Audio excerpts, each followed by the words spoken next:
heal.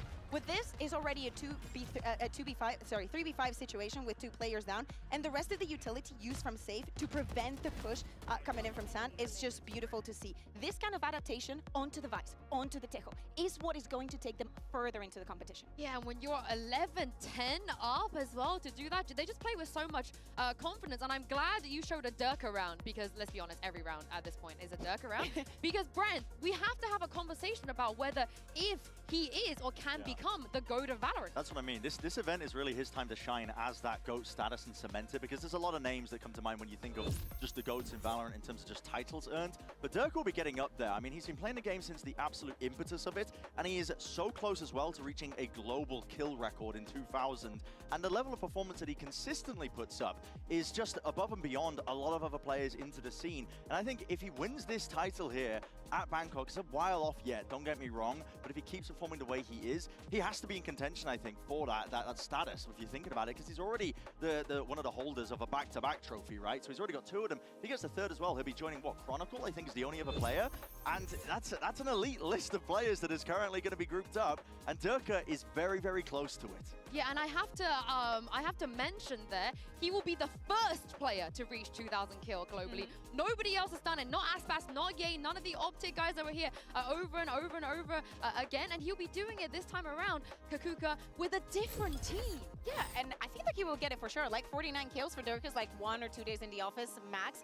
But the value that he gets from this operator on the defense, he's so versatile with it, and all the plans, the movement that he has with it, just seeing the replay with the satchels, how he denies every single one of those trays. He's so smart to go with it, but even when he goes into a more aggressive situation, you see the rest of Vitality just going on with him and making sure that he will be fine. Yeah, I mean, he's got to be one of the most consistent oppers that we've seen. I mean, you look at his aim, he's just cool, calm, and collected, but it comes from just the level of game sense that he has, where he just knows the kind of expected value when people should be swinging into him as well. But he's an absolute complete package in terms of his rifling, his game sense, and his op gameplay as well. So with Durka, you get it all, and Team Vitality, it's part of the reason why I think you should be considering them a super team, even if they don't consider themselves a super team in the first place. Because, dude, I was so upset that Fnatic, I don't know if they fumbled Durka or what, but it was just, when they didn't sign Durka again, I couldn't believe my eyes. And so it's nice to see him thriving here and now, and I think that it really does just highlight just how important he is as a player for any team that he's a part of. I mean, the op stat as well, the fact that he pulled the op 9 times and gets 8 kills, they call it a day. He's just won the game. He's won the series for them off the back of that. But it's time for the results of our MasterCard fan poll. Earlier, we asked you who your front runners in the race for MVP is, and you guys voted for dun dun dun dun. But the thing is, watching. Freeing coming second in that poll.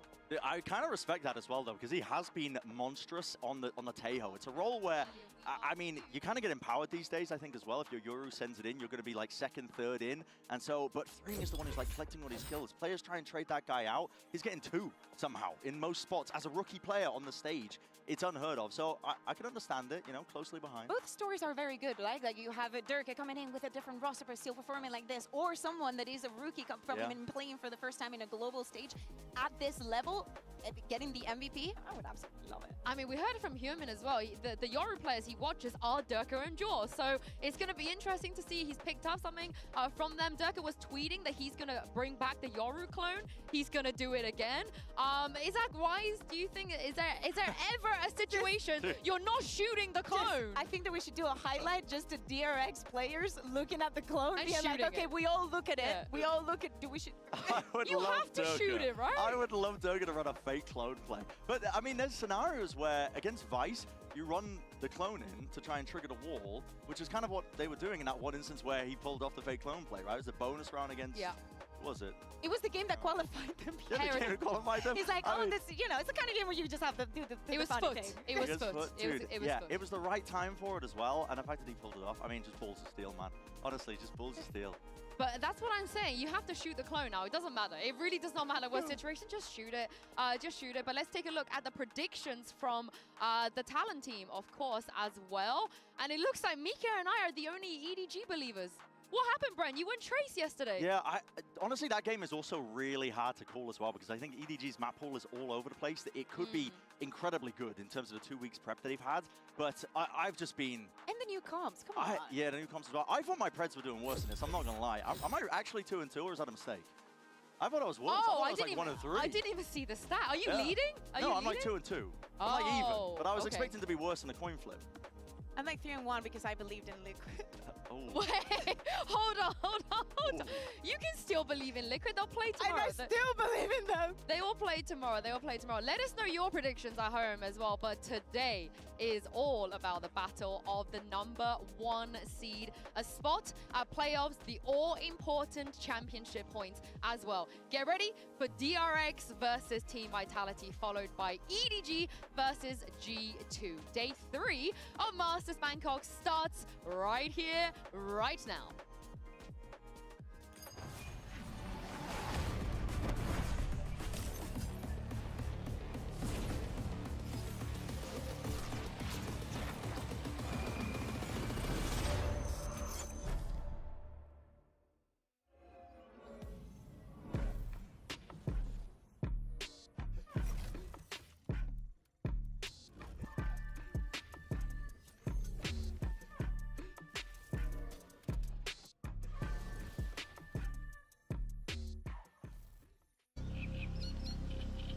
In this new team, I get to play a style I actually like.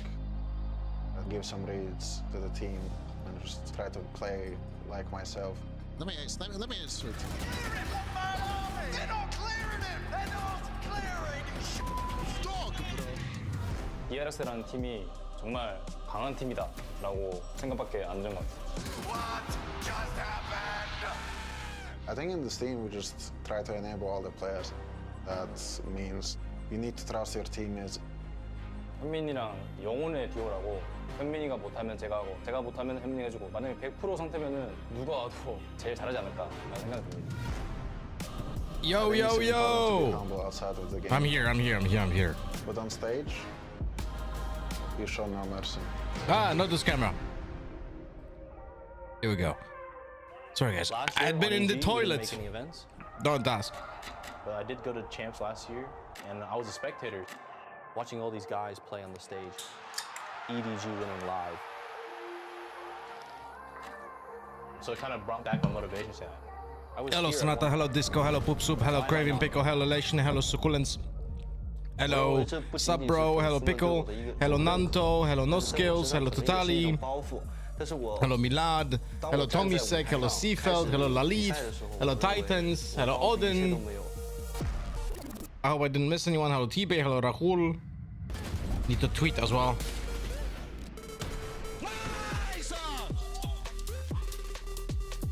因为我觉得应该是去弥补掉了很多自己的缺点，去更融合团。 Hello, Aries. We're here to play too, so get ready. 如果有一个人能赢下全胜状态的 EDG 的话，我认为那个人还没有出生。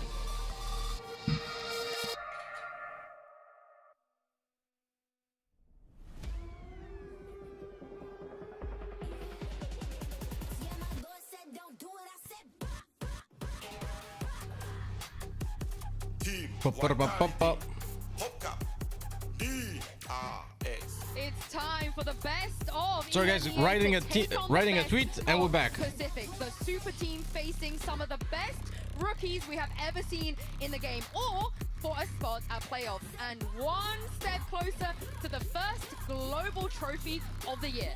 And for any of these teams, it would be their first trophy, and this is their chance to secure those playoffs. Let's see, you know, what the form that we're going to see. Are we expecting also another 2-0? I think that today we're in for a very, very long day. I hope so. I certainly hope so. You've got the best teams competing against each other as well. That's one of the beauties. Predictions. Once we get to know the maps, we're gonna do predictions. For a tournament where you really do have the best of the best. It's an 18 tournament, 2 of the best teams from every single region. You just get bangers from the rip, and you're starting off here. I mean, it's day 3 and we're getting this one moment. already. We are indeed. And the Double match checking is the gonna be title. Very interesting because as you guys remember, in the draw show, DRX were drawn as the first seed, which means they will get to pick the first ban as well. Yeah, exactly. Well, they get to choose whether they're team A or B, and probably they decided to go for the B because both of these teams Bind, banned the Abyss, Pearl. Split, So okay? they kind of forced Vitality to ban the Pearl, and now they can ban the Haven, which brings them into a very, very good light. But I'm surprised that they go for the Abyss on the here, Brent. Yeah, I mean, well, Abyss is one of the best maps for DRX, but what I'm really shocked at is that they banned Lotus to go to Split.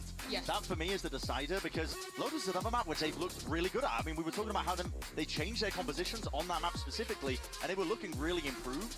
And I think if they're going off of Split being a bad map for Vitality because of the EMEA finals, they're going to be mistaken pretty heavily, because that was a Nats masterclass in terms of the calling. That We was need what made DRX Vitality merch look silly. giveaways. You're not going to catch them every single day looking like that. Yeah, and in many regions, Don't really that have was a the lot case, about right? it, The a lot of final it. felt a little bit, you know, like it wasn't really a representation of how the feeling was and how the rest of the year had been. But I'm interested to see.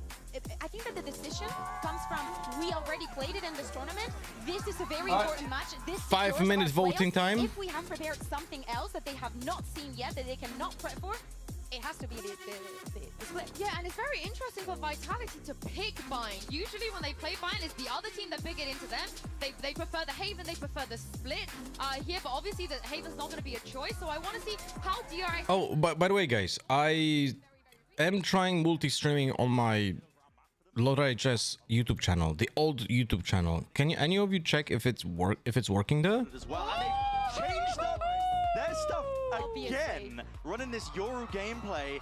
I mean, Yoru's very good for a lot of the kind of conditioning. I think heading into Biden themselves as well with Safe style of calling, one of the things that DRX need to watch out for is that Safe will use the drone solo a lot to condition. It's working? Like there's Okay, thank heavy you. placement of players on their attack side. He loves to condition with his drone alone a lot. If DRX have been watching the VODs, they might be able to cook up something around that and try and, I mean, jump on them as well if the opportunity arises. I want to see how Vitality does without the preparation, right? Because DRX used to run this map with the KO, right? And I think that makes a huge difference into how to spot, how to Yeah, react it's to completely it, different. And it defined their playstyle a lot. So really looking forward to this matchup. I'm also very much looking forward to bringing you guys an amazing caster duo. Show some love for Ender and Mimi. Ender and Mimi? Thanks very much, Jinsu. We have a good one on our hands. A chance for the first team here at Masters Bangkok to make it to the playoffs. And it's two squads, Christy, that thus far this year have not dropped a series. Yeah, both of them looking incredibly hot regionally. And both of them came in, won their first series very convincing fashion. DRX absolutely pounded Sentinels. And Team Vitality, some slow starts to their early maps, but always showed up in a big way in the second half, especially Durka. Once he gets an op in his hands, man's on fire. And it's the All right, third let's time see. DRX have brought out a new composition thus far this We're tournament. on attack first. Let's see what's the stuff with the Yoru. Yeah, DRX just putting that camera over in showers, gets cleared away by less on the other side. Vitality know that DRX are pretty heavy over on this side of the map, and Safe has to get out of there. Bro just barely dodges the damage. And in with the TP, Hyunmin will take control. A reframe from Vitality, but Hyunmin, oh Wait, my, he's got didn't flash see the in hand. Viper at all. Still goes 1 for 1, and Vitality pull back. Les somehow being alive, though, in a really uncomfortable spot, because DRX could look to fight into backside. That drone's going to ping him out, so he jumps back into the smoke as reinforcements arrive for Vitality. Trax is very early on site. Oh, we smoke site. Well, I'm not sure if I like that. Well, okay, reposition. It's much easier to reposition if we know... Oh, That's no. crazy. Oh, that's very unfortunate. I wanted to say there's no cipher, so we can just freely rotate to B, but the problem is that we're being caught by that flank show. Still pressing forward. DRX have spread apart over into elbow. Up in hook and freeing is able to find that first one. It's all down to flashback. The 1v3. He's winning this. Isolated duel here, but Vitality, they play this very patient. Wait for the smoke to fade and now spot out his position. Triple swing sure to come as flashback tries to isolate a duel, and Vitality won't give it to him. That nade by Derka towards TP was a kick in the ass. Over to the B site, first one to find the opener. Just kind of entered for himself. This is a really unfortunate situation because you never expect that Viper to be hiding right in the corner. But all things considered, with this retake and sort of playing around those smokes very nicely from Kicks, Vitality start themselves off strong. That to me seems like such a classic Vitality round of what they've been good at. Slowing the rounds down, swinging together in the team fighting, I think is where this team really thrives. Obviously, incredible individual skill on each of the players on this roster. That's why people are calling them a super team. Now stepping up here, Outlaw in the hands of Durka, but already is pinged out. He is in a lot of trouble. The teleport in, Hyunmin finds the kill. And if they can recover that Outlaw, that could be huge. Now DRX has stolen it back from them. Dips away, and DRX will make things out here safe. Dude, he almost dead. He finds his mark at the end. Mako should be able to get the plant down uncontested. Now where's the fight from DRX? This is a chance for us because we can aggressively take lamps with the close range weapons anyway. Like, this is all worth it. As a matter of fact, bringing in reinforcements, and even though it was that opener that went down onto Durka, This was all worth it because we got the plan, we got so much damage. Not a great chance of winning this round. And we had the opportunity to maybe get lucky with the classics and the lamps. Yeah, bit more difficult this time. He does have trips down on the site, but not the best plant for him. How did it not hit? No? Should be an easy cleanup for Vitality. But bro, look at the HP. Say easy, but down to 20 HP, 733. That could have been pretty dire. Damn, that was really close. That round, so only end up losing the one because those players survived. Could I ask you, chat, one more thing, please? Just so I know if it works. Can any of you write anything in the YouTube chat? On the Lota HS channel. DRX's coach, Termi, was very vocal about saying that after watching EMEA and America's play specifically, that they wanted to start picking up that Yoru. Thank you, Leshne, much appreciated. The two rookies for DRX freeing. I legit started multi-streaming now because Twitch will not allow you to store more than 100 hours of VODs on Twitch. So I have to start multi-streaming so my VODs will be saved on YouTube. That's essentially it. Great flash on the thank you, Kakarot. Thank you, Rob. Thank you, Koskus. Thank you, Sander. For a moment, and the salvos keep him at bay, but DRX happy to just be a man up in this position. Yeah, I mean, just look at all the utility they ate up. Here's all of the stall. Durka spots him out in the corner. He could TP out of there. No reason to stay in that corner. Yep. He'll TP out as well. Yeah, oh, they fucked up the moonbot. They've still got two players over towards A. Safe realizes that's just a clone, but he's in a great spot to punish if DRX decide to jump in the teleport. But it says that it will not affect the past broadcasts. It doesn't matter. Like, Vitality put him in these positions yesterday. Think of his ace on fracture. Oh, he's gonna see that TP. First phase is good for Durka. He didn't even react, bro. What? Has come in for a kill as well. Flashback, not even into hookah, but that's a very big kill for DRX. Now, options opened up, but Durka shuts them down again. Not looking good right now. Attack from one front for DRX. And there's just no time. 20 seconds left. Player still on site, up in hookah. Trex is just anchoring like a beast right here. But now with the spike going down, Durka's gone all the way around the world into long. There's no chance really for Hyunmin to get this spike down with Durka coming in on the flank. Not good. Thank you, Cinco, for the 23 months. Happy to be part of this fun community. Welcome back, Cinco. Thank you much for your involvement and, you know, just being part of it, man. It was a good opener. It's a 5v4. I think the spam for the smoke here, like, it's a big problem. I think we had been a little bit too patient. Helping his teammate out there, you know? Going for that rewrap that ends up converting that round for Vitality. And like I was saying before the round, like they decided to purchase up a little bit into that too. Vitality had some slow starts yesterday in both of their maps against T1. Required some big second half rallies to end up winning. It's good for them to get a bit of a stronger start today. I already seen them lock in a bit. DRX now, I mean, we'll see if Hyunmin can find anything. This time it's a stinger, so maybe a little bit less likely. Flashback's gonna take his chance. Ult? Did he pick up the gun? He has a stinger. Hyunmin has a stinger, guys. Isolated as well, DRX. They just ran him down on this eco round, and suddenly it's only 2 left alive for Vitality. Ah, he had a chance to actually kill Durka. Thing where he praised Vitality for having a clean opener, and all of a sudden DRX had just killed them. Flashback getting 3 kills there is just ridiculous. The Sheriff start at the I don't know how Flashback was able to get that kill out of hookah. That's crazy. That's crazy stuff. It makes no sense. How does Vitality not have anyone holding hookah, right? Off of that Yoru ult, thus far we've seen them go for these early takes. Thank you, Sonata. Thank you, Hamd, for chilling out in the YouTube channel, by the way, as well. They just slam it in off the Yoru ult, catch the anchors of Vitality. I like that the Hyunmin is unulting and choose to play safe. I think Hyunmin had a perfect opportunity to kill Durka because he didn't have to flash. I understand the pressure, so sometimes you will not like do those decisions, right? But because he has Stinger, he was able to catch Durka when he had no weapon in hand. Vitality will be able to get a buy back out though, and they're close to some key ults. Let's see this shot. Look at that! What the hell? Goes for the double jump up. That's why Les wasn't ready for it. Feels a little bit bad, but Vitality shouldn't be scattered in a position like that. Flashback, not when the rookies on this team. Let's try to do some damage. Was there for their 2024 run where they only made one global event, but it's definitely come into its own right this year. Remember, guys, that on YouTube you can actually change your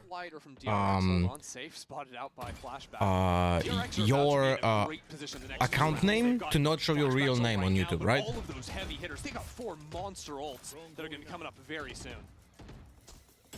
Vitality have not been able to stop DRX from taking long every round, and it puts him in a great position just send the exec. Here comes a pinch of a TP. Safe finds his kill, and there's even more util to help Durka out, so DRX need to expedite onto this site. They've done that, but Bane is just having to swat them away and wasn't ready for Durka to swing in. A plant. Now, which direction did DRX 3v5, how do we win this? Are all just sort of dividing up and taking their ones right now. Finally, Hyunmin's going to regroup over into long. This is the fight that'll mean everything. It's all up to freeing. Durka a little ahead of Les, but the shot's not good enough for 2. And we had a chance because Durka had a bad spacing with Viper. That was a chance. That puts a bow on it for Vitality. Did someone push against Nico? I actually did. Durka did. The only round DRX have won over on this B site was when they dominated Hookah, right? That lurk from Flashback. He's found kills there a couple of times, but these other rounds, Vitality have been jumping up into that space, fighting very aggressively. And with DRX only sending one player in there, I think if they want to keep going B, they need to put up a little bit more fight there, or risk never really being able to get out into the I need to align the DRX sponsors with the Master sponsors because it seems like they're not aligned. Which means they're never feeling threatened by TP plays coming back towards A from B late round, meaning that they get to have pretty heavy stacks on that B side. Not gonna see them now. When DRX is actually going for their exec. Yeah, because you know we saw in round 1 and 2 DRX were playing over towards the A side, but every round it's been 5 players going to one site from DRX. There's not really the threat of late lurks coming in, and truthfully, part of this is going to be the comp swap for DRX, right? Flashback had been playing Viper previously. That wall obviously opens up so many opportunities to find your little timings over towards the A side of the map. On this Cypher, it's a little bit less possible to find the lurk because you've got to walk out into these big open spaces. So the first chance for Termi, DRX's veteran coach, to get a word with the players. It's his 10th global event he's been a part of, and he has a tendency to always make it out of groups with this DRX team. Yeah, it's been a long time. DRX never actually fallen out in the group stage. Last time, 2021. Yeah, and they weren't called DRX back then, were they? No, Vision Strikers, but they did lose to Vision Strikers mentioned. Back when he was on Fnatic to go out. I don't want to make a habit of it here. Yeah, you know, it is a little funny seeing, you know, so many new teams, I think, on the international stage are not seeing the classics. All right, you don't have Loud, you don't have maybe a Fnatic, but you still got Durka and Les. They're still always showing up to the big stage. And you don't have that same DRX, but with some new rookie players, you keep the IGL Mako in the mix as out of the timeout, DRX turn their attention towards A and take control in Showers. Yeah, so there you go, exactly. Shutting down that Showers look. This time Vitality's playing a much stronger open on the B side. They're just sending it on A, it looks like here. In goes the Annihilation, a Brim ult as well, but Vitality have a smoke to get out front sight, and that's huge for Trex. He'll dip back, but has to dance around, and he's unable to avoid the bullets. Another player just flooding, and that's psychotic from Les. He wanted to take his risk, but it doesn't pay off. A little bit of 1v1 for no reason here. Got a showstopper in hand. They're Seekers too, but these two players are going to have to find some kind of an opening pick before they can commit those big abilities. That stun refresh is just brutal. Still a rocket for Durka. Satchel punch sight, it's perfect onto Hyunmin, but the trade is there from Flashback. It was a nice satchel. And Durka, Remember, you can shoot the satchel down while it's flying. here. He's getting wrapped from behind. I don't think people are doing that enough. Against him, and he just wants to keep his gun. Get out of there, man. No chance in a round like that. And looking at the money, it's all right for Vitality right now, but Safe and Durka had both bought down, so very important they can hold on to that rifle and have at least 4. You could even have Durka not take the rifle this round and commit the shot. Anything happened of Fnatic where is there Vitality? We actually, no one knows. What has been so Hello, strong Kuri. about these compositions they've been playing, switching into the No one knows why exactly Durka is not in Fnatic anymore, and it wasn't, according to Durka, it wasn't his decision. And you know, it's not easy to hit the A site with a solo Yoru, right? When you're not playing the Raze, it's very hard to threaten those fights into backside because you don't have the double satchel over truck or something like that. So the fact Hyunmin was taking those fights into backside anyways and finding his mark, good sign for DRX early on. That's pressure into showers, countered by Brimstone. Yeah, that's going to be DRX's typical default now over towards the A side of the map, but this round... We have a full default right now by DRX, which I like. That space over towards B. It seems like the timeout was to sort of structure these early rounds to show a lot of presence into A, but open up maybe some lurk opportunities. Well, you rarely see players take advantage of that. The silent drone walks his way out, spots 2 players. We have like a threat of showers. Look at how deep players on A are holding the showers. See this? Like Brimstone is watching showers from very far away. Right here, right? See. So there's a potentially a threat on showers from us, and we are not being seen on long. So the players from that push B are gonna go back. Viper maybe have a chance, but it's really just to buy some pressure here while they fight over into the B side. Oof, that's gonna be rough. Hit on the B side. Do they want to finish here? They still had some pressure towards showers. I think it's a TP. Yeah, why is Vitality rotating? What the fuck?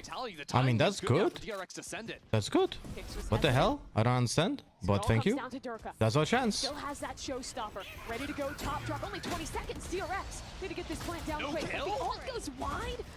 Still, 15 seconds. I don't know what's happening here. Where is that plant? It's yet to even be attempted. Fight forward from Durka. This man's doing it all. 2 kills picked up. The plant is stopped, and the next player ready to swing through. No!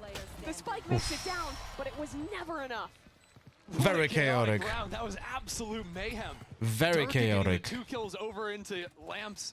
Like, if Durka just literally legit bails out Vitality, like, if Durka doesn't get that double kill from out of lamps, if he just fails for killing the Cypher, everything's done. He's right here. If this kill doesn't go his way, right, Vitality crumbles. But those 2 kills that Durka just does there, he just bails the entire team out. You know? Like, the ultimate that Vitality did had been good ideas to stop the push or like stop the plant and so on, but they were misplaced. So they were actually not having a lot of effect. But Durka just gets 2 kills, man. Control the site.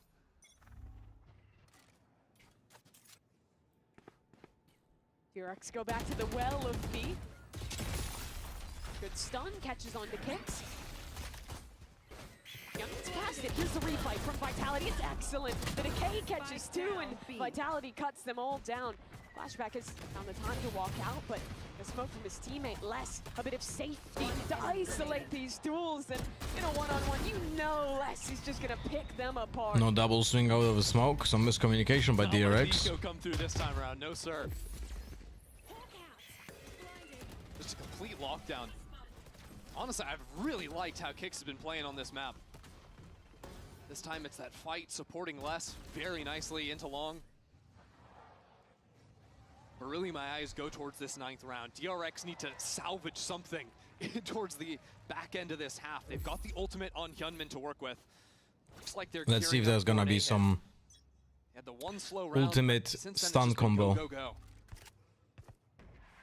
Showers fight this It seems like they're doing it. But there's the ult. Unfortunately, Hyunmin still uses the TP for the ult. Going in.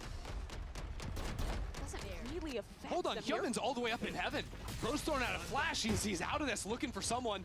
Les, can he find that timing? Because right now, Vitality crushing outside showers. Flashback losing the lurk position is an incredibly big deal. To get back into the site here and a flash to follow up off of it.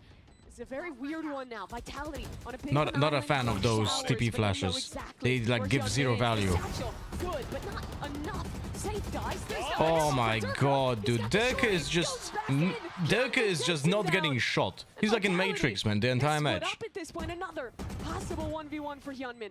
3 kills already for the rookie. That's 4. Hyunmin, he wants it. The crowd chants for it. And Trex swings out front. Sight Bane steals away the ace. But it's the round DRX needed regardless. That was just absurd from Hyunmin. I mean, Vitality had full control of Showers. There's no way you should be able to plant the spike. But Hyunmin going all the way up into heaven. What with a that shot ultimate, on Viper, getting that man. kill onto Les, If and he then doesn't get that whatever kill on the hell Les, this- it's done and I dusted. don't even know. We missed the shots going wide at the beginning, but it's all good. Hyunmin kept it composed, kept it together, and kept DRX in this half. So they head back to it. A breach ult now available this round. Oh, he's playing anti-flash. Oh, oh my god. Ready for it. Swung in off of that stun, Oh but my couldn't quite god. catch the timing. You could see though that stun timing is nasty with the TP coming in. Back in round Trax 2, was playing in getting correct kills, position. He wasn't stunned. hard He to wasn't getting replicate that flashed. success, but here come DRX. TP front side. Oh, Safe. Safe! He's gonna die to the missiles. Oh, that's a tragedy for Safe. That is complete DRX in unawareness. backside. Gets that first one. Vitality are still putting up a fight. Lamp's been a constant problem with his fight into backside. Hasn't been conclusive just yet. Hyunmin Oh, yo, still yo, on yo, the yo, yo, prowl, yo, yo, yo, yo, still yo. trying to get a little bit more. And now with an ultimate coming down, Bane and Hyunmin are tearing this side apart. But it evens to a 2 versus 2. Yes, I agree. So, bro, Hyunmin should be using a Phantom. His playstyle is just like legit. Bane is ready Phantom for it would to be benefit so Showers. much. It's Oh. perfect from Trex. Now another rookie with his chance for a We clutch, had but he's so not many prepared. first bloods opportunities. Like, Vitality I think we immediately didn't answer convert back. like 3 Rounds are 5v4s. just getting a little bit crazy. You can't But you destroy can the see Sky that Flash once the anymore? dust No, you sort of can't. settles, those individuals on Vitality. You can't. They see those angles they It can was take, a. whether it's Trex They walking the visuals also changed when the patch changed the way that the Sky Flash works, so it's not destroyable anymore. They added like this golden glow to the bird, so it's like, oh, I'm invincible now. People are actually kind of don't forget, like don't remember that at all. But the bird was full green. Now it's just gold. You know? That favorite weapon of his. It's just another round where DRX have basically nothing. Hero rifle on Hyunmin. If they get some picks, they're one off of 2 key ultimates as well. Have a chance to snowball that. But look at Durka under hook with the op. We're Actually, not ends up going shooting for the drone. Euro ultimate here. His spot's been revealed. He's got to go into the showstopper. He's got to find it. I'm very weirded out that we didn't try going for the ultimate here. For the orb. That's a shorty! Not a care in the world from Durka. Donates them an operator. In goes Vitality. And they'll clean up this anti-eco with an absurd quantity of confidence. Yeah, no problem. Les gonna pick up that up, chuck it over to Durka once again. When Vitality were up against It was just disjointed T1 attack. on Oh, a this little map, bit, yeah. Another Pacific team. We're not They've looking just like gotten super clean right another now. draw on that, back-to-back matches. But his op was absolutely beastly. Haven't seen too much of it so far in this half. That's always something DRX now they're gonna know is very much on the cards. Something they're gonna have to deal with. DRX with both the Yoru ult and the orbital strike, a really nasty combo, especially if you can breach, stun, body block a player into it. Yeah, ultimate comes in. How much is he actually gonna see here? Hyunmin just gonna see less for the time being. There's the stun, there's the flash, less. He can't see a damn thing. Crazy. Executed by Hyunmin. Well done. Trex has made it out. No one's ready for Trex on the site. He didn't do enough though. Needed more than just one. And now it's an off on the retake. That's just the clone. But he'll swing in for more as smoke pops though. Becomes all the more difficult. All right, Durka. Defense gonna be harder with this composition. Some chances to get back into this round, but DRX are all bundled up on site What? right now. For DRX? Great angles to play off of I don't one think another. so. They don't leave anything to chance here.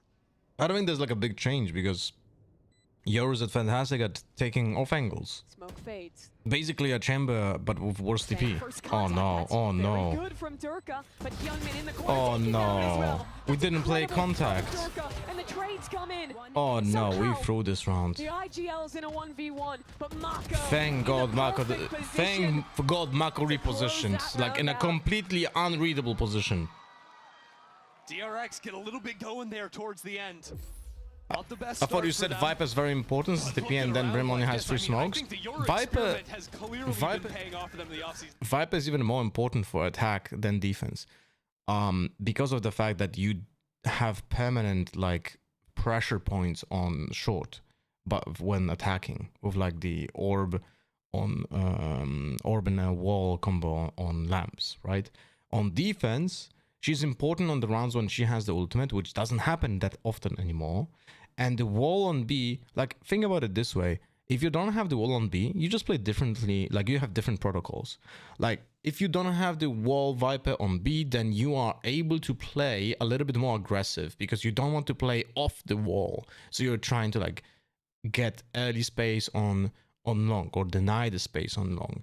You want to try maybe being aggressive on the extremities of the map, so showers and long. Maybe you get a little bit of space and denial in front of hookah. Like, you just try to be a little bit more aggro, which is easier to read, right? It's easier to read, but it's we'll see how it goes. Super cool. Also checking out Thailand and everything. So yeah. And the fans love you. I mean, a while ago, you know, you had so many fans coming up to you saying, "I love you so much." No, it's great. You know, we're from California, so it's really cool having an audience here too. And of course, like, you know, both of you. I'm really curious what a duo Q night like is between the two of you guys.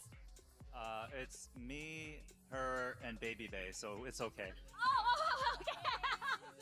Baby Bay from Faye. Faye played Faye's. Yeah. Shout out to Baby Bay. We miss you over here. And of course, I hear this is your first time in Thailand. How are you liking it so far? I love Thai tea. So I've been drinking that like every day, and mango sticky rice. So it's been really cool. Help Hyunmin get a better Ayoro? I will. I already have spoken with Hyunmin, and he just didn't have time. But I will have sessions with him. This is my 3rd time here, and the food is great. The people are so nice. It's perfect. Literally the perfect place to be. We keep coming back, right? We love it here. But anyway, Vitality, they're doing pretty well right now. But I just want to let you guys give, you know, maybe a little bit of words of encouragement for them to close out this map. I'd say my words of encouragement are, Daniel, keep smiling, because when you're smiling on stage, you know they're doing well. And you, Linda? I'm just like so excited to see Daniel play and coaching. You know, it's a lot of hard work and dedication, and I know he cares about the players' mental and everything, so it's just really cool to see it like all live. Awesome. Thank you very much, guys. We'll go back to the game. Cool to hear from some people close to Coach Faded from Vitality. It's his first year coaching a Tier 1 Valorant team. His first global event he's made it to. Before this, he was in Tier 2 NA, coaching on... Oh my God. He said he took a group of El Hermoso smoking. Thanks for the 8 months. I know this guy. Very handsome. Nice mustache, my friend. Welcome back. Vitality can start off great. But already I've seen Durko with double satchel and a shorty. It's U-Haul destruction coming on in off the back of the Tejo utility. Tripwire. Oh, we didn't get that kill. That is very unfortunate. Les versus Mako. See, this is what we meant about controlling the extremities. Those are the same smokes that I'm using in ranked, by the way, right? For DRX. But we need support. Like, yes.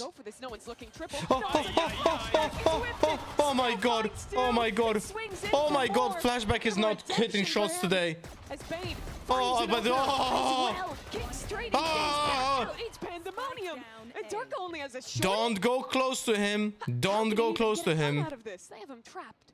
Locked in, and a swing coming through. The shorty's just not good enough for that. Yeah, don't think he's gonna get it done, as a matter of fact. Flashback looked a little bit like me, you know, within this round.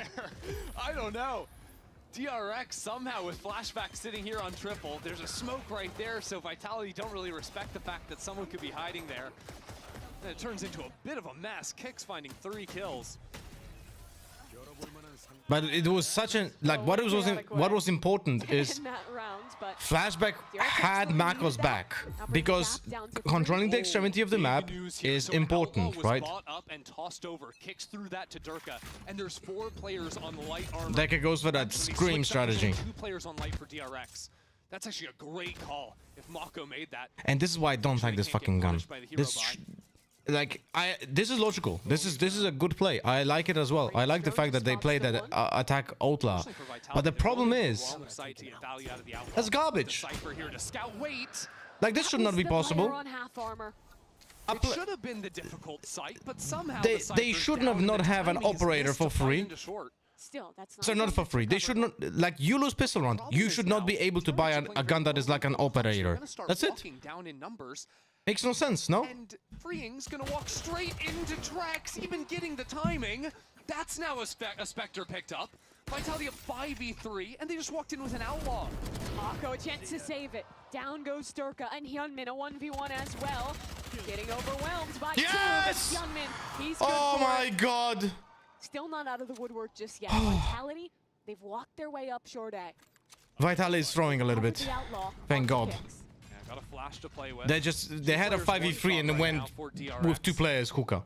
Bane to be the serious problem. He's not quite in range to use his util just yet. DRX gonna take things slowly, regroup, and play numbers in this retake.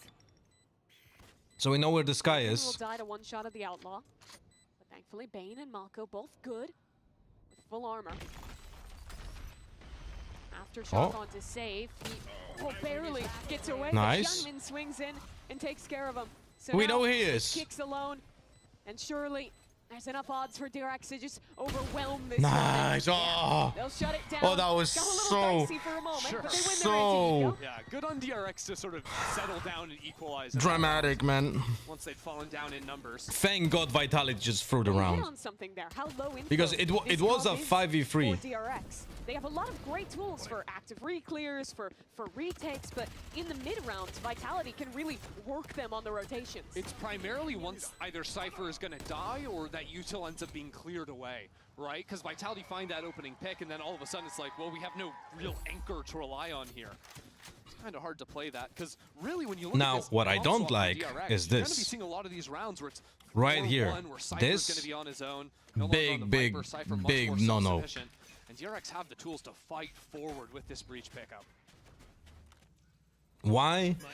Think about it this way. It's 1.4k. If you sell the Sheriff and he's just sending it to trap play. Durka's in the sky. Nice. Knock him straight See? back down. This exactly what I described, by the way, when you asked about the lack of the Viper, right? I told you about how important is fighting for extremities of the map. And it's literally what's happening. You see the where's my cursor? Fuck? You see the attacking or defending smoke over here. There's legit the same smokes that I use in ranked when I play Brimstone or any smoker, right? Those are the moments where you have to take those opportunities to be aggressive. We don't have the stun this time, by the way. We don't have the stun. It's weird though, only seeing the 2. Does he want to go for this one? I'm not sure I like this. He should have shot his gun as well, right, guys? Remember, before like faking that position, you need to shoot your gun once. Dog comes in, and that's going to cause the bailout from Freeing. Oh, that's a headshot on Hyunmin, no. Oh no, Freeing too early. All the time, though, with Vitality are moving over into this A side, trying to lurk into this Cypher. First tripwire broken. DRX already have 2 players here ready to hold. Oh, Flashback had a chance on the kick. Dude, Flashback is not hitting any shots today. The smoke's up. The spike should be able to make its way down. There's not a lot of time. Spam, there's a gap in the smoke. He converts. Safe trying to plant. The spam coming in. Safe sticking. He'll get it down. But through the smoke for 2. With a bulldog, that's crazy. Now this flank coming in from Bane. It's just a ghost. Trex isn't able to get He hits the shot when it's needed. Hyunmin has been a beast for DRX today. I mean, so consistently, and it doesn't matter if it's an eco round or not. Hyunmin is always showing up. A rookie player. Last year, he's playing Challengers Japan on 120 ping from Hawaii. DRX take a chance picking this guy up, and we really like we kind of use that ultimate just for info from Yoru, and we had like 25 seconds on the stun cooldown, maybe even 20. I feel like there could have been a chance at min-maxing a little bit more with the stun and waiting with that ultimate. Like, they were not attacking. They were not gonna do an execute for the next 20 seconds anyway, you know? And now coming into this round with a monstrous advantage. Yeah, we farmed the orbs for the Euro. This is great DRX stuff. Posting up 3 over towards this B site. Vitality don't really have ults to dip into here. DRX went full heavy. 3 stingers. They're gonna like explode from hookah. This Yoru comp. It's just an execute into the site. Durka, no chance in the air yet again. The worm smokes on a global stage. You love to see it. An interesting one. Bane playing inside the smokes. He's become a worm himself. They spotted him. He'll get out and over and dip away to safety as well. Vitality, Aftershock, though, maybe? Still a lot of players ready. When these smokes fall, it's going to be a brawl, Oh, and it sheesh. doesn't go well for freeing. Bane trying to reply back, but overwhelming. Oh, no. They only had a half buy.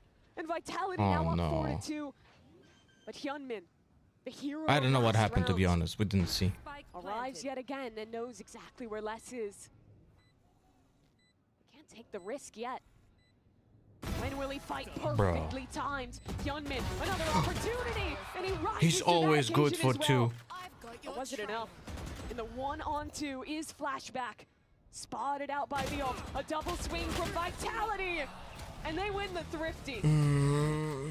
It is genuinely impressive. I don't know what happened on site. Like, we had 3 players on site and we didn't get a single kill, I think, right? Or maybe 1. We got 1 on Durka, and then we had 3 players on site against 4 players with low buy, with all those smokes. And it just, yeah, this is the first kill. And then I have no idea what happened here. Like, Freen dies to a stun from safe. There's like 3 or 4 different players on his screen. When you watch Vitality play, you're not going to see the same super impressive util ult combos that DRX goes for. But they are damn good at the fundamentals, the team fighting. It's really where they thrived in EMEA. We kind of needed that that aftershock being used for those smokes. DRX put in to win that bonus Why does he look the opposite way while taking the orb, playing anti-flash? 1, it's an anti-flash, and 2, he's putting his head in a different position than you would typically have. He's going to keep on fighting here. Safe gets out though. Still, that means DRX maintain control of Fuka. Bane was playing backside because of his other teammates, and he never equipped with aftershock because he needed to be like aware of if there's an opponent. We have the X-ray vision, so I know that we know that he could have used the aftershock. But what if someone peeks him right in that moment? Yeah, forced into the smoke here. A very good opportunity if he can find the right timing. An ult, information for him to follow up off of. There's very good flashes. Durka can't see a thing, but the follow-up isn't there just yet. Now here comes DRX. A stun. Oh, that stun. Just too late. And Vitality winning things out by attrition. A refight into backside. An orbital strike to follow. It's lovely for Vitality. Making quick work there. But ultimate into backside wasn't actually super effective because of how Flashback ended up playing it. But Vitality trade all their teammates out. Thrown off by the Yoru ult coming into play. Durka had a rough go of things because he's fully scouted out by that Yoru ultimate, but kicks at his back from showers. That wasn't going to be an issue. And again, in these team fights, Vitality just seemingly always Ult on Nico from Vitality? Oh, they're not risking it. You know, they're just not risking it. They need to get to double digits. They need to, like, make sure that they win those rounds. What I learned, also from playing ranked, is that every round is a challenge. It doesn't matter if it's lower buy or normal buy. Like, you can not use some ultimates in like very obvious situation, like 4v1, 5v1, when then probably you should not use the ultimates. But when the rounds are a little bit closer and even it's against lower buy, like, you need to fucking put your foot down and make sure that you win that round, you know? And if you get ecoed because you didn't use your ultimate because you thought the round is easy, well, then you feel like a donkey. Now do you, like that, right? Rather to understand how Vitality has been breaking them apart in these slower paced rounds and also in the post plan.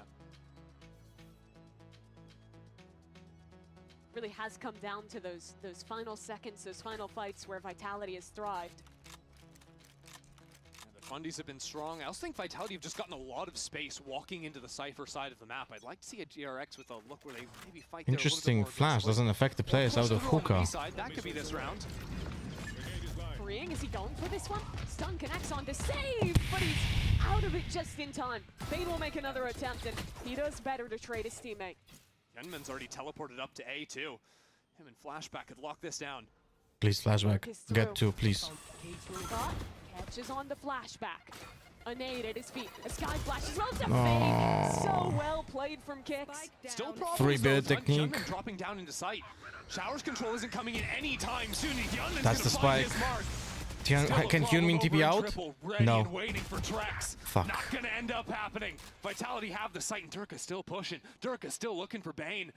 Wants a little bit extra and he's gonna have it. And now a 1v2 put in front of DRX's leader. Spike still not planted. Vitality an opportunity. Yeah, we get M-diff this round. And they're still worried about a flank with that early B aggro. Come on, Mako, we need this round. Biding his time. Come on, Mako, we need this round. Here's the plant committed. And starts to walk his way outside. We need the Fako. Durka's going towards L. What? And in hookah now. What is going on over here? Smoke spike? Smoke spike? Smoke spike? Too late. Does he check it in time? Spam. Going in. Durka's all the way at triple, but the smoke is up and the timing is perfect. An incredibly well played round for Durka. Oh, fuck me. I feel like Durka's movement in these clutch situations has just kind of been perfect. Right, he's going for these long walk-arounds. You think all the way back to, what was it, like round 2 or 3 in the first half where he got the kill up in hookah, went all the way back into long? I think he's got a really good mind right now for just showing up in the least expected place every single time. Jen, question, when you said you talked with pros like Hyun, what is that you teach them? I didn't speak with Hyun, we spoke with each other, but we didn't have a session yet, you know? But with other pro players that wanted to speak with me, I basically teach them what I teach you guys as well. Because they don't know that shit as well. Tough times for DRX now, you know? back down to an eco of their own. Not another one. They've made it happen before. Got some ults to play Pro with. players don't know about gun drop technique. Pro players don't know about lineups of clones for positions of traps. Pro players don't know about the Stinger breach stun. They didn't know that. This is the first year we see it consistently being used. Omen Paranoia with your ult combo. Pro players didn't think about that, you know?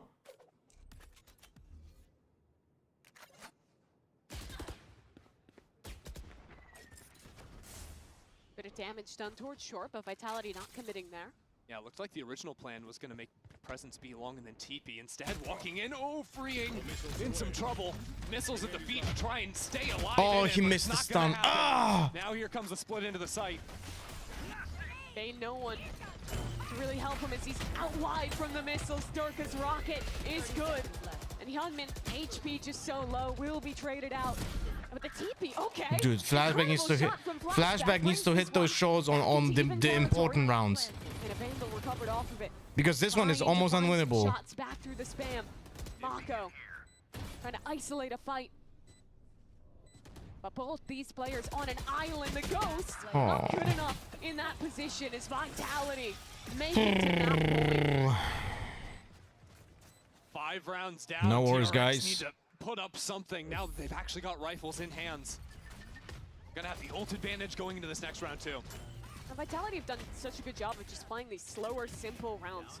Figuring out where the heavy side is, going for a late execute with their Teo utility, and winning out in the post-plant team fights. I do really think the problem right now for DRX, they've just been... This guy's a reaction machine. I love it. He's clip farming. But again, it's these rounds where DRX are always playing 4 players on the strong side. And Vitality know they can get these walk-ups and consistently punish into the Cypher with just a little bit of utility shown towards B. I have the ultimate now. Opens up Yeah. these timings.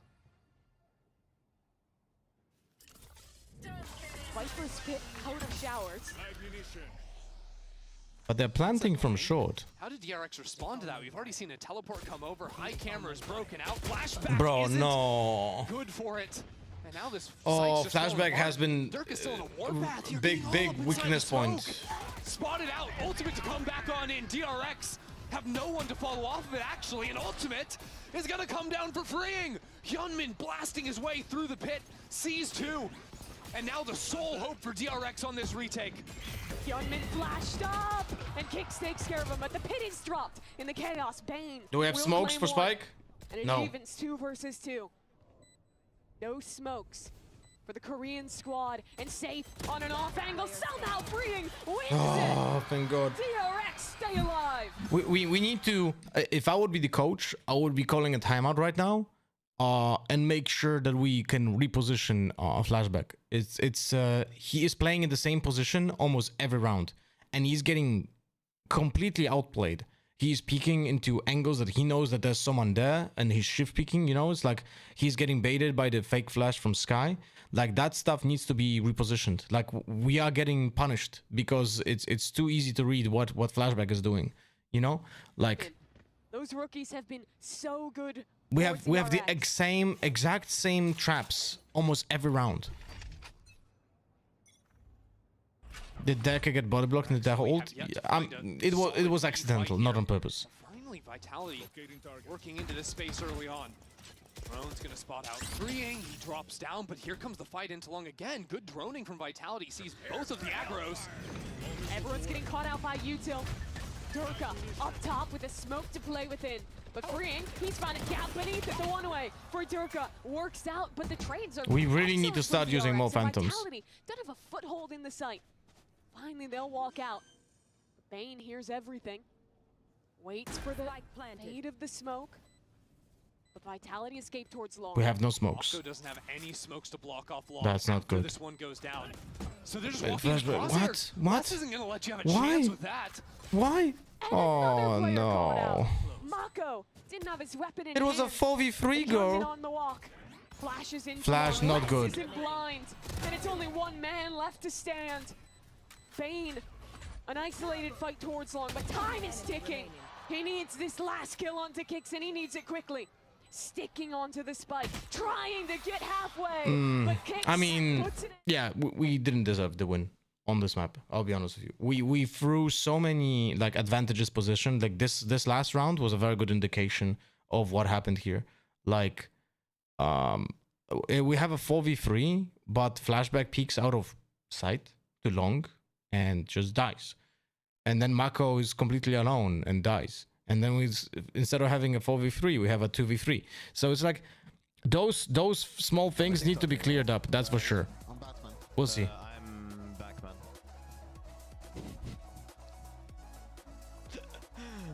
I'm Batman.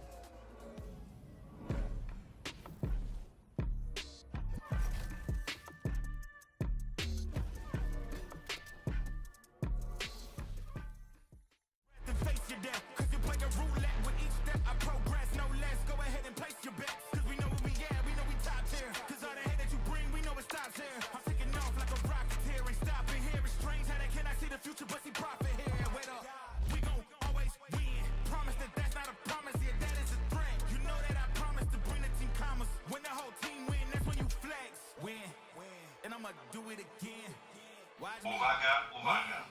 Budynku wykryto zagrożenie. Alright. We just have to win 2 bursts of once now. It's okay, guys.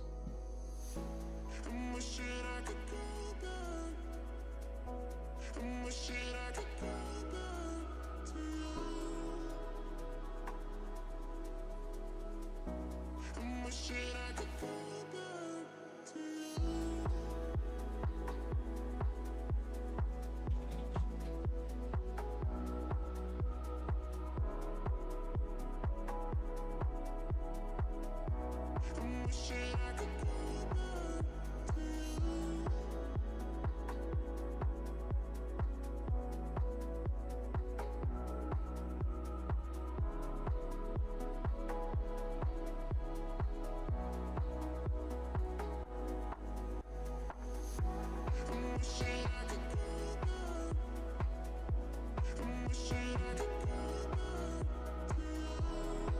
Give me a second, guys.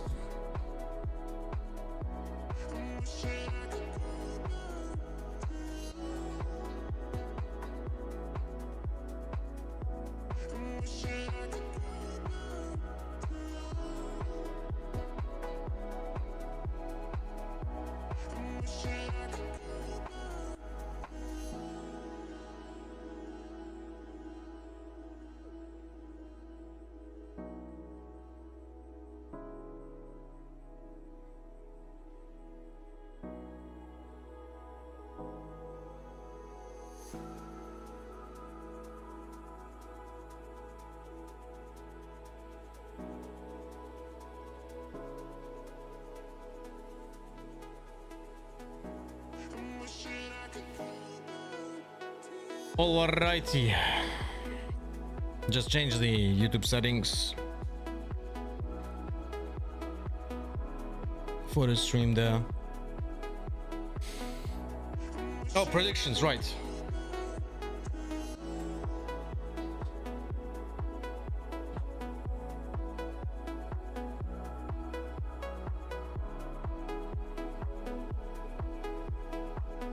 And now we have predictions for Abyss.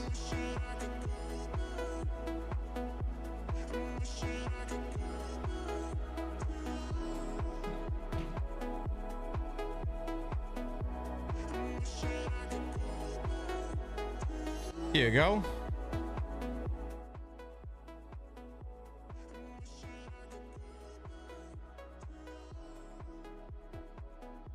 See how she felt.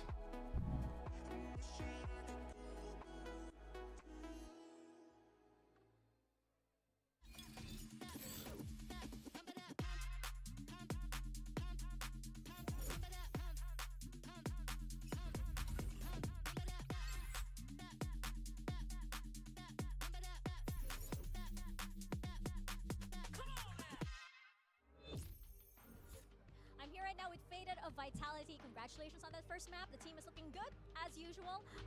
Coming up next, though, is Abyss, and DRX have been known to be comfortable in this map. They actually favor it quite a bit, so how are you feeling about it? Pretty comfortable. I think the boys make good adjustments on our side, so you know it's going to be a good test of seeing how our Abyss kind of plays out against Pacific. So you know, looking for a good fight.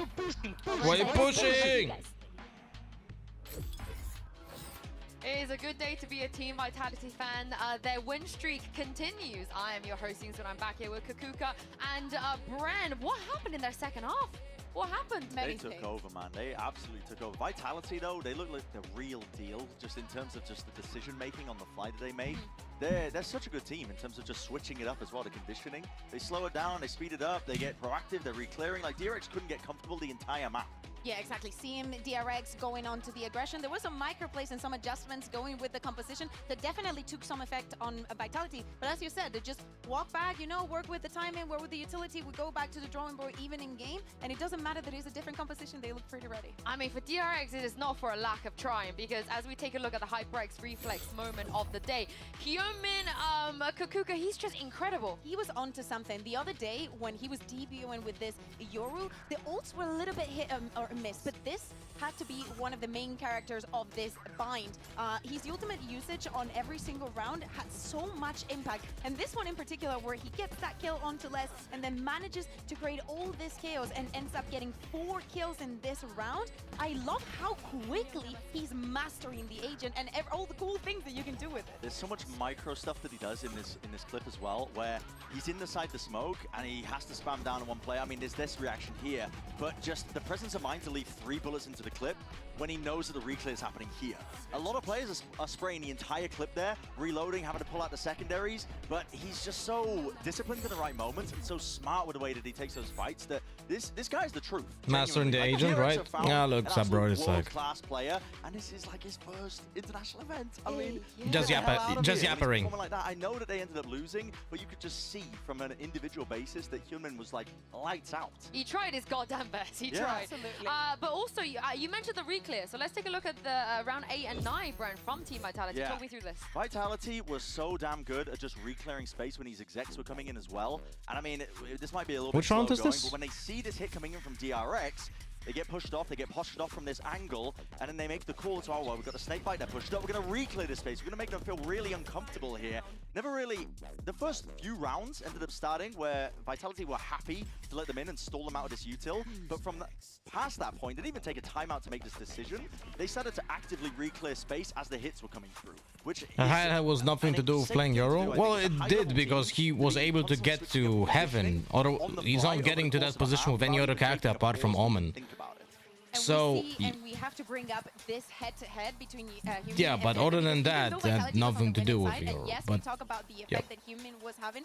In so many occasions, we saw Durka just going in for the kill, and DRX were so ready for taking that duel. Many teams would not have the same idea. I have never seen anybody diff Durka like that. I have never seen that. You just don't do things like this. This is absolutely crazy. But let's talk about map 2, because Abyss will be next. How well does this bode for DRX? I think it bodes really well, personally, because Abyss is the map that they love to play on the most, to be honest, right now. And coming into this, if they're already hitting like this on a map where, honestly, it's a middle ground for DRX, for Vitality, I think they were very smart in terms of the way that they directed this map veto. Abyss should be favorable home ground for DRX, and especially, man, they just look so damn good. I believe they run the double smoke stomp, I believe, with this as well, the Astra and the Omen. I could be wrong, I mean, I might be misremembering, but overall, I mean, it's a map where it is 100% a comfort zone for them, and yeah, I mean, I'm looking forward to it. Well, we've heard from the first coach Faden. Let's hear what Termi had to say ahead of map 2. Hey, Mika and Jen here with a lot of them have felt like they just didn't hit shots despite playing well. I'm wondering, what was the team struggling with on that map? And I don't like putting someone on a blast, but I think Flashback was getting outplayed, you know? And that was the main problem. Oh, you guys probably want to see Jen, right, instead of me. 아무래도 바이탈리티 선수들이 베테랑 선수들도 많고 경험도 많기 때문에 좀 여유 있게 게임을 했던 것 같고요. 반면에 저희는 아직까지는 그렇게 좀 여유 있는 플레이를 못한 것 같아서 그런 부분들에서 좀 밀려서 패배를 했다 생각하고 이 맵에서는 좀 그런 것들을 좀 우리가 원래 하던 방식대로 하자라는 식으로 좀 얘기를. That's a lot of stuff to say, man. 이 맵에선 잘해줄 거라고 The hell? 생각합니다. He's writing a book? Tell me. I think it mostly had to do with the mentality. Vitality coming with a lot of players with experience in big stages like this. They were able to play the rounds calm, whereas for some of our players, they were kind of in a haste, not used to playing on this big stage, this big game. So we talked about how to calm our minds down, having that strong mentality and the second map, and I think we're good to go. Well, thank you very much for your time, and good luck on the next map. Fighting. Is Jen supporting any org specifically, or is she just cheering Pacific as a whole? She's there for the whole Pacific. That's why she's always wearing merchandise of every team she's attending with. Whatsoever, but hopefully going on to the next one, Kukuko, they calm their nerves. You know, they're able Did to you use any of your stuff yesterday? It's understandable because of so many things that they're changing, and seeing those micro plays, it means that there's a lot of work that has gone into it. But now you're in the global don't stage, think any specific lineups were. As strong as Vitality. Yeah, I don't think so. I can't remember exactly. Go the way that you thought, but as you're saying, Abyss has to be a comfortable ground. I do like the fact, though, that Vitality has decided to start on the attack. They want to start off deciding the tempo and really understanding what DRX wants to do in the defense and just dictating the pace of the map. Yeah, I think it's a strong choice as well. And I mean, I was I misspoke earlier, I suppose, with the compositions as well, because it's not the double controller I was thinking of. It's the Sova Tejo that they end up playing as well, which does put the comfort roles for Freeing, because Freeing is one of the best Tejos in the game right now in terms of the way that he plays that, in terms of all of his util. And Abyss is a map where hopefully Flashback finds his spot, man. Because the map is like the size of a continent. So your rotations aren't easy unless you're running Yoru, right?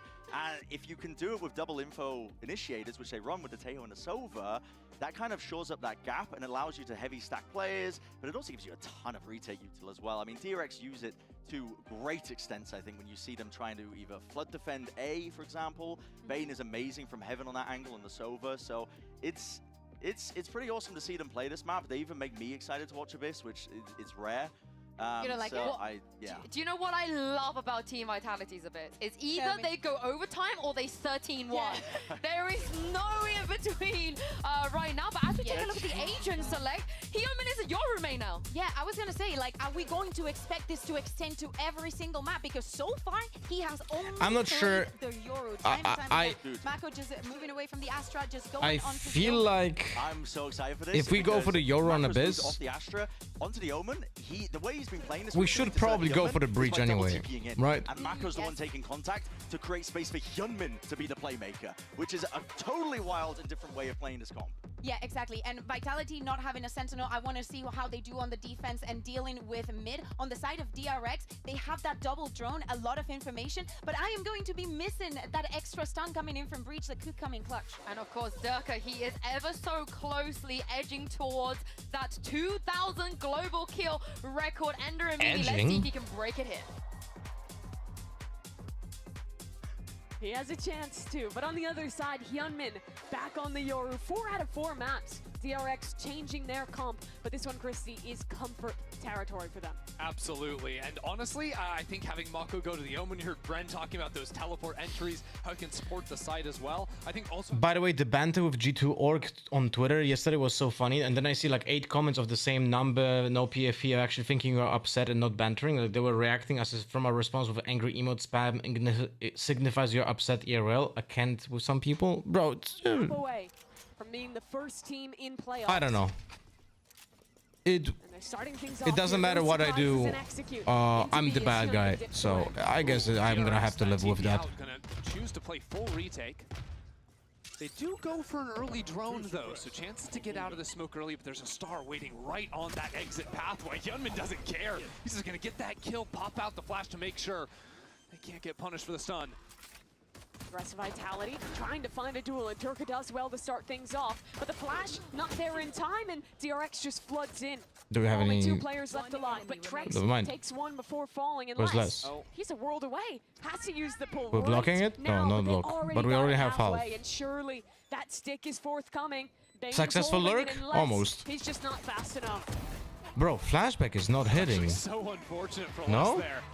He thought he had so much time to go for that late wrap because DRX had abandoned the site, but DRX's decision to actually fast flood in instead, get Hyunmin going here, and then have that pinch going 2 players into the front of the site, 2 players going into the backside up from heaven. I hope you will joining analysts on VCT again. You have interesting perspective on the game. I was learning so much.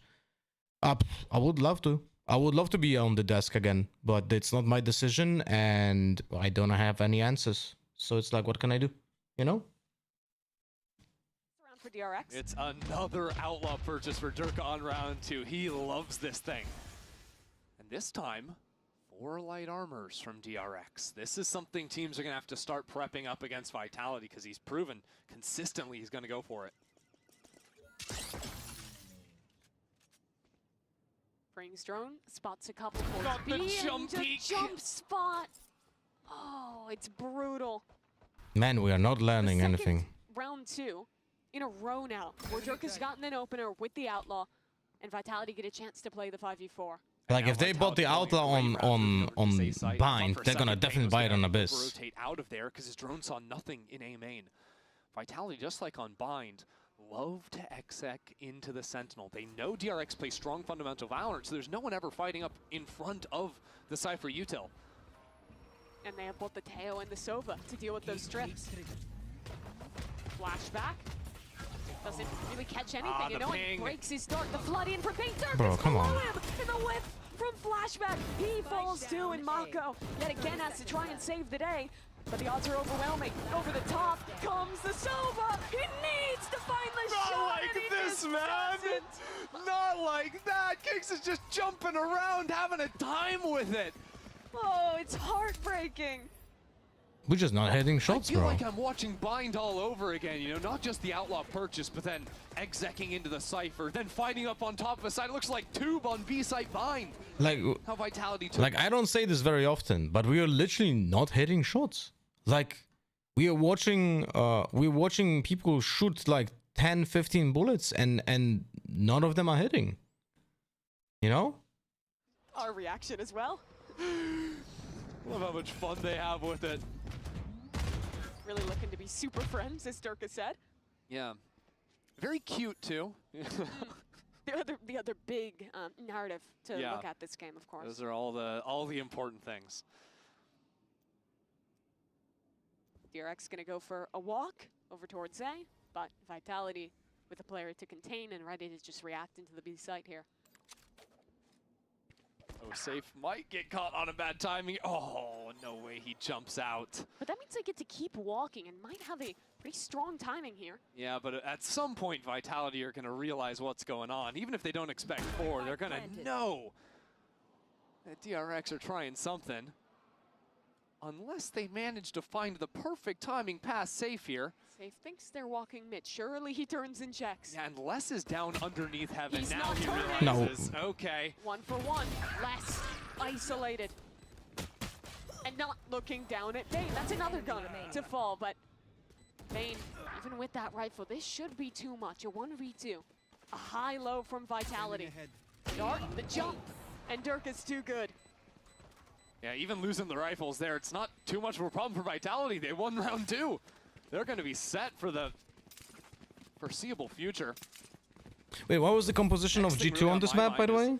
How the ultimates are going to play out, but really, I'm kind of impressed with how Vitality have consistently found these opening picks off the jump peaks, right? We saw it from bot mid that round. Previous round, it was Durka getting the jump peak from on top of Library. Not Pacific kickoff. It's okay. G2. What is he? I don't know what he is. He's safe. That's true. All right. They didn't play Tejo. Right. Whoops. Troll into A main. Yeah, it's nice to see Vitality still using the util to clear A main, even though really DRX haven't done anything here apart from the last round. And it's a round 4 attacking op for Durka. Oh my gosh. You look at this guy, he's become Hello, known for the Yakov. aura, but Abyss is the map to lock the jet, abuse the op. I love just kind of leaving him here in main as well. Now he shows the operator, so less value perhaps. Here. But all things considered, Vitality are probably going to look to reset back into some kind of a split here. A or B, it's hard to say. They still got Well, that we star know on that top the mid Jet they has an can tag operator, so into. we should definitely not overpeak. Timing on that one, but Like, I let think this the just ping is comment. coming, Don't so give him the Durka opener. If we now give him the going to opener... hunt for top mid. Oh my god. Wait, Freeing just decided to start fighting. No more jump peeking. He's taking heads. 2 clean 1 taps from Freeing. Kick's gonna make his own attempt to hold down towards mid, and he's But then he dies with the operator, so... with the Teo. And that means he's got Rolling Thunder online as well, so the call comes in from Vitality. It's going to be a B finish right now. Mako But again, it's like 5v3. I don't know, man. But I imagine the goal is to try and Like, this round made no sense. Freeing just decides to dry swing mid and gets 2 kills, so that makes no sense, but he gets 2. And now we're fucked on... What is going on in this game, man? This should put an end to Mako, and it does. So Plant will come down, and the Rolling Thunder still online. Yeah, it's going to be a fight back up into spawn here. Ultimate comes out, doesn't find He's too far Trex. away. So Plant comes down, now all of a sudden back in spawn. Okay. No! Kicks get sniped out! And that's the Brim ult. Gone. Breach ult. Trex in a 1v3 now. Okay, please, let's go all together. That would be very nice. Smokes for DRX. Why is Mako wide swinging heaven? No one knows. Flashback. Jumps up. Trex. Good no. spray control. And No. another. They're going 1 by 1! Only Bane left alive. And Trex is going for a walk. Bane is sticking. Bane is sticking. Nah, that is just too cold, man. His team is just getting murdered like Trex is killing absolutely everyone. Perfect 1v3. Mm. Go 1 by 1. Lose 2 players. Full stick. Yeah, what a clutch. Okay. Getting the job done. I mean, first of all, shout out Freeing, because what are those shots at the start of the round? Yet somehow... So, to answer you about Mako, I think what Mako was thinking was, oh, I know they're rotating towards B. Like, he's like 100% confirmed from the map control that they have. So he wanted to go backside and catch them when they're planting, but he got caught mid that movement, you know? Hit towards B this time, right off the rip. Quick teleports over though. DRX are ready to flood on in. Paranoia not connecting onto anyone. Durka snuck his way all the way into backside with Hyunmin up from above. He's ready to pop on out of that. Ultimate taken down by Durka. And with mid falling as well, DRX are in a whole heaping amount of trouble. Vitality are on a warpath. and this B side We are not playing like we have been playing against other teams. With a stinger, but not gonna happen. Durka finds 3 and Vitality get their third 2. I don't have an answer like why, but it's like we're definitely not playing like we had been playing in Pacific. We're not playing like we did even play against Sentinels. There's a lot of 1-by-1. Like it seems like they're incredibly nervous or like miscomming or something, because we do just all of those 1-by-1s for no reason, you know. For it at all. They full stop. And not only that, we also whiff shots. And that's what's been winning this series for Vitality. Those forward fights over towards B looking good already for Vitality. Now though, an absolute full save from DRX. They're going back to it. And when both of those things happen, it's gonna have a hard time. Sees the shoulder of Hyunmin. And DRX will be the one to convert the kill. DRX had a bit of a stack on this round, but Vitality still get out and start to clean up these kills. Vitality choosing just to walk back into the site. Drone's gonna end up seeing them. The second DRX started checking their backs for a lurk or for the rotate over into the A site, that's when Vitality find their timing. Durka once again up close in Again, their face. 1-by-1. Gets the first, the second. It's just a little bit too much for DRX against his rifle. Except when he's looking the other way. That tends to help. That one's a little more difficult though. 4-2 though, Vitality convert the anti-eco, and it seems like they've found the sauce on Oh, this your one. friend haven't had time to join the stream for so long. Hope it's all good. Yeah, all good. Thank you for joining, Proud Bartender. Welcome back. Even on these How are you doing? roles, he's just fragging like crazy. Like in their series versus T1 on Bind, he was popping off. The last time they played Abyss too, his Sova was just absolutely crazy. That's part of what was so impressive about the Vitality run back in EMEA. Everyone was excited for Les, for Durka, for these guys for the first time on a different team than the org that they were an icon of. But then you have the players who were already on Vitality, and they really stepped up. Kicks especially in EMEA was just incredible for this team. And I just feel like these players take such intelligent fights. Like you don't see a lot of times like a Trex or a Kicks like overextending, overfighting on their own. Like Trex only died 2 times in this map so far. Like every fight he takes is just going to be a good one. Always coming out on top. Hello, Matteo. We're going to reset into this timeout, right? Yep, we need a mental reset, that's for sure. It's called a timeout this series. No, it's been all DRX all day.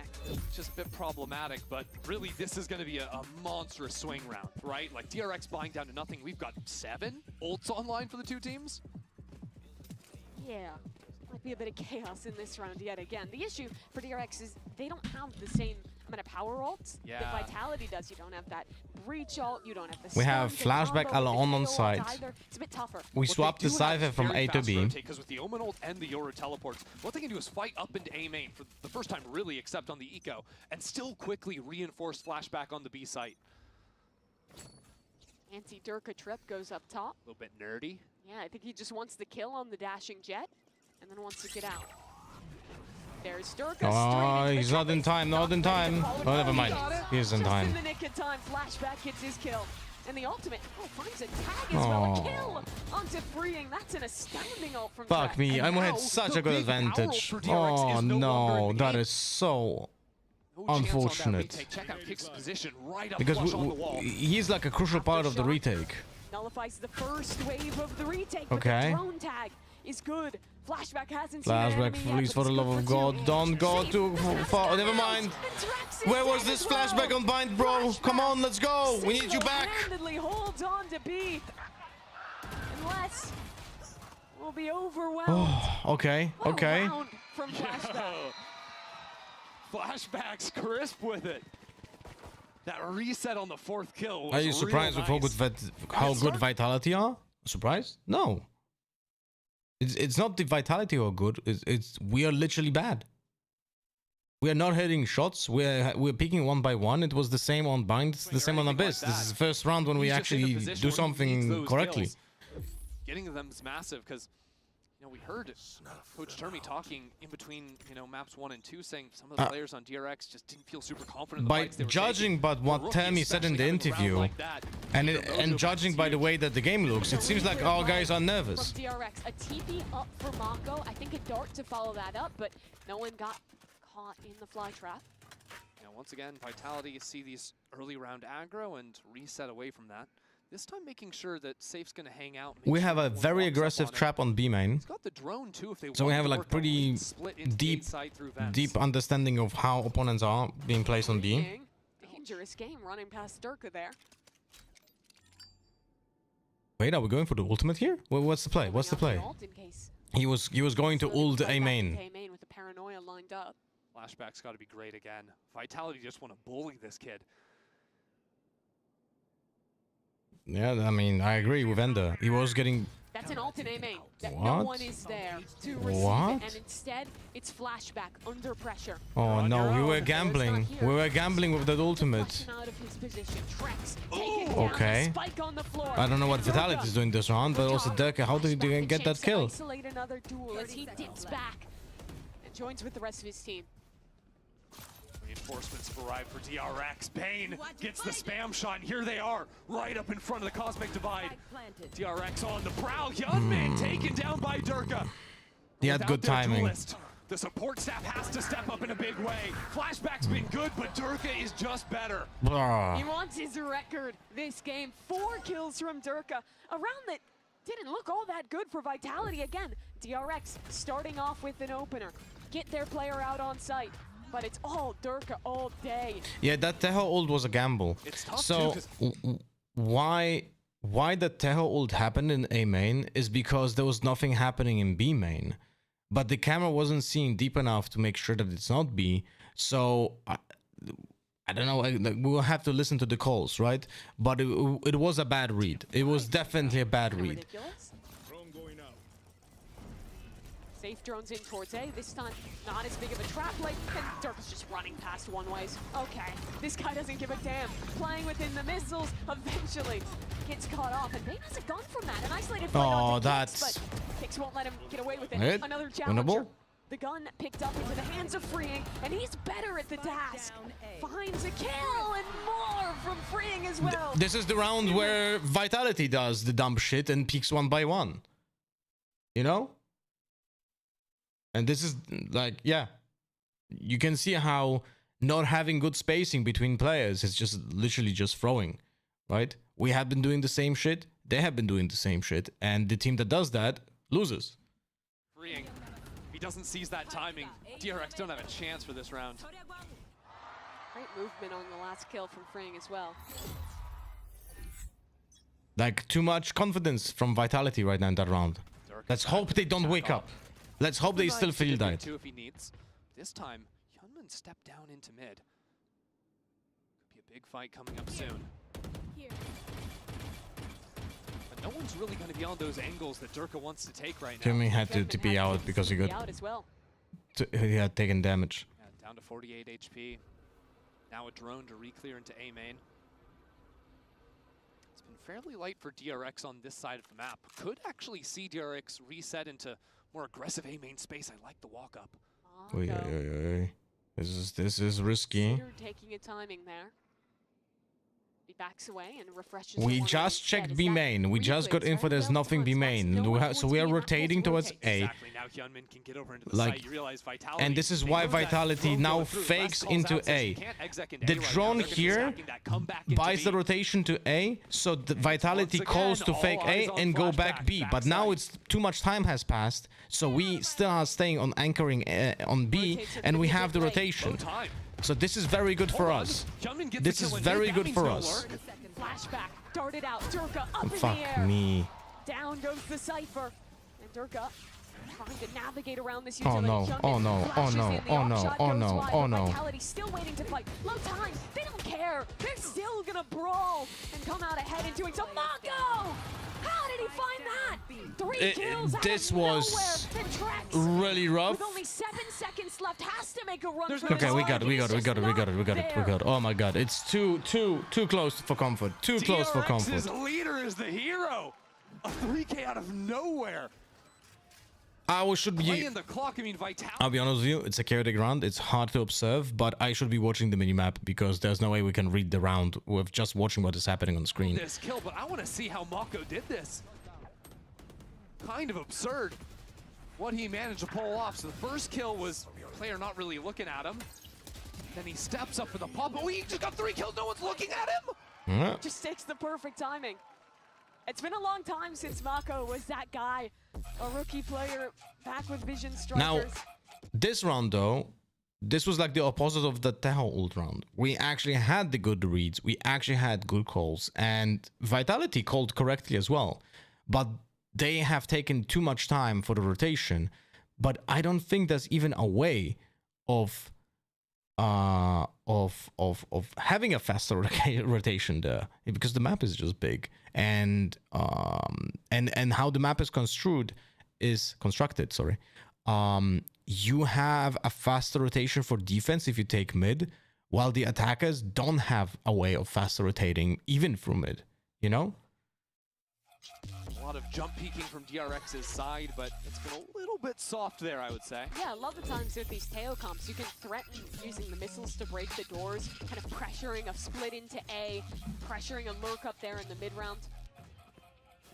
But the other strength of their comp is, hey guys, remember we have triple initiator. We can just kind of send it on executes, and I think that might be what Faded was going for here. The hard thing is A is basically always stacked early on from DRX, so Vitality haven't really sped up after taking A main control. This could be the time though. What's going on over here? I think a Paranoia primed on the re-clear too. Combo with the Yoru flash. And again, Mako doesn't catch any fish through the smoke. Yeah, nothing really there for them. Just an orb. They're one secured away by from breach. This is for now. Right now, if you are DRX, if you check in the orbs economy and so on, this should be an obvious B hit with a breach ultimate. So I wouldn't be surprised to see like a rotation towards B, and that's why you see the reinforcements from Yoru on B side. That's why they re-clear with the drone there, and you see that they are guarding the orb but not taking it. So now you're double guessing yourself. Is it A? Is it B? Are they going for the ult from breach or actually not? Like, this is now full unknown. They're again being told that it's always these late rounds into the Cypher. And now Drex is taking this space up into mid. I love this. He can choose to go for a quick split into A or just catch the rotates out from the We don't have a TP rotation anymore, so now we have to play retake essentially on A now. Never mind. No one shoots the dart because Daka is just... See? This is literally me in ranked. Like, I am on site and my teammates are in A main. In the perfect position, needs to go massive, but Oh, he can't. no. Less steps up to the plate and allows his team a plant through heaven. And somehow we're losing this round. He's in the air! Drex is crazy, man! Jumping up there! Maybe even just winning the round for his team with that play. I mean, that was a Tony Hawk Pro Skater trick, diving through the air, and that just wins the round for Vitality. He's Tony Hawking over here. Okay. They're just out. And honestly, like, that kill secured the round for Vitality, but I think just his decision to go for the mid lurk and be in that space stopped DRX's reinforcements from coming in. Because Hyunmin had the Yoru ultimate coming up. I have a problem with Riot Games. My ping is 20 plus 20 higher than normal on every server, even in League of Legends higher than usual. My internet is like fine, like normal. In CS I get normal ping. Only in Riot Games I have this problem. It happened 3 days ago and I didn't even have lag, just triple my usual ping. You should try two things. Also One, of DRX too. right to player support. Late into these B site hits, Two, Vitality is ask your ISP. every round, but they still Because could have gone very wrong. That's not Riot's problem, most likely, but it's actually your internet service provider problem, because most likely something changed in your ISP rather than at Riot. You know? That's what I think. So, yeah. Although this time, I think it could actually just be the full-on exec. That would be, again, just that slight pivot, 2 rounds of structure, catch DRX off guard. And look, DRX have sent troops into mid. And they're saving their utility, just the drone here, so they can speed up into the side. Oh, we can smoke. That's not good.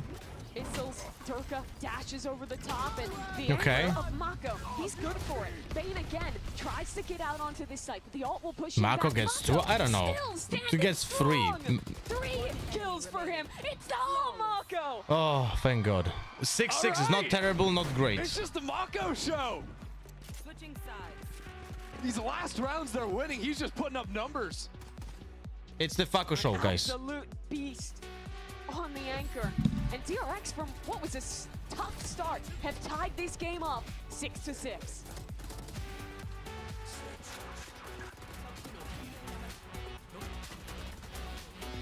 But like, you can see how Durka legit is on an island 4 rounds on attack. They got punished 3 rounds because of Durka overheat on attack. He had no support. He's not hitting a shot. He's not getting a kill because he's getting killed. And the round is like, poof, gone. Like, the same story was on Bind, right? It's very easy to like look at the score and be like, oh, they're winning very easily. But you just don't watch. If you need to have an eye test of what's happening in the game. On Bind, we get isolated. Flashback was getting killed and outplayed consistently. So we had a consistent no sentinel 4v5. But also many rounds were just Durka just does something that is incredibly risky, and he gets the risky kill that is not in his favor in any way, right? In any way. And then suddenly the round is completely gone. But if he doesn't get that risky thing, then the round is the other way around. Like, that kind of high risk, high reward play is not a consistent thing that you can do.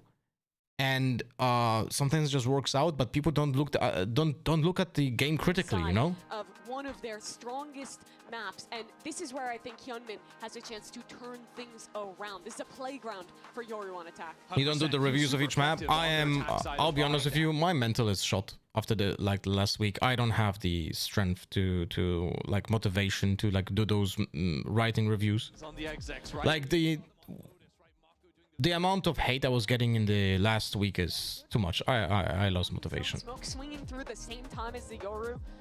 And this is something that Vitality can't have really prepped for because it's another new comp from DRX. I called my internet provider. He said everything's fine. Well, I can tell you what. I had an internet provider that gave me consistent packet loss to Riot servers in every game. And they had no idea what routing is. Like the customer service in your internet provider will just say, yeah, everything's good on our part. Start this one off. It works by me, bruh.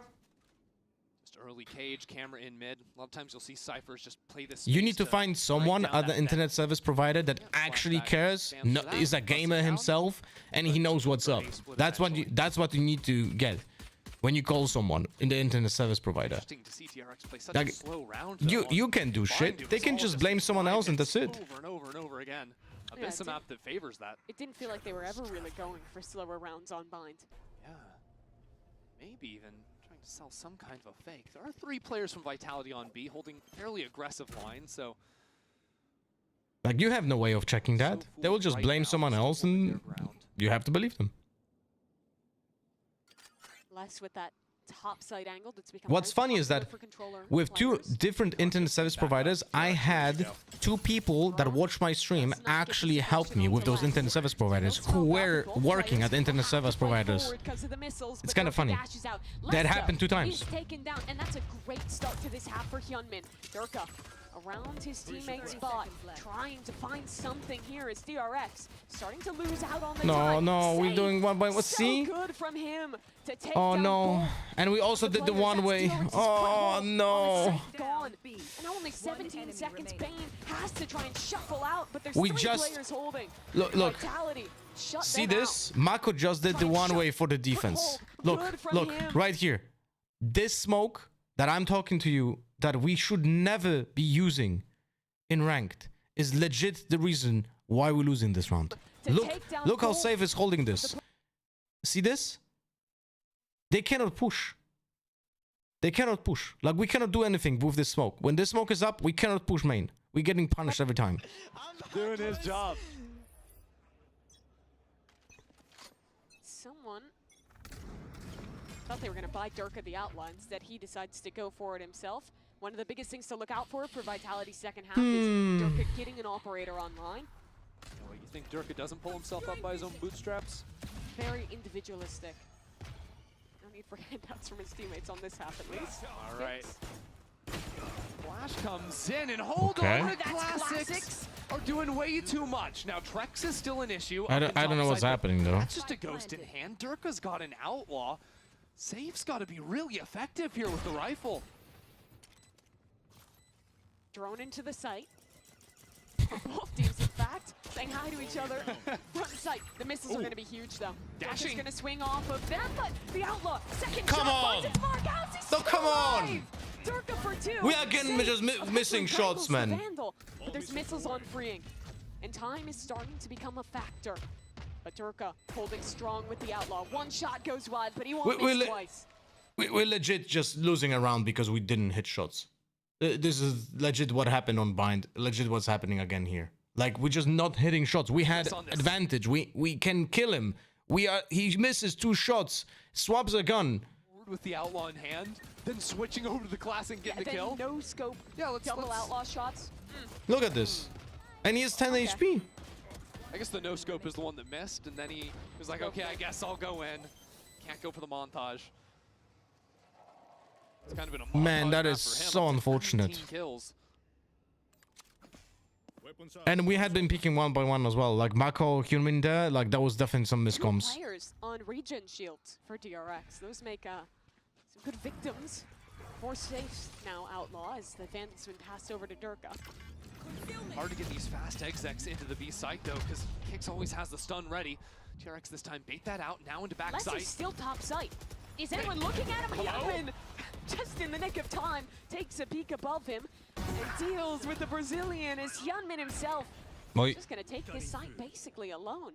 Durka on the timing to fight in, and he dips into his own clone, loses sight. Trying to use the clone as a shield is crazy. But DRX still having position in backside and B main. Vitality have a lot to do. Dash up on top side. Durka might actually have it in him. I mean, he's just dancing around him right now, freeing, holding his ground, but as the Classic comes out, Durka gets a 3rd. Vitality on pace to potentially steal this round away. Durka on 4. Durka holding up to half. Flashback comes into him, and Durka sits him down. It's the ace for Vitality's Duelist. His first global event off Fnatic, trying to make a name for himself on a new roster. And on the verge of breaking records doing it. All 5 kills in this round. I mean, the positioning, the way he isolated these fights, saving bullets in the Vandal there. 2 bullets to get that kill, then he gets into the knives. I mean, his pathing's just crazy. It's just cinema. Unlucky, I guess. And that's a bonus round 1 for Vitality. It is peak Durka. DRX into a half by now. I don't know if that's gonna be enough to shut him down. He's peeking up in A main. Oh, okay. Spamming through. No one has traded him out, but Hyunmin from behind with a stinger puts an end to Vitality's hold of Good paranoia from Imon. DRX keep on doing it. Question is, now DRX punished the overconfidence from Vitality. Turns around and Hyunmin makes it happen. It's like, look, it's so funny, man. Deka does. Like, Deka wins a round for Vitality single-handedly. It was the same on Bind. It was the same on Attack here as well, right? Deka does like some ridiculous stuff that should not be happening, right? Like, it should not be possible to do those, like, carries like this. But he's allowed to do it because DRX is not hitting shots, right? He's just dodging all the bullets like it's Matrix. And what happens next? Vitality goes for like some overconfident peak and get punished. Back away from it. Every single time. No fear in his eyes. You can literally build a pattern. When Derek does something insane and solo carries around, they're gonna do something incredibly overconfident next round and lose around because of it. Importantly, Durko's actually dropped that Vandal. He's gonna have enough money to op in the next round. Dart to re-clear bottom mid, but it doesn't catch on to flashback. Durka's out in the open here. Why are you not supporting Vitality? DRX have to choose to snap into this exec now. Durka's just full walking this flank. His team won't be able to hold long though. Only some sheriffs to lock down this site. Safe has an isolated position. He dives into the smoke. It's ahead. I don't know. Sometimes I'm feeling like I'm being trolled in chat. A bit awkward. Safe can't do anything though. But the flank is finally jumped the activated. trip. He used the updraft to get over the tripwire. And now with his hero rifle, could he do it? Flashback out in the open. Durka wins that duel. Spike planted. Last only has a classic, it doesn't matter! Gets a kill there! And with just a hero rifle to start, Durka has a chance to win this round for Vitality. Smokes up. No tap on the spike just yet. The missiles go in early. It all comes back to Durka. He has to defend his teammate. But Mako sprays him down and through the smoke. Oh, we Mako got so claims the lucky. ball. Holy shit. Mako will go quiet for a second, but when he shows up, he's winning the rounds for his team. Again, these rounds getting so chaotic. DRX trying to fight into back spawn off of the Hunter's Fury. What are these coming rounds? down. Yeah, I'll be honest with you. I don't think this game is good. It's entertaining, for sure. You have a lot of crazy shit happening. Like, you have Durka acing, getting 4Ks, 3Ks, single-handedly carrying the entire game. Like, he's 27 kills, guys. Right? And it was the same on Bind. It's entertaining to watch, specifically also when you're like a Vitality fan or like a Durka fan. But the game is not good. Like, we're not playing well. Vitality is also not playing well. Started out though. You know? Oh, I've seen the off. Like, this is not clean Valorant. Durka's been able to creep But into it's the game, entertaining although Valorant. DRX actually ended up pinging him. I think Flashback is ready to take this fight. Durka against Flashback. Stun comes in, but he's going to dip away. DRX are moving to the B site. But it's less here. Yeonmin off. It's perfect. And they went, ooh. Shoot away from B. No, we're doing that shit smoke, man. Teleported up on top. North Heaven Hell chooses to back away. DRX going to play the post off site. Safe has his ultimate. I don't know what happened with Mako. Like, there's a lot of bad smokes that he's doing lately. If they stick around. Although this one might be just a game plan difference, but I really heavily disagree with it. Ever present, holding from heaven. This is such a hard position to watch with the operator, man. Durka starts things strong on this retake. He's 2000th global. Wait. We can't. Win the round. He dives forward. Okay, never mind. Mako just wins with the fucking TP. It was terrible angle for us. Good ultimate. Actually, no. It was bad ultimate for Save. I just realized Save just trolled Vitality with the ult. Look why did Save just throw the round? Why did Save just throw the round, guys? Why do you think? What is the direction of his ultimate? Right? First player to ever reach that marker. The ult, if you do the ult, for that GOAT status, now doing it with another team. If you do the ult the other way around, you buy more space for yourself. They've lost the last 3 on a And that's the problem with many Tahoe players at a pro level. They don't know which direction they want to achieve. They don't think about it. If you do the ultimate this way, then the players who are trying to get into the spike, they have less time because they have to wait it out. Hello? The messiness of the post plants, right? Where Right? DRX are fighting forward very If it's this consistently, way fighting out around, of space and sort of like frustrating them this, in those fights. then the One of those ult that going Vitality goes play as a all day, wave, but it's kind of goes as a changed in the last wave, couple and you can rounds. follow the wave. So it literally creates a space for you. Think about it this way. People don't treat the Teho ultimate like it's a cascade from Harbor. It's literally a cascade from Harbor that deals damage. Right? Once you start thinking about this utility piece this way, you're gonna start winning more games because of good direction, not bad direction.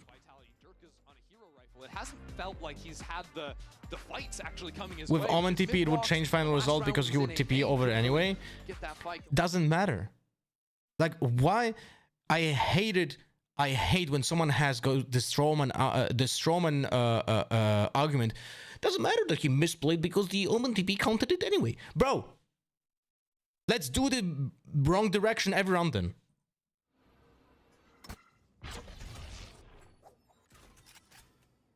DRX are heading towards the stack here. Safe is a scrumptious piece of bait in main. Just a ghost to work with. He'll bide all the attention. He's trying to ping for the op shots through the smoke. You're in the right, but in the case the final result would be the same. No, it wouldn't be. You don't know that. You don't know that. time, but yeah, you're just gonna get spammed. You have away. no idea if the I result love would have been the choice to same toss because the round is flashback, and different. Yunmin's gonna enter with The timing is different because it goes from the other way around. Will Mako actually make it correctly? Will he not fuck up the ultimate? Because he had no risk when the ultimate was the wrong direction. Okay, he's found two, and this makes things somewhat doable. It's only Sheriffs on the remaining players, but Trex already had one kill. Drone up onto Bane. He's gonna use the ult. Ulting? Okay, he's What? getting pushed. Surely Bane What is the just gonna deal fuck with is this. going on? Les silently drops, but Bane jump peeks and baits him out, but in the open! And now it's a 1v1. The former champion has got a rifle, and it's a 1v1. No, we have a against the rookie. Vandal. He's sticking halfway. Missiles coming in, but Les achieves his goal. Stun off the next tap. Les backs out of the smoke, wins.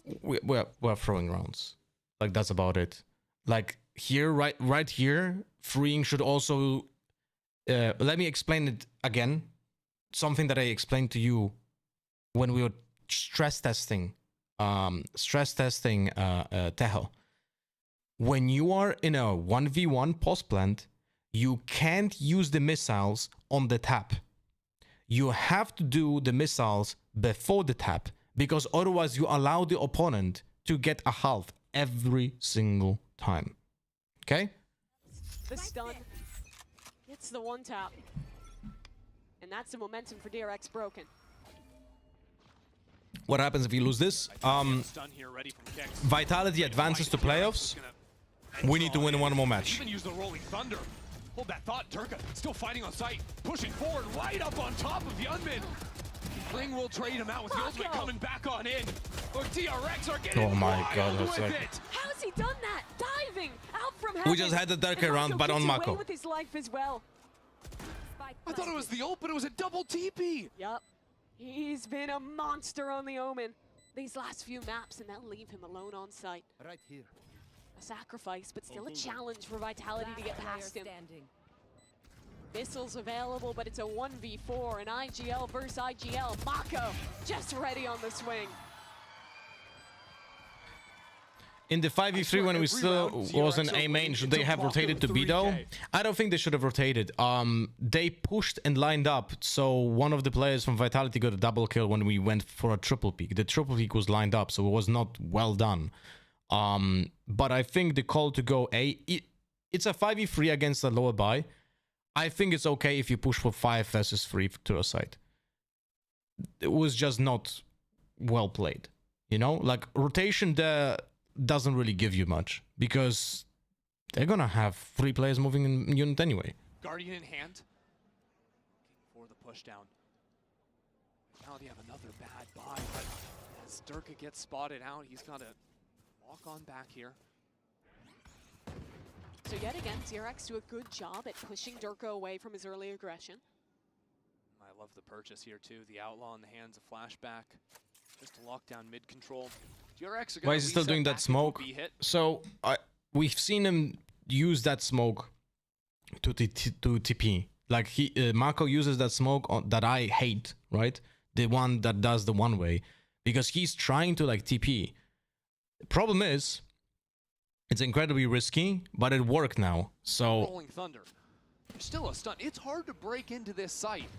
There's not so much time left to play with. There's the ult though. Less inside of his smoke.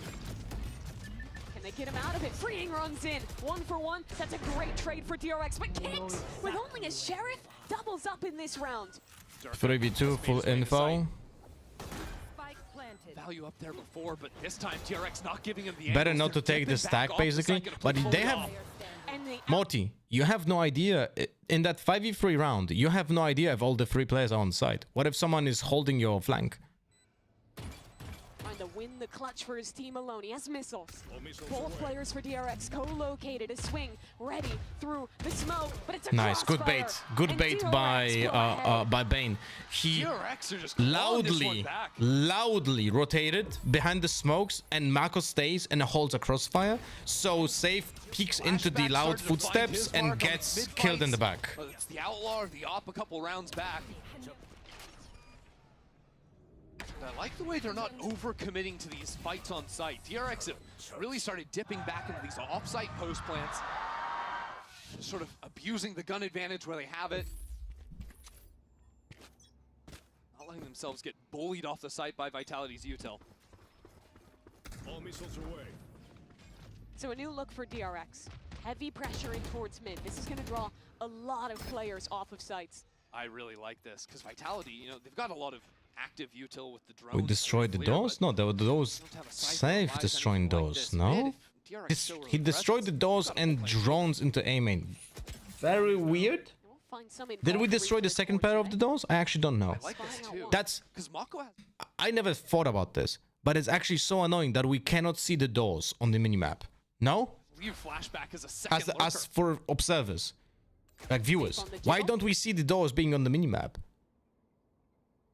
Right? They're holding the angle perfectly. Taunt swing. That hits the opener, but DRX are just going to want to execute as a reaction and say losing the lurker here is a big problem. Vitality are moving quickly, and DRX Yeah, we're going into a problematic timing. Enter into this site, but he's spotted out in the corner. Teo missiles in, but there's a stun that's arrived from Kicks, and DRX Yeah, it's way too late. Now it's way too late. Unless this gets... Vitality trying to hold strong, but the ult is perfect. The Get did get something, but we're not good. It's too late. 4-1, another for this Oh, man. it's a safe. It's a safe. It's a safe now. Only 15 seconds, and DRX, I think they're forced to save. They just can't get out of main. Mako tried to be the... We had been so hesitant.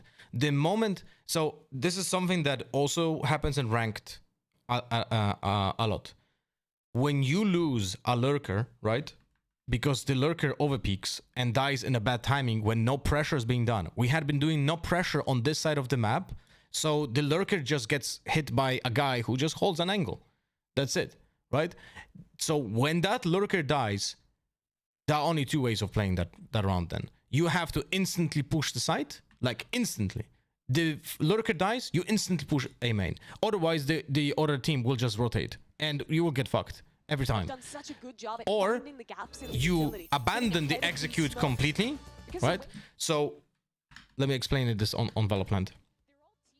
So essentially, because we lost the lurker on B, right? And we had multiple players on A already waiting in A main. When this player dies, we have to instantly push A, or we have to rotate mid and work a kill. Because we had the time. But we hesitated for like 20 seconds over here. So the rotations from killing the lurker already started being done. So in that 20 seconds that are happening of hesitance over here, the players from B reinforce A. And then you go into an A hit where everyone is already ready. And you're not able to play that out. You know? I would expect, in a similar way towards the close of last half, when Vitality started actively looking... You can legit feel like DRX is incredibly nervous in this match. Like not hitting shots, a lot of 1-by-1s, so comms are hectic most likely. The rookie players are just nervous because they play against a seasoned team, or rather not seasoned team, but seasoned players. All of the players that are playing on Vitality are incredibly experienced on LAN, right? Keep your eyes on Durka here. Kicks with a stun. They'll contact down to start. Mako. Is he just going to TP ahead of this one? It's getting very awkward. Quickly for Durka. There's a stun. Durka for 2, but Mako. Well, Again, the it's savior okay. for DRX. It's 2 for 2 for attackers, so it's not bad. And they're going to call to pause things. Just a minute and 20 left on the clock. They've got plenty of time. But now Kicks can just pick off a timing peak through the smoke and we get fucked. Kicks. Backs out of the smoke. Perfect timing taken to back out of that one. How does Vitality know if it's the lurker they killed? That's a cipher. By judging by the you know the playstyle of a team. You know who's the lurker for that team. And in most cases, that's the cipher player. Initiator utility coming into this site, but there's no follow-up. Yeah, Les is trying to flank, but he just broke a tripwire. DRX are aware of this. Are going to fight up into Vitality's face. How do we play this around? Flashback. How do you play this around? Oh my god, the timing would be perfect. Oh, he whiffed like 10 bullets. But he got the kill. Bounding forward, but now it's only him. Yes! Let's go! Oh, it's such an important round. Guys, Flashback, he is nervous. I can tell you that. You know why? Because Flashback is the guy who is doing this. Bing, bing, bing, bing. 3 kills with 3 bullets. He had very patient aim and incredibly good control. Today, he's doing this. That is a sign of being nervous. 4 maps played. You know? 4 new comps. And it's been all about Mako on this Omen, TPing in with Hyunmin on the Yoru. I hope Termi recognizes that and has a talk with him. Like a motivational talk, I mean. DRX, it's time to accelerate into the site. Dimensional drift unlocked. Like, you know, like a realize no one's here. Like a dad talk. The ult catches out a couple. Hyunmin, does he want to go for this one? Less running in, but Hyunmin teleports back. Hunter's Fury, 4 tracks. Can he find a connection? There's a tag, but no kill to be found. There's a fast lure coming in his mid as well. Keep your eyes on that as Mako takes down That is some good repositioning, and the paranoia buy time. Ultimate to reposition mid. That is so good. That is so good. Finally some good shit. 2 left alive. Vitality getting 5v1, guys. Now. And kicks. Okay, I'm not saying anything. I'm not saying anything. It was a 5v1. Ulted back in Okay. his spot. I mean, DRX. What? And that kind of execute with this kind of like confidence and good utility usage, that was the DRX that we've been watching the entire season. The series is 1-1. Let's go. And your first team Let's to the go. playoffs will be found out We're back. on map That's how we needed to 3. play the entire game. I really hope we get a motivational talk by Termi. Termi goes, Flashback, buddy, you're the best on the server. No kidding. Just get that brick off your mouse, you know? Like he is spraying every time, you know?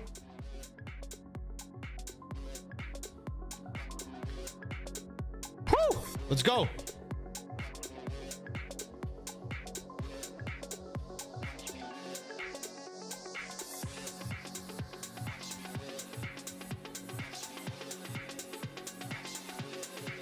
Predictions? Yeah, right.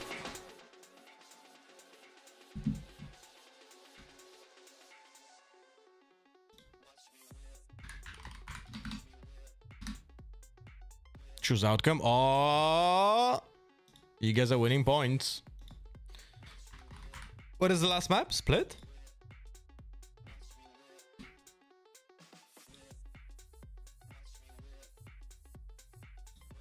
Split. Okay. What was the last composition they played on Split? Did they even play Split?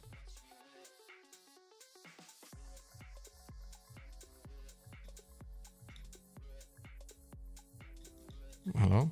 Why is it not showing? This is some major bullshit. It's not showing any matches. Oh wait, what? What is this?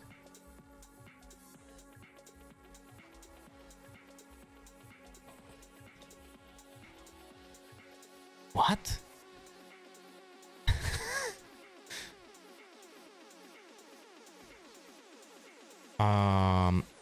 Was the first map when they lost against Liquid. Okay.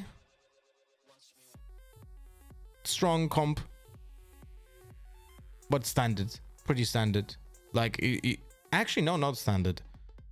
Like, this could be Sky as well. But I like Fate, personally. So, yeah.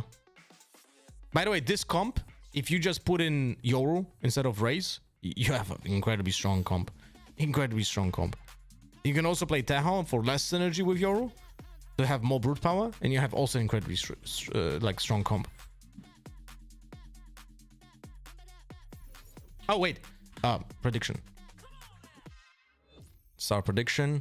What an absolutely insane response from DRX we will be getting. Here we go. Lap 3 for the first time in this tournament. I'm your host, Yusuf. I'm back here with Kakuka and Brent. For a second there, Vitality had the chance to close it out, but Kakuka, what happened? I mean, many things happened. Mako happened, right? In every single round. I think that Vitality definitely understood that. And even right from the beginning, when DRX was not able to translate that pistol into the second round, I was like, oh my god, is this going to be a stomp? It feels very weird because that's not what we expect from DRX. But man, round and round again, they proved how well this composition and every single thing that is new that they're bringing in, it makes them feel so comfortable. Yeah, I mean, Abyss is a comfort pick for a reason with it, and even with the composition switch-ups, but even a little micro plays that some of these DRX players are pulling out, like Flashback here with a setup, specifically designed to punish the Jet, and I was worried he was going to miss the timing onto this one. But the first half, I think, was defined by a lot of the, you know, other players outside of Mako really showing up to win them rounds single-handedly. And when it got to that second half, it was literally just Mako shutting down the rabid dog that is Durka. Because they needed a Herculean effort out of somebody to just put a stop to that. It's funny, like, look, I don't mind like the storylines that the casters are building on the desk. Like, I was in this position as well. I know how it works. But it's funny how they're building like, oh, Mako was single-handedly winning rounds, which is correct.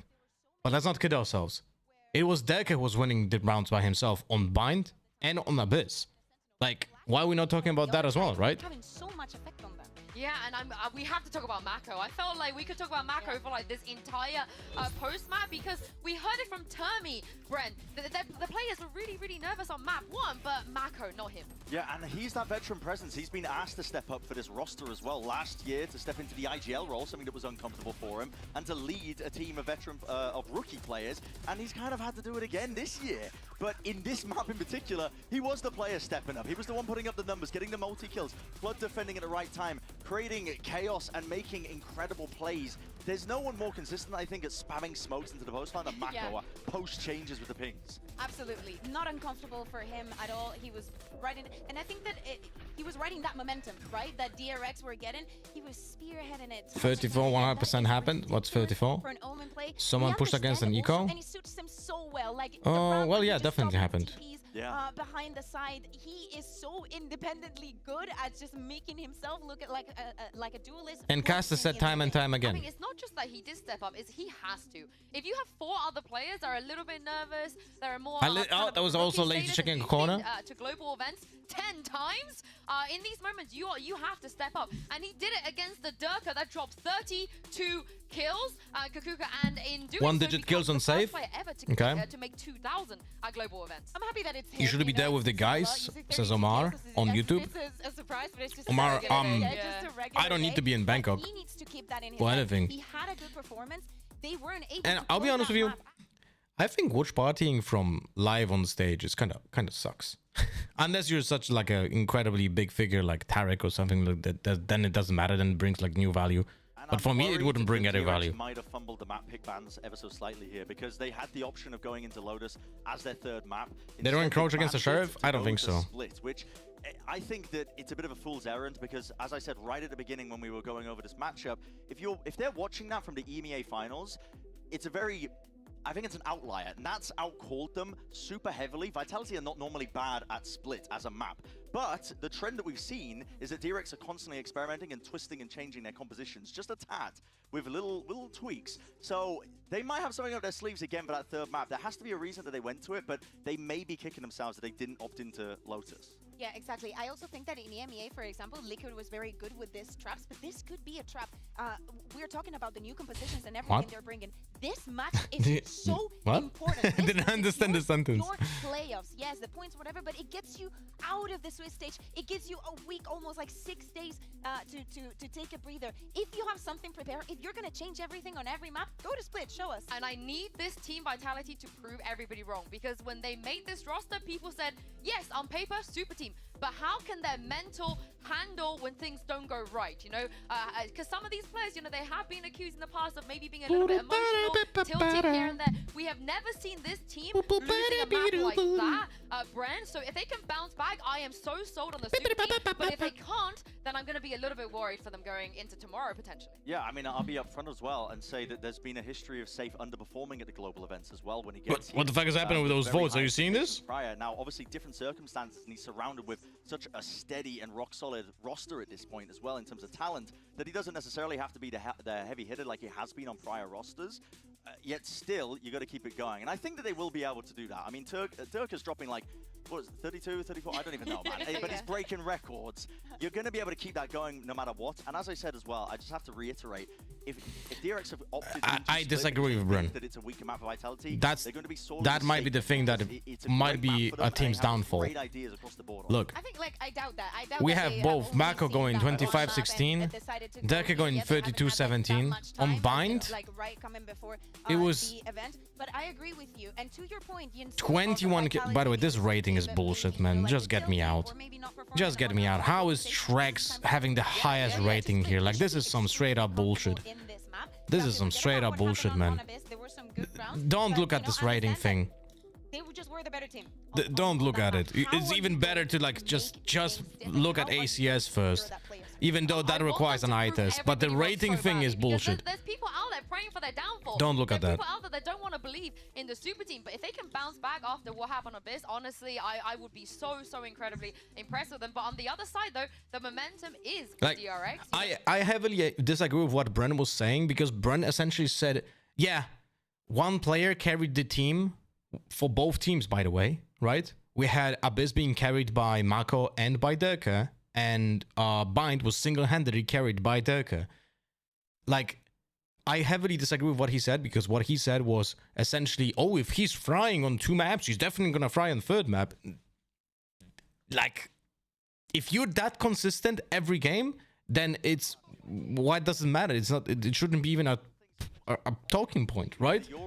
And it's such an interesting dynamic as well. We saw it a little bit with Mako, right? With the double TPs. We saw him pulling it out on Abyss on just one of the rounds. So they played the exact same composition. We played the Euro on split. I think that in this map, who I want... I'm gonna, whatever happens, I am gonna do I will do everything to make Hyunmin the best Euro on the planet. I will sacrifice my streams. I will sacrifice my private time to help him. Like, whenever he has time. We have to get him up there. We have to get him up there. He seems to be motivated to play the Euro all the time. To do it, but this is it. The winner, Ender and Mimi, will secure a spot at playoffs. The pressure is on.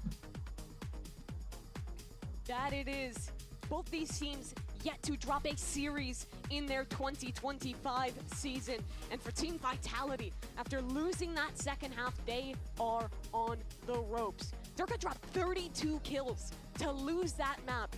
Vitality's got to prove that it's not the Dirka's show, that they're really a super team if they want to come back and make the playoffs.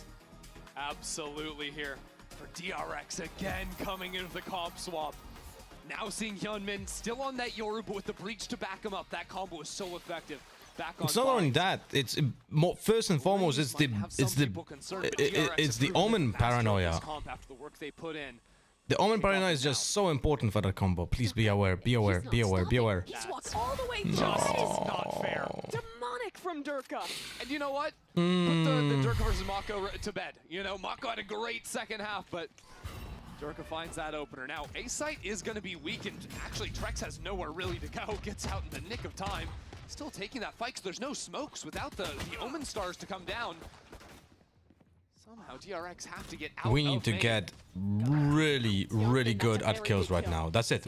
Just aiming, just aiming, just aiming, just aiming. I don't know what's going on, but Hyunmin gets 2K, 3K. Blinded and gone. DRX, this is a 4v5, but they have systematically dismantled Vitality. Hyunmin's fighting them everywhere. Bottom screens, heaven.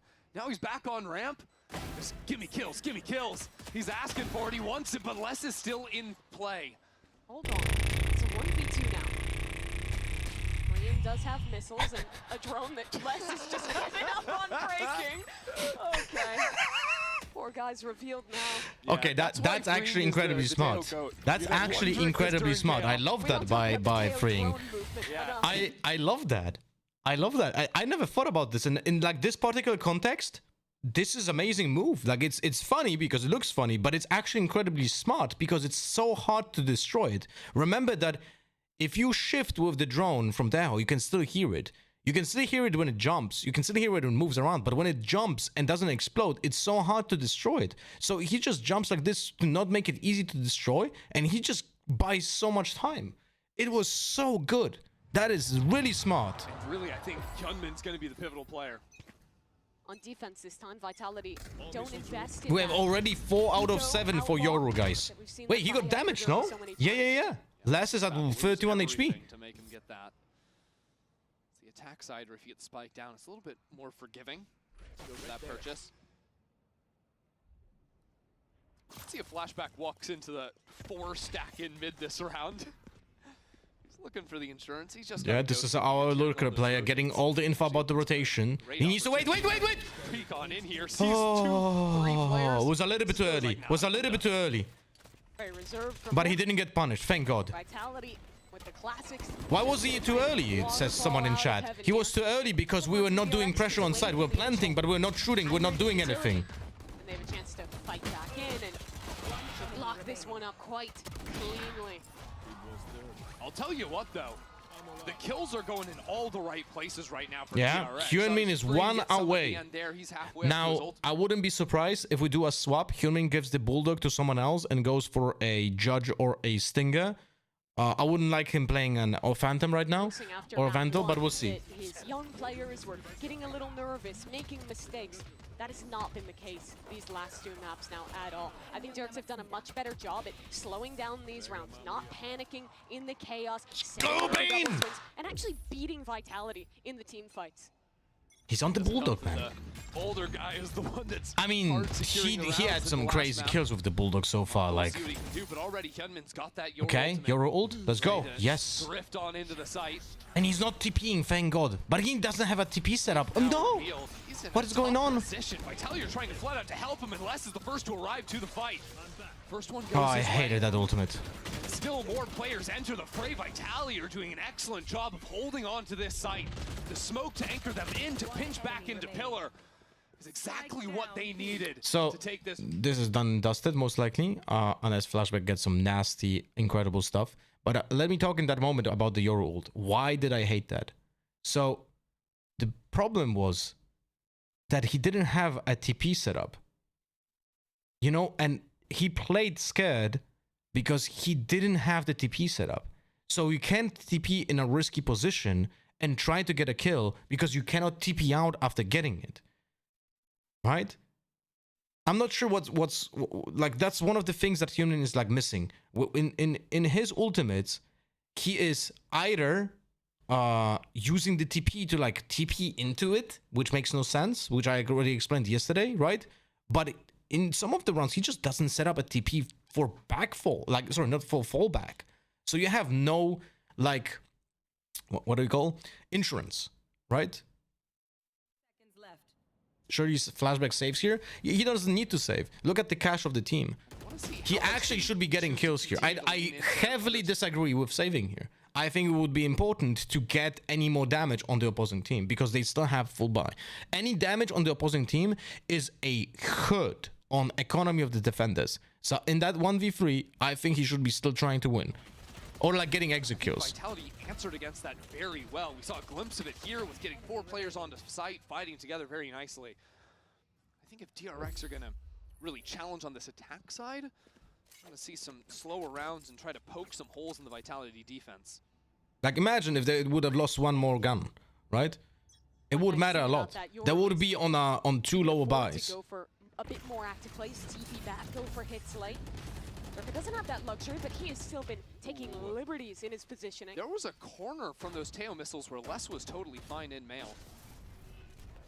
Not forced to rotate out whatsoever.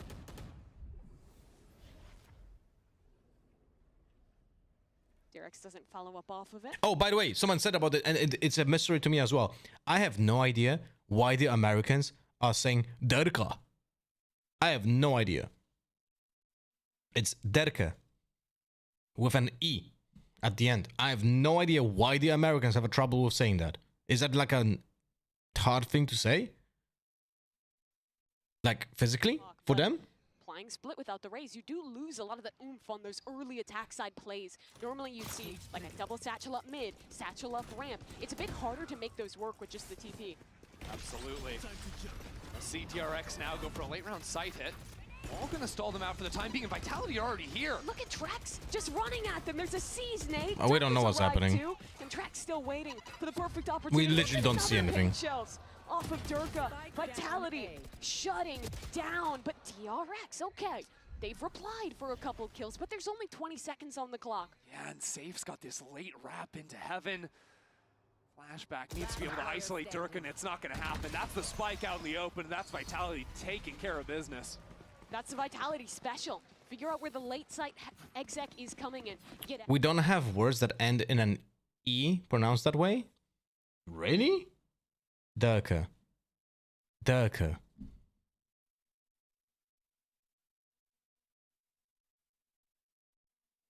I'm trying to think.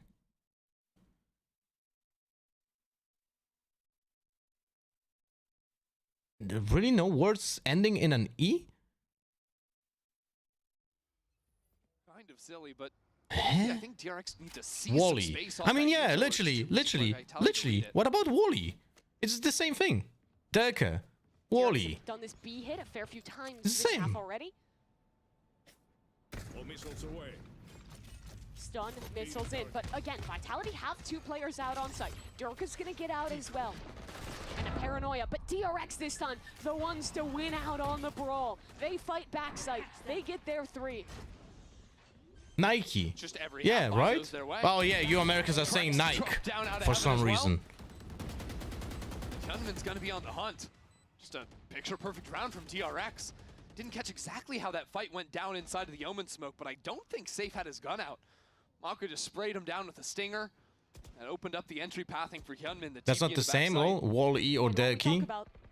Okay, you're right. Being a bit more difficult to go Durka. for those early mid dives, the early ramp dives. Durka, That's the Wall-E. strength is when you are Yeah, into these you're sets, right. having the double TP with Mako.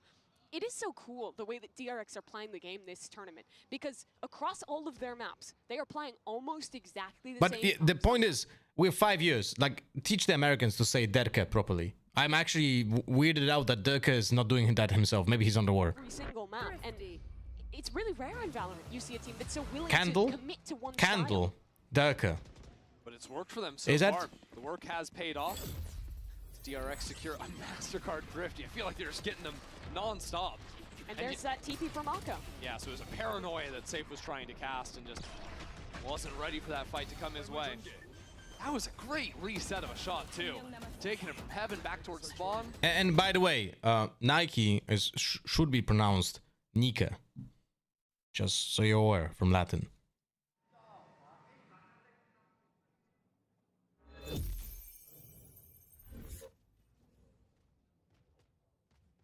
Getting back into the game here. Oh, it looks like we're going to be taking a bit of a tech pause. But no, okay. We are in the match, all right. Yes. Little late to arrive in this one. All good. we were DRX defaulting didn't do anyway. anything. So we didn't actually miss anything. Oh, they used the Bridge Teo util. They'll have that back in 40 seconds. Yeah, You but didn't miss a thing. That happened 2 rounds ago, right? Where they didn't actually seize any space off of it. And Vitality just were able to lean into a site, have 4 players ready to go there, and shut DRX down. So, big concern for that happening again. It can get a little bit telegraphed, too. If they're going for insta-breach Teo util, it's normally not going to be a site. Oh my god, the dry peak. Oh, I'm gonna puke. Well, but again, Vitality have players entering in. Teleport backside from Hyunmin, down low, but a good flash combo. Too close to the angle. Too close to the angle. Too close to the angle. I don't know what's happening here. Holding for it, but flashback wins things out. Les has gotten ahead. No one's looking at Les. Finding 1 kill, but now pinched onto Oh the my side. god. And again, Like, Kicks apart from the initiation, we played this so well. Better start. He's not saving this round. Knife out. Hawking into this site. But a great position from freeing towards spawn. Freeing though, turning away at just the wrong moment. Okay, we know his position now. Coming in, and We know his repositioned to position cut because of the Kicks off. angle of the aftershock. Still, there's Rocket. missiles coming in. Yes, let's go. See, that's what I'm talking about. Rockets before he starts the tap. Stun primed up, but a player swinging around the corner. See this? This is what I'm DRX talking about. play it beautifully. You cannot use the missiles in post plant after someone taps. It gets him a half. You need to use it in the crucial moment to buy the time. The outcome is the same. Someone cannot defuse for the duration of the missiles. Doesn't matter if he's on the spike or not. You just need to understand how much time is left and how much your missiles will buy. You cannot allow someone to get a half with it. I really think Mako did some work for his teammates there.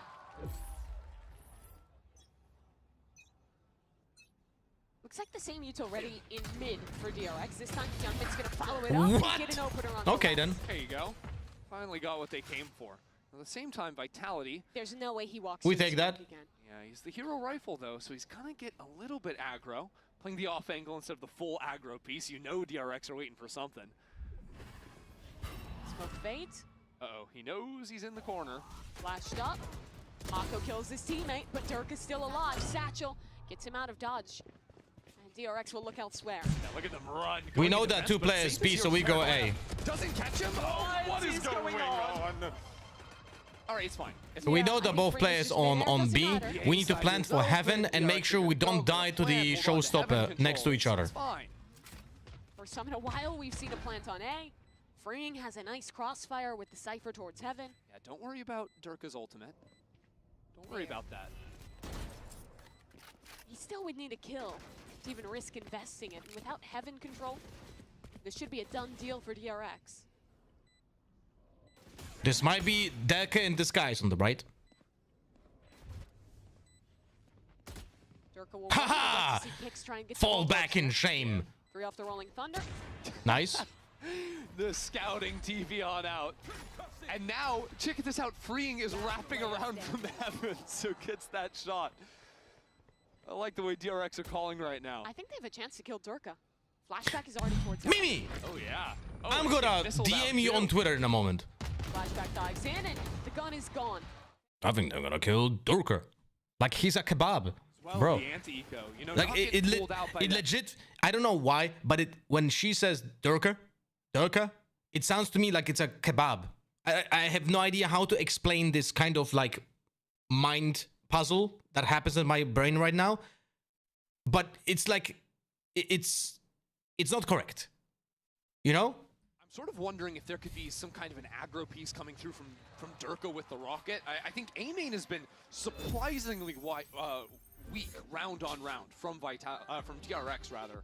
Because again, you don't have the raise, so like you were talking about, you know, you're not going to see the double satchel plays up towards ramps, those types of things. Yeah, you know, it's like, I feel like my brain made some connection with like Durum, you know? Like, and Delke, she's saying it like it's very similar to me, and my brain goes. That showed up to a global event and does not pay off. Guys, remember, Vitality's duelist name is Derke. Derke. Derke. Derke. Okay? Well, he has some options to call a fun round here, frankly. Nightfall to play with, his ultimate to be masked by it potentially. Let's see what him and the coach could have cooked up. Again, DRX going back You to seem their correct favorite since it ideas sounds of Finnish. Yeah. gesturing towards B main, He is threatening to Finnish. execute with the Yoru TP His backside. name is Derke. Trap in mid off the Derke. showstopper. Durka might try to get out in front of this default util that's been in mid. The ult into main. Safe spotted out by this one. Hyunmin sees 2 players on site. Where's Safe TP to? Up towards heaven. In comes the ultimate. Safe trying to TP again. He's safe, but his teammate isn't. Durka arrives Oh, with a no. rocket and finds a kill Fucking off of showstopper. it. But now the swing from DRX works and it's perfectly Okay, coordinated. that was incredibly hard to do, and we got double kill. That's insane. Back waiting here in mid. They've taken him down. God damn it. And now it's a 2-on-2.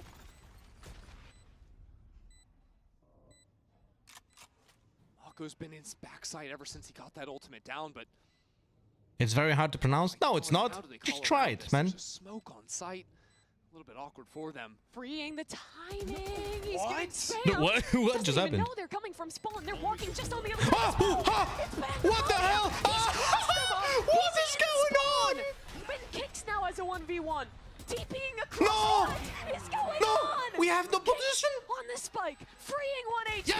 But the swing is perfect. What I'm is clapping the like a hell seal in the around? fucking circus, man. We need a medic! Look out for Vitality's ankles! DRX nothing made sense here. Nothing made sense. Like, whatever, bro. It's just go with the flow. Backside, and then whatever Dream just did. Okay. I just gotta see that again. I genuinely am at a loss for words. We'll see it from Mako's POV because the fact that they started both backside and it ends up still in a 2v2. We're into the next round. We'll move on. Ignore that. Mako already TP'd up onto the high angle. That might be a clone. By that. We even saw it being formed. You guys saw that, right? You can literally see it's a clone because it's forming with the small prickles going. I mean, again, I tell you, you're here with 5 players ready for the pre-take.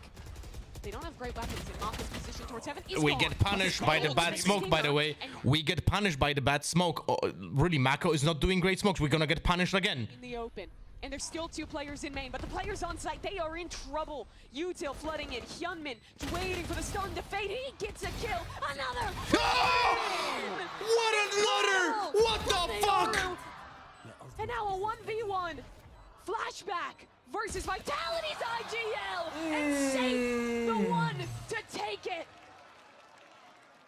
Vitality got there so quickly. Saw exactly what was going down.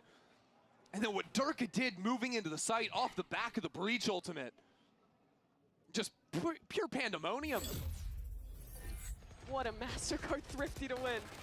Yeah, this right here. This punish on the bad smoke is... Les has a classic right click. And despite Hyunmin's heroics... Which team do you prefer and why? Oh, I don't know, man. Like...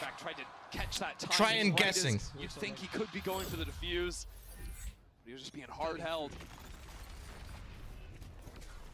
These rounds are so high pace. I mean, DRX aren't giving Vitality any time to breathe. Fighting ahead, fully blinded. He gets out, somehow still alive and mostly unscathed. And this man wants to. I'm new here, bro. You're following since April 2020, bro. Still the confidence to brawl. With the smoke up, he'll soon back away. Vitality are going to reposition back into mid. Could potentially even look for a walk here on a reclear. If they can take mid control, it makes players I think he's just trolling, guys. Catch rotates, they can quickly move back into the B side. I think he's just trolling. Comes in. Suppressed. I'm in DRX, my friend. I'm big fan of DRX as well. Before I was in DRX. But that's why there's 2 players ready to fight in. But for that flank to be good, they have to hold strong on site unless he's shut down the lurk. No, we're doing bind again. DRX has nothing. Little scream there with a heavy shot. And ooh, Durka saw that teleport. Hold on, B main. DRX are still in this round trying to step on through. Whoa. Freeing. I have no idea what's going on. This server. But in a 2v3, Pain Shells, comboed with Molly's coming down. He's gonna have to do so much work. And here's that drop. Pushing the smoke. Oh! But now it turns so close. Pain. No time, it's turning away. Durka is there. Durka with 4. Keeping it close. What a chaotic round. But Vitality figure it out. On their B defense, they've consistently, against this double TP played, been flooding players into heaven or TPing Safe up there to have a high-low when the Yoru swings in backside. And that has been cooking Hyunmin on these B execs. I also think it's just fantastic anti as well. Kix uses the Breach Blast. Regardless if it's a real TP or fake, he uses that in his own backside to force Hyunmin out to swing. Do you have neighbors? Oh yeah, they definitely hear me, 100%. Very nice. This is interesting. Team Vitality, the ones to call a timeout. Excuse me, I think that was just an error. DRX instead. Yeah. The ones to go for this. That makes a lot more sense after losing 2 critical rounds in a row. And White Flash, I didn't see your message. Do you say fine E? Fine. Yeah, but it's like different. We're still on the Durka thing. Anyway. Safe knows exactly what DRX are trying to do. Durka. And if I'm thinking about it, the guys. only real looks that DRX have shown has been flashback coming in through mid as they're execing into the B site, right? I wonder if there could be a little bit more. What does that sound? You guys hear that? I know DRX don't want to fight that as a team really, Ding, unless ding. they've got the ultimates. It's a weird sound in the song. But at the same time, it feels like an area of the map that they have just been completely forgetting.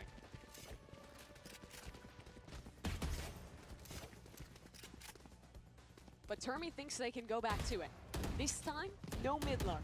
All 5 players B main, and Vitality expected a change up out the timeout. They have 4 stacked towards A. They thought too hard about it. The Americans don't pronounce the R in speaker? So What do you mean? it all goes down to safe here. On the eye. Oh, the ultimate's going up through mid. Didn't even catch that. But Hyunmin is all the way past it. And Safe on this site is completely alone. Is forced to Well, we know teleport it's out. site for free. DRX yet That's again. good. We got the site for Nice free. pathing, though, and being up on Rafter. Okay, he gives up the spot. That's all right. DRX are going to have a relatively simple plant. Vitality have the rocket on Zerka, but Plant has already made it down. Breach is late on the rotate. The fucking showstopper, man. It's gonna be so hard to play this.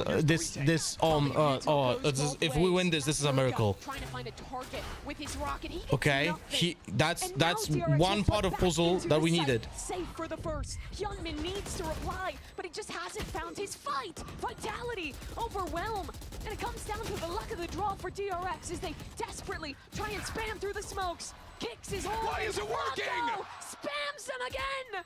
Safe needs to protect less. Time. They're trying to stick. The spam.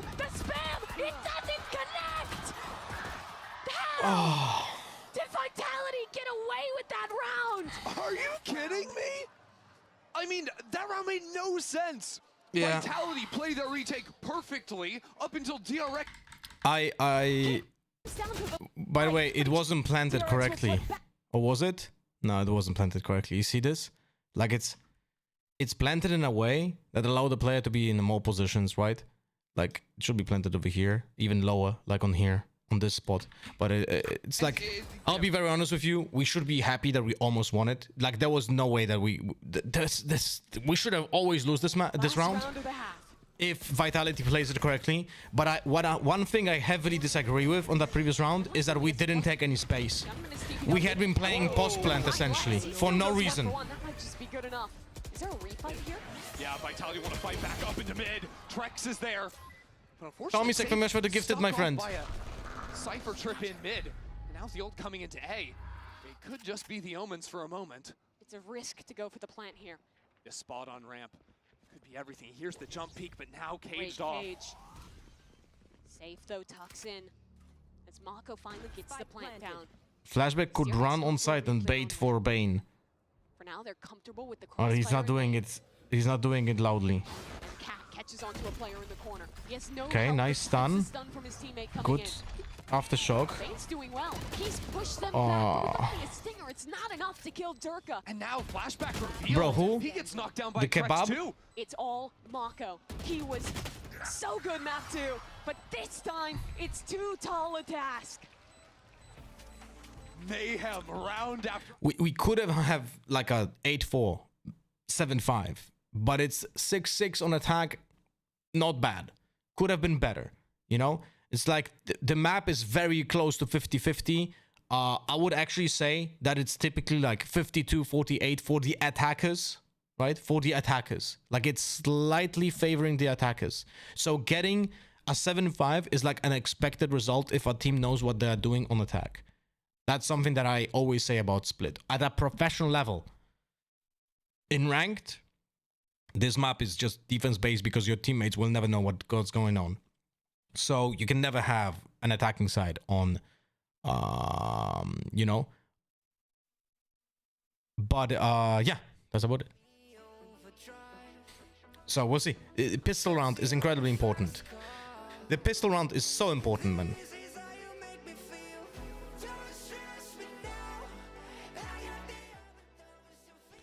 EMEA looks better than expected? No, they're not. They look exactly as expected. That's my opinion. They look exactly like expected. They have 5-star players, and that's about it. There's not much. There's no deep playbook from Vitality. There's some normal combos, like, you know, paint shells, snake bite together, decent double peaks. But other than that, it's just 5 cookers.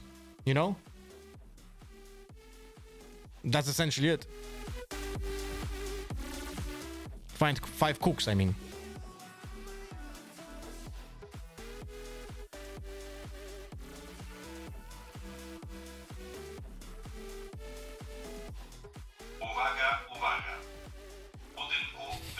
zagrożenie. Vitality dragged their way back into this game with 4 rounds to end the first half.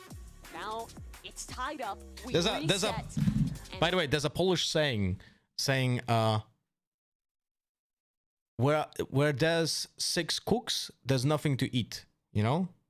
But there's also a Polish saying because it's female cooks, you know, like in the Polish saying, and there's also a variation of it which says where there's 6 cooks, there's 12 tits, you know? Is we're going to see a lot more fighting over A. Durka already there and ready to take this fight down. It's going to be explosive right from the first second. Wait, there's actually a counter stun ready from Breach. Bane could actually put that into the Polish idioms are just... For this one. There's the stun and Durka. If you translate them one by one, they're so nonsensical. Single satchel instead of the double. Actually, guys have tits too? Yeah, some of them bigger than the female as well. Gunman TP's over. Like I had bigger tits when I was like, you know, beefy than most of my girlfriends. Take this fight and they have themselves go back into mid. Seriously. A lot of options for Vitality. We've grown accustomed to that. Safe's calling style. Great spam onto the drone. Breaks it to work down the before clock. they can see numbers.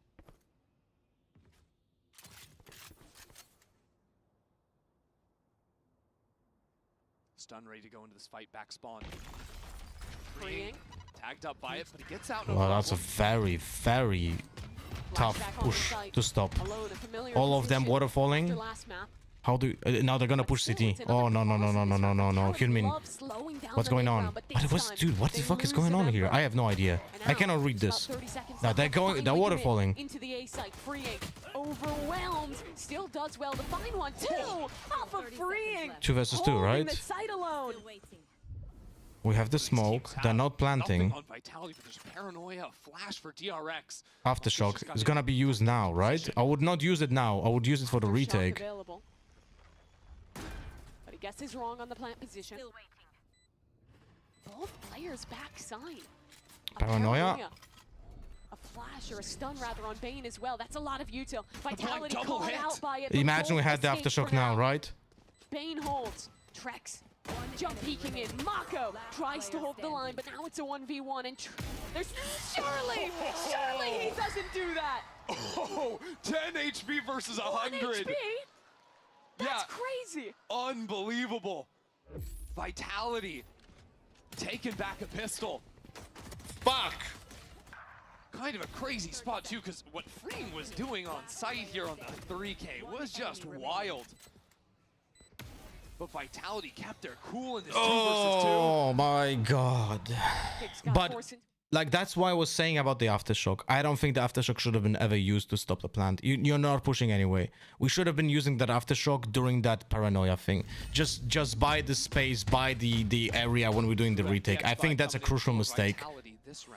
Tommy's sake with the 10 euros gifted. Did you attach any message? It's very generous, my friend, for the 10 euros donation. Could you tell me if you attached any message? Because I didn't see anything. Durka's gonna hear that nose. He can keep pushing forward on the hunt.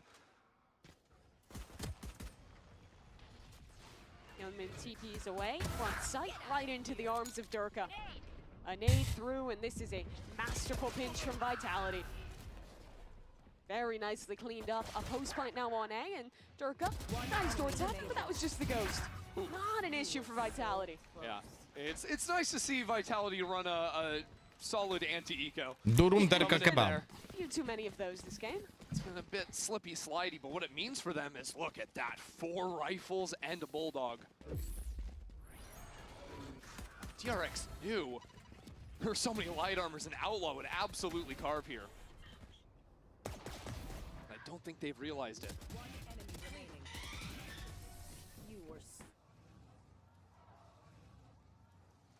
Said it's full rifles on both sides. A chance for Vitality to snowball this game. They won their bonus on Abyss. And Kicks holding onto the stun, not committing it already. Instead, for this late swing, there's the stun. No one caught in that line. And now the drone's been pulled out. That's a lot of the scouting from DRX off the table. I have no words of love from Slovakia. I really appreciate your generosity, my friend. Vitality maybe gonna explore a bit towards mid here. That's a pack of diapers for my daughter. There again, they're setting themselves up for the opportunity to split back into Or mid, a split into 2 A, kebabs for me. players.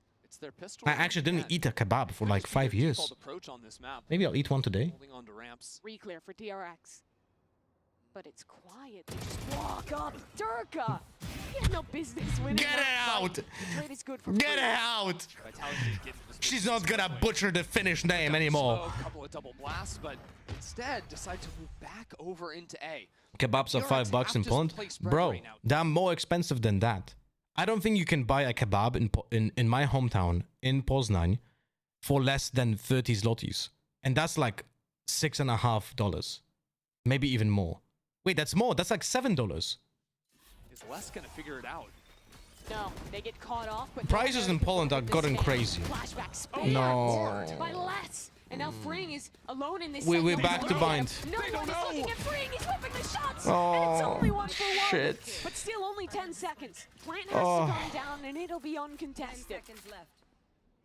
Once again, it's these two players on the retake kicks. Tucked in the Oh. corner, and there's just no way DRX are gonna clear that. Mako in a 1v3. He was so good for them back on Abyss. But now the crossfires, just not possible. I paid for kebab and fries in Belgium €11. And for the second time this series. Let me Google real quick what is the price of a kebab right now in Poznań. But the problem is, you know how much you earn, guys, when it comes to like wait, first Can't secure the first kill fast enough to transfer kebab over to the second. Poznań. And he's been on such good form in this third map. I mean, he is killing it.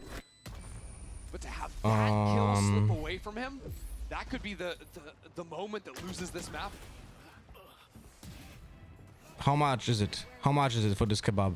This is where the pressure is really applied on those rookie players. It wasn't just spam, a perfect haunt coming over the top, unbroken, to get the kill onto Les. Well, it says 20 to 40. I would say 30. Like, DRX are going to call a timeout here.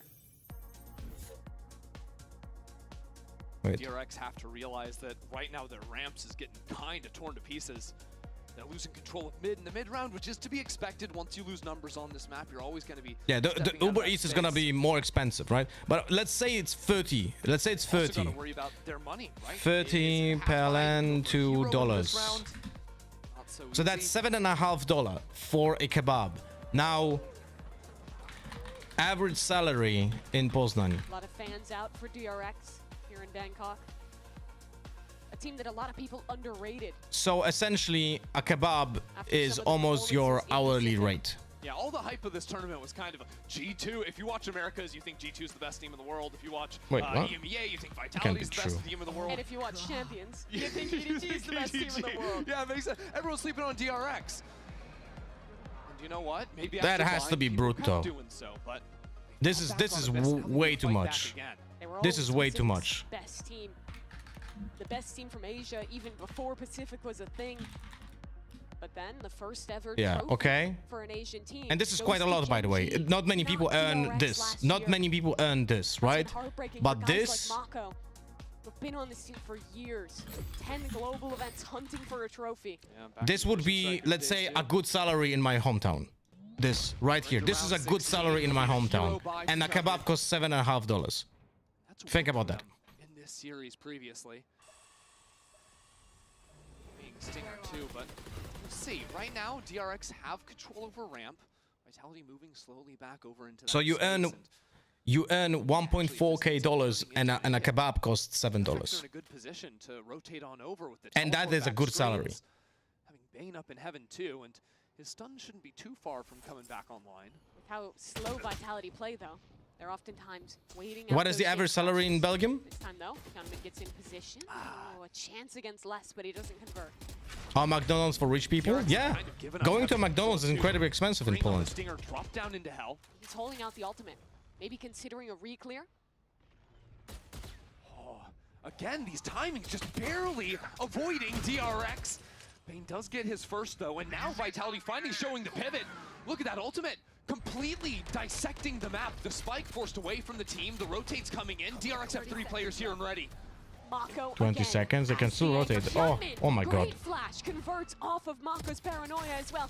Vitality have to He's go. sticking it. They need to No, get into this site, and no, that's a good start that's not because good. Mako only has a pistol. There's a sheriff on flashback too. But the 10 time, seconds? it's so low. Mako dealt with. Flashback alive. He could be the one to save this round. Less holding strong, but missiles, they're coming in. They don't stop the plant. And Kicks, again, on 1 HP gets a kill. Now freeing to try and win a clutch. Freeing didn't understand that Kicks is gonna have 10 HP and he went for the headshot. Oh my god. Pistol round, Kicks clutches it on 10. And again here, very nearly slips away from Vitality. Over here is 2.2k euros net. Yeah, okay, so look. But after that, Hyunmin the next one. 2.2 euros to dollars. Really hurting DRX there. If the missiles arrive, So that's 2.3k dollars. So you earn almost double. Almost double what a person living in my hometown is earning when they have a good salary. When they have a good salary. He's been really Right? So the price of a kebab, even though it's the same, is essentially double the expense of for a Polish person. With that, you're going to get spotted out by a camera. Like the buying power, like the prices in Poland are just insane lately. This could cause pace problems for Vitality, you know? The ability to speed up into a site. I must wait a moment. That op is there for Durka. They've been happy to juggle it in the mid-round. No, he's jiggling. He's jiggling against the op.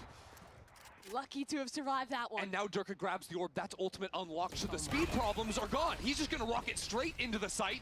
Flashback, trying to tuck in back towards elbow, but how can he actually make it out of here? Bane tries to throw him a lifeline with a couple of kills, and Mako dropping down into hell. Durka deals with him. DRX keep on flying in. 2 ultimates used, jumping into back sight. Somehow, Hyunmin's alive, gets his kill, dives on out. So it's a 3-on-2 and another mad dash towards B. But Mimi, Hyunmin's already here. He's gonna hear the rotates, he's ready. He cannot show himself though. 30 seconds left. But he's alone. Oh no. Oh no. Safe. Oh There's no way no. he looks to his left at this point. Bane, though, very cautious, very thorough, but not enough. Kicks goes down, and it's only safe. A smoke up. But Hyunmin, What? trying to Why stick so this down, early? is safe, has That's- maybe he saw him. ahead of him. DRX win the round they absolutely needed. Hyunmin stepping up there in a big way, too.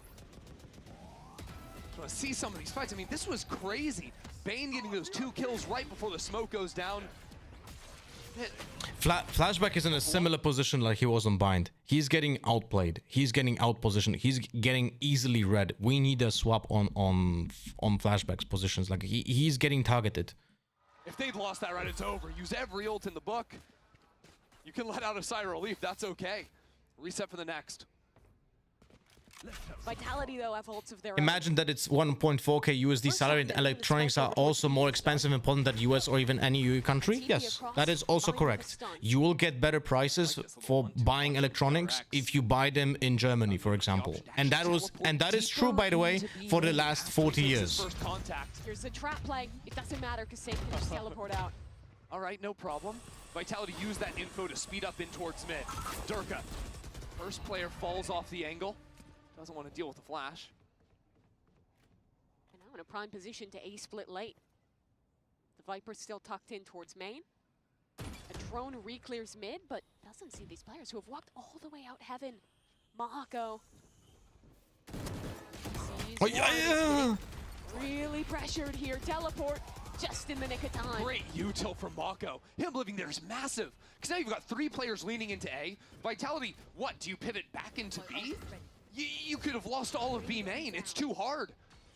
There's 2 players hard anchoring on A now as well.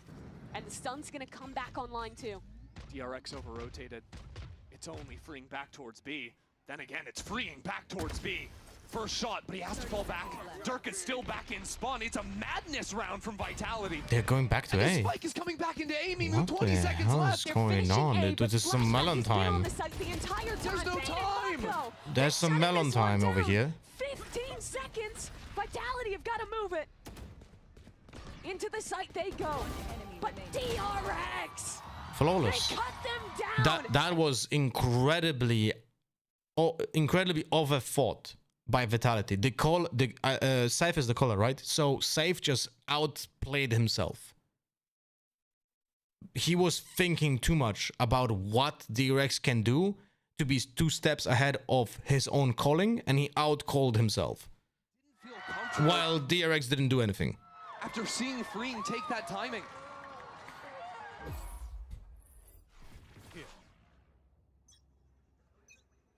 When I went to work in Germany a couple of years ago, I instantly felt that the people work to live in Poland, work to survive. That is very good description of how it feels in Poland. Cut down by Hyunmin. Safe? He won that fight, and now it's a 4v4. Still, the gums are bad for Vitality. That is a very good description of the Polish earning power. People in Poland do work to survive. That was me 10 years ago. Well, 12 years ago. Fortunately, I got lucky. I got lucky, and I could have, and I found an anchor in esports. It would have been very hard for me to have a family essentially in Poland otherwise. They're walking the other way. They're wrapping all the way to B. There's only one man here, but it's Mako. Yeah, you're not gonna fool him. Sorry. It's just not gonna happen. And now it's just an awkward one. Vitality Wait, Les? with a stinger. Oh no. Has one with a stinger of his own. Hold on. Oh It could happen. no. Les has the pit.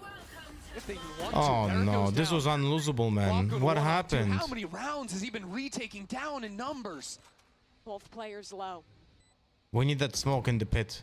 We need that smoke in the pit to carve a little bit of space. They swing through, and the trade's good from Les. Oh no. It's ego on ego as Vitality take back control. I think Les just got 3 kills ratting through smokes. He got the 2 and aim. Why is Mimi's voice like this? I don't know. A master card thrifty from him. I don't know. Personally, I really dislike hearing casters. I'm not saying that I dislike the caster. I'm just saying that they dislike the way they speak. And that same goes for Doug and same goes for Mimi.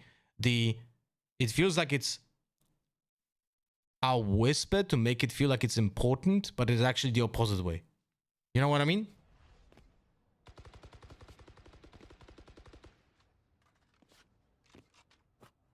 DRX really testing this mid space. Haven't seen that look, and some damage onto Durka. Personal preference. I heavily dislike the whisper kind of casting, but that's my personal opinion. Right out of the sky. So they're letting Durka just be a late mid lurk again. Hyunmin's going into main.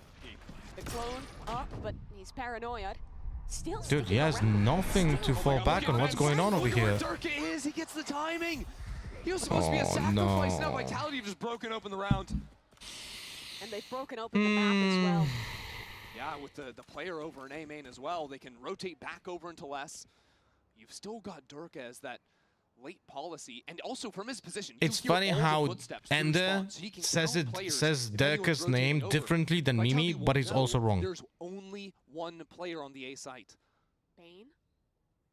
Okay, flashback. This is your round. You need to get 4 kills. On an off angle, and it's just too good. He was trying to help flashback, but Position where he's completely alone on a site, but he's revealed by the haunt. this is the second time he's revealed by the same haunt. This round all but locked up. A 1v5 now for Mako. There's no way he plays this out. Just no chance. DRX already looking forward to series. Yeah, we got targeted. We like flashback is targeted the same way as he was on bind. Les already thinking about it. That he is. They had chances here. DRX, but losing that eco round has spun the momentum on its head. And that's what's so difficult about Vitality. The way that they let Durka play on attack side is so unique. Speaking of Durka, he's on the hunt, I fear. And there goes your last chance at a rifle. They're putting Durka in positions where he is going alone up mid, where they're leaving him alone on lurks, and he is always good for it. Yeah, I love it too. Take the picture and you're dead, sorry. Yeah, this is We'll put in the memorial. Taken down by the lurking rays. But it's such a great call too, right? Because Durka had been taken down solo. He's useless on the exec, so why not let him limit test in mid a bit? Okay, DRX, it's a full force. We've got stingers, but we've got ultimates. Eyes on Hyunmin. Flashback, no armor. With the ults to get into sights. So Interesting choice. Aggro piece, I mean, he's just using it to scout. He didn't know about the other two players. He's fucked. What a play, but yeah. he can't connect. We did it too early. We did it too early, and he didn't know about the two players behind the corner, so he get baited into trying to get the kill on less. DRX is gone. Vitality still take their time. It's Derkan time. Duruk, duruk, duruk, duruk, duruk, duruk. Spawn just yet. You know, Vitality are a bit split on the map right now. Two players over towards B, they can rotate the spike back through spawn. Mako and Flashback are the two rifles, though. What a call for DRX. They leave freeing on a forward angle jiggling A, and they rotate players back towards B. Look, Bane has fallen. I've heard every possible variation of Derka today. Yeah, right? I think he got the orb in A main Brazen! Get yourself a Derka kebab. Brazen just sent me €7.5. A cage to isolate the fight. That was smart. That was nice. Too bad you're gonna get killed. It's gone. Okay. Mako rips the star out of this round unless his lurk was revealed. Okay. DRX. What a chat from Brazen, man. Donated €7.5 for a kebab, bro. 15 seconds left. Vitality. They're not playing it. They're saving. Maybe hunting for some kills. It's just not going to happen. Mako did so much that round. The macro on defense to take the risk. Repost Teo on a forward line. Okay, guys. We can still win this. Let's go. We're in it. We're in it. It was a... guys, it was a 5v4 for Vitality. We're on lower buy, and they had a Raze ultimate, and they were not able to win the round. Okay? We have it. We have some chances over here. It wasn't looking so hot for them, but DRX in that second half, led by Mako especially, was able to clutch up in so many consecutive rounds and pull the round back, pull the map back. Just saw once from Mako, and we've got another A fight on the cards. Again, Bane has the stun ready to go to interrupt Durka. He's got to use his satchel to escape from the combo. Paranoia to fight back forward. DRX though. Flashback, please play in a different position. I beg you.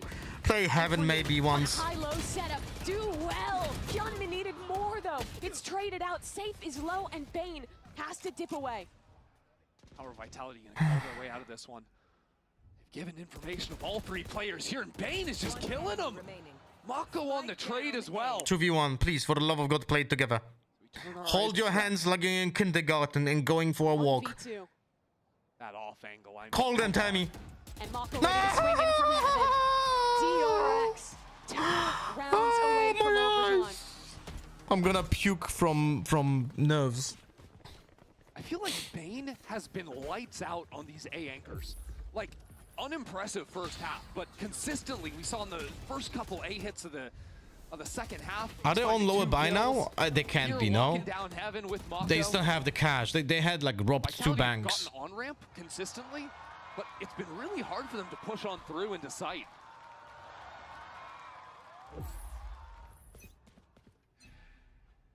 Well, actually, it's like a semi-buy. Same TP play into B main. But it's gonna be full buy next round. If we manage to win this, they have a full buy for last round. For the next round at least. Big heavy hitting Any ultimates? Kick can have bridge ult. It's an eco for Vitality, and that's it. We have absolutely nothing. Freeing is one away. Check out A right now. Thank God Trex shot those bullets, because we were meant to overpeak and die. Vitality have shown this crunch into A so many times. Stun line for Bane. Yeah, ready to fight off of Hyunmin's contact. Is he standing on bottom? Good reposition from Hyunmin. That's such a good read. I don't know how they do this. There goes the stun.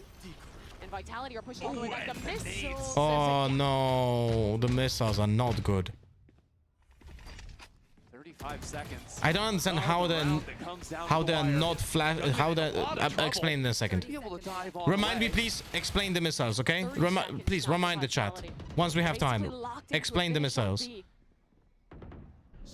Paranoia for safe.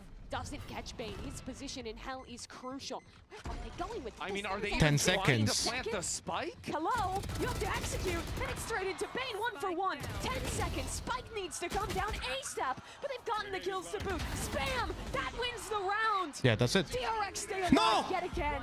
No panic ult by freeing. And freeing farms him on the way out. Oh. Why not? Oh.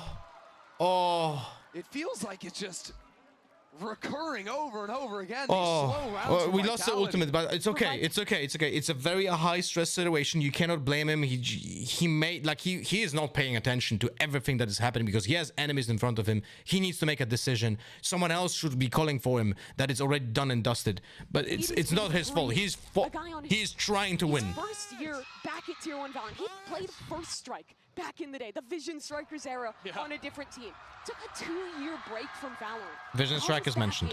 For his first year in Tier 1 since 2020.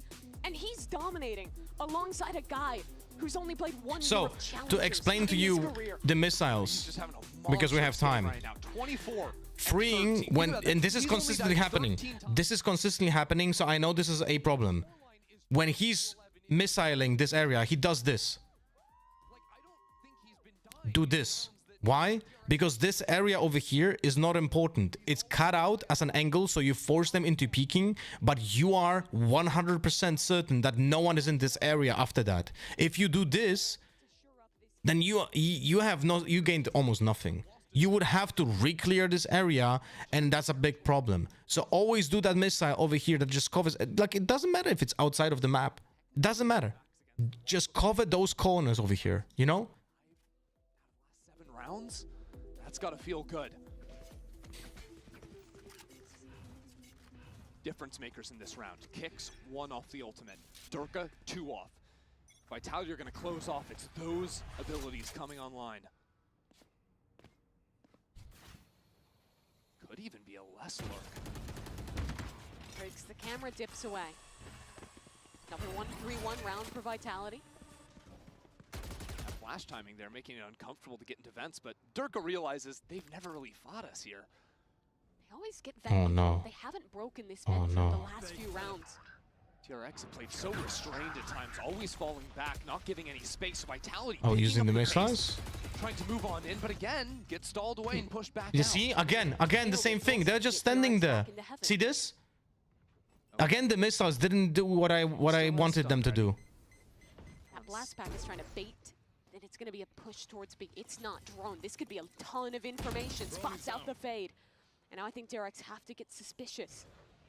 Freeing has a chance to just stop Vitality in their tracks. No, Flashback is in this position. Fall back into sight. He's gonna get punished again. No, I can't watch it. Stun towards main. 30 seconds left, and Durka, he opens the round. The Haunt, unbroken, and Flashback getting overwhelmed. He still goes 1-4-1 before falling. And still holding on to this side, still somehow, still alive, but it's not enough! Vitality! It took them a long time, but the super team from EMEA are the first squad in the playoffs. Well, to be fair, we were the worst team today. We fought valiantly. We had some moments where we looked like the team that so far played every single match, but we didn't play to the same level that we played before. Bind, we get out-aimed, super duper nervous team. Flashback being completely outplayed and read like a book. And Abyss looked a little bit better, but both teams were throwing. Like Abyss was just essentially Durka and Mako carrying. Everyone else was just kind of throwing in both teams.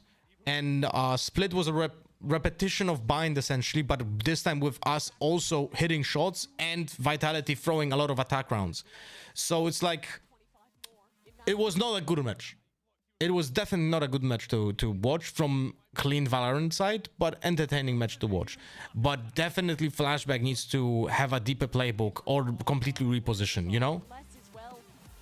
Rolling back to some of the memories of him on Loud with those incredible looks. Also, not winning this pistol round, man. Oh my god, right? Not winning this pistol round was off. without Fnatic and Loud. Now, I'm actually not certain who we're gonna play against. Showing that they're not just members of those historic rosters, but superstars in 2025. Difference makers in their own right. Because we're gonna be playing against 1-1s. Was just, I mean, the whole series just felt like so topsy-turvy. I don't know how the system works, if it's fully random or what. But we should be playing against someone who's 1-1. But I have no idea if they use any tiebreakers. Right? I don't know. Hilberto, thank you so much for the resub. And that's from Fredster, by the way. A gifted sub by Fredster. Thank you so much.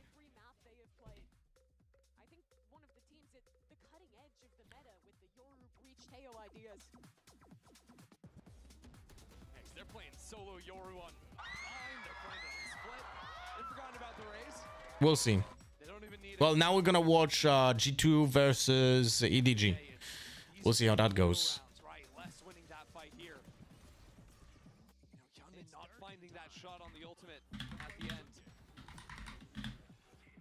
So many rounds coming down to the very last second. Yeah, that does make me a little concerned about Vitality in the future. I think pick up the pace. Easy 2-0 for G2, which it should be. It should be. Look at Save. I mean, he's having so much fun out there the whole time, screaming and yelling. Just an incredible moment for the IGL, living up to the expectations, making it to the playoffs. And I couldn't You know think what's anyone better to check. You know what's still the funniest for me? You know what's still the funniest to me, because in EMEA, you guys remember that Save, Trax, and Leo were in one team, and that team was not able to win almost anything?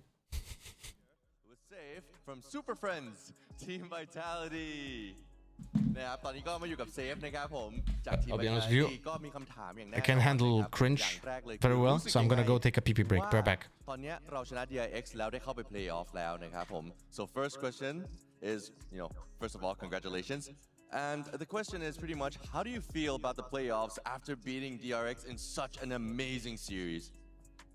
I feel happy. Teammates great. Team getting better. Happy. โอเคครับรู้สึกแฮปปี้นะครับผมดีใจเพื่อนเล่นดีทีมก็ดีนะครับผมดีครับแปลตรงตัวมากเลยเนาะ Alright, great answer by the way. The next question though is you've seen a lot of competition here, a lot of teams are doing great. I want to know who in the 8 teams who do you consider most challenging to face in the rest of the teams in this competition? I think everyone is very challenging to face because they all qualified somehow, right? They had to be either best or second best in their region, and so like everyone is hard. I guess everyone talks a lot, and I guess if you follow the talk, then G2 is like the challenge. But I don't know if I follow the talk. Oh, we'll find out.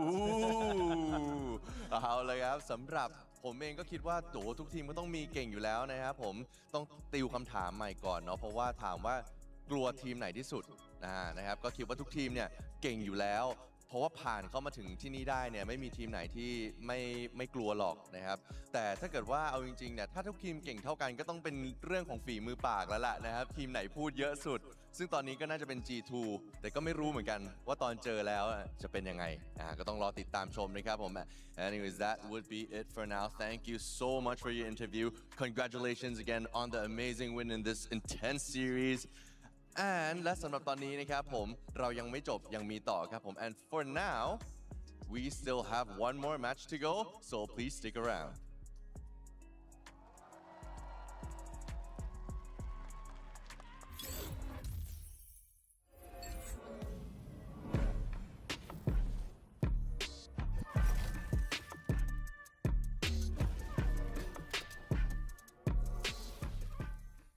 The human body was built to move, not trapped at a desk in one singular posture for 12 hours a day.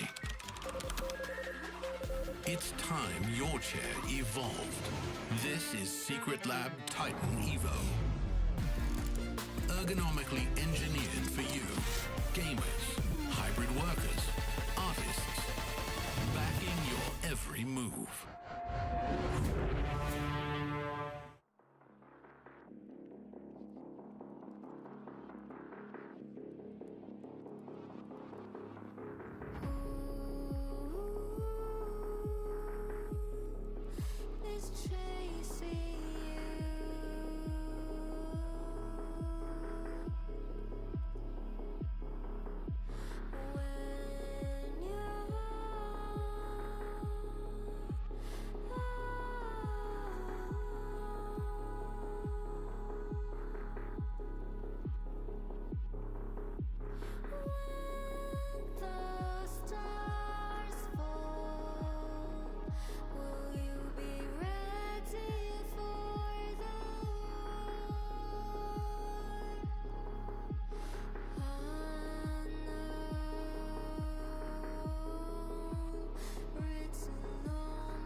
welcome back to day 3 of Masters Bangkok. I hope you guys had a nice breather there because we have another banger coming up. It will be EDG versus G2 Esports, another battle of the #1 seed.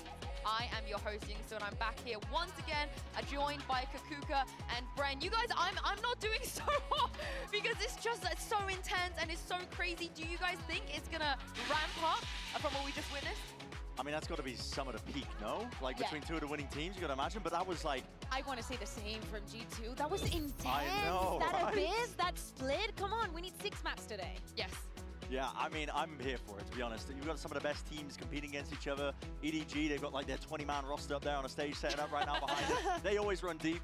Listen, their crew today, listen, you can't get past them in the hallways, I'll tell you that much. But I'm looking forward to this match here. This is the one that I think everybody, when you speak to them, they've been looking forward to this match here today, despite the fact that that first one was a banger. Yeah, and sometimes when it comes to a rematch, it's a little bit of like a fake narrative because, you know, there's roster changes, there's a whole year. But when it comes to this rematch, Kakuka, there's only been 1 roster change. Yeah, exactly. Only on the side of Juggernaut. And it's so crazy to think about champs because the last time that EDG lost in an international, in a global stage... Alright guys, there's no way this is not a quick 2-0, no? Last one, they became champions after that. And for G2, it was devastating because that was the last win that they had at champions. And so, of course, there's a lot of history going on to this, but the teams and the way that they face and play the game have changed a lot. Absolutely. So, coach, if that wasn't number 2, you gotta check the doctors for prostate control. It was number 2. Don't like it's looking mortal. Because check English channel, Discord channel, and MP3 about the redeems. At the end of the day as well, as an org that can potentially get as well. Wait, I don't want to leak anything over here. Give me a second. And they're looking primed to potentially do it. They've got 2 weeks of a break as well. They've shored up a lot of their maps. G2 have got a hell of a task. I mean, we mentioned EDG, they're the 2024 champions, but let's hear from another champs winner. Jogamo is standing by with Mika fans. To hold strong on sight unless he's shut down the road. Oh, he's doing it. Oi, oi, oi, oi, oi. But for that flank to be good, they have to hold strong on sight unless he's shut down the road. Oh, he's doing it. Oi, oi, oi, oi, oi. But for that flank to be good, they have to hold strong on sight unless he's shut down the road. Oh, he's doing it. It's a little bit too long. It's a little bit long. It should end after the second. No, it should end like... Wait, I'll replay it. Oi, oi, oi, oi, oi. It should end here. It should end here. If Pickle, if you're gonna do it again, but cut it after this, I'm gonna add it as a redeem, okay? I'm gonna add it as a redeem. If it's gonna end after this, like 3 seconds long. Oi, oi, oi, oi, oi. But for that flank to be good, they have to hold strong on sight unless... Him and Kang that was talking about as well, his counterpart across the stage, they both have the ability to just take control of the moment in the game. I think to understand the timings and when they should potentially push and just command a play themselves. Like Jorgamo has inserted himself into G2, and this is something they were sorely missing last year as a team. That oomph factor, which Jorgamo has added in. What's the context of that? I completely agree, and it's lovely to see. I was seeing stuff that made me nervous on screen. On screen. Look at the score, someone just completely obliterating the other team. Is everybody showing up? Absolutely lethal in some of these duels. And as we're seeing, they converted 19 out of 19 first kills, meaning that if they get that opener, the round is going for themselves. But again, that was the first match. Yeah, it certainly was. I mean, this is the game versus Trace here. I mean, it's kind of funny that if you're unfamiliar, you know what's funny? It's funny that G2, if they're gonna advance by winning 2 matches, they're gonna win against China, and only China. Like a tier 2 team here at one of our biggest events of the year. They are really cementing themselves that there's almost like this tier gap between them and a lot of the rest of the competition. But now they're up against some of the heaviest hitters, if not, you know, listen, the big brother team, which is EDG. Yeah, and for G2, you know, we talk about how amazing they're looking, and a lot of that has come down to the way that Trent Kakuka has been playing that tackle. Yeah, extremely proactive in his decision making. I think that it is very easy for the rest of the team to play around it. Look at this beautiful play with the TP and both the Salvos and the Armageddon. There was so much going on. Of course, the kills are definitely beautiful, but the micro plays at the beginning of the round, it is so disrupted, and that it has nothing to do with Trace. Any team would be on the receiving end would look like a fool. Yeah, G2 are such a heavy protocol team, like where if they do X, they do Y, and you can just tell the level of depth that they add into their map pool, and a lot of it is just based around Tread. It makes him look like a god, because his util is going to be impeccable most of these rounds, and he is, I think, leading the charge in terms of... G2 winning 19 out of 19, so essentially 5 versus 4, so essentially playing numbers, fundamentals, and makes that team crazy. Crazy. I wonder who said it. Yeah, right? I wonder. It's gotta be. I wonder. I don't want to harp on nobody, but he wasn't on the flank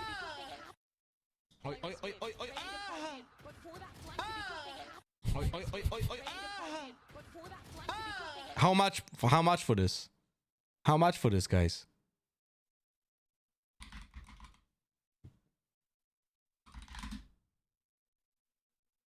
Their time into perfection in it. And speaking of perfection, Leaf, at this point, you know, we speak about MVP contenders, and he's definitely got to be up there. He's frying. He's absolutely frying, or at least he was in the Trace game, and he has... I'm gonna have to delete one of the other sounds. Such an intelligent player. I'm gonna rehash what I was saying earlier when we were talking about him. What do we delete? MVP contention earlier on. Maybe it is what it is. His level of game sense makes it look like he's sometimes playing with Warhawks, and he can just spot these gaps and where to play. And it's not just that, it's the aim. Oh, actually, like, what is what it is. It is so difficult in that situation when you have 3 people pushing you, and let me tell you, with EDG, that will happen today. To be able to isolate those kills and to be so cold and stay so calm in those situations. There are 2 alerts with pushing? Like that. Maybe not even 2v1s. Maybe 3v1. Why you pushing? Why you pushing? They gotta be a little bit more disciplined today. Yeah, but like, guys, what the fuck, bro? Why pushing you? Oh, okay, yeah, right. Why you pushing? Why you pushing? Guys, what the fuck, bro? Why pushing you?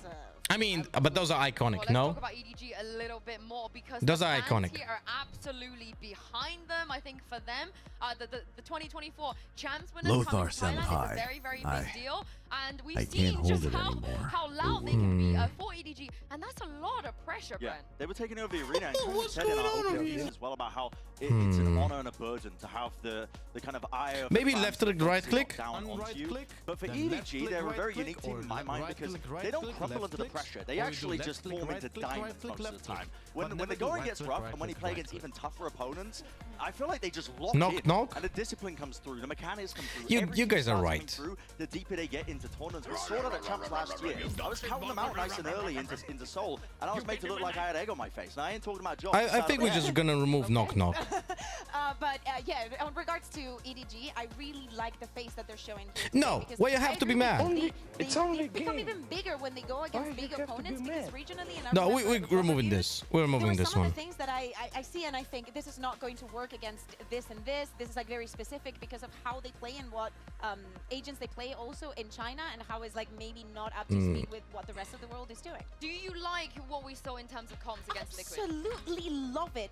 The fact that they are able to change things like this, like bringing in the Yoru for Kangkang. We know that he had played it regionally, and he had one map out of 5 that he had done, but it was something that definitely was on the to-do list for this event. If you want to thrive, you have to be on the Euro, and not only on the Euro, you want the Techo, you want the Vice, you want to be up to speed with the rest of the world. Yeah, they've definitely caught up. They used those 2 weeks and they've used them well, and it's added this unknown right now. There's question marks for EDG's map pool, and I think that's a major difficulty. Now, don't spend your points yet. It's not gonna work yet, okay?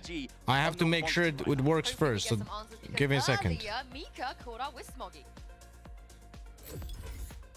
Hey guys, Mika and Luna here with Smoggy, and that means the defending champions are back. Now, last year champion Seoul, EDG was only defeated by G2, so this makes on-screen celebration 18 bits. You are facing them once again, and many say that this roster of G2 is better because of Jogemo.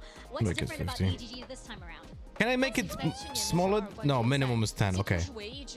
I wanted to make this like super duper cheap, like the gigantifying the emote. I wanted to make it super cheap, but I cannot make it less than 10. 我们不会管他们队伍的换阵，因为我们经历过5杠26，我们也拿到了全球冠军赛的冠军。就是我觉得我们的心态和韧性。Wait, what did we delete? 提升了很多，就是算是质的飞跃，所以我们不会管对手是谁，我们只会去做我们该做的事。Actually, I mean, we have faced against. Fuck, what did I delete? A lot. We don't really care about their roster change. You know, we have been the 526, but also we are the championship. Why I have to be mad? Okay, yeah. I mean, we got our resilience right now. We got our mentality. We have changed a lot. We have a huge change right now. Well, thank you very much for your time and good luck. I mean, of course they're not going to care that much. Don't use it yet. G2 because Don't use it yet. Kong is still here, G2 is still here, and they're performing great. I'm checking if it's gonna work. One moment. Love to see G2 in the performance that he was also having individually, having this kind of freedom, this kind of comfort with an agent that you have not played that match and definitely you could think was not global stage ready is amazing to see. Yeah, it works, but it's a little bit quiet, no? Or Flashes plays wait. to watch as well. I mean, his aim. Wait. Where is it? Am I stupid? Here we go.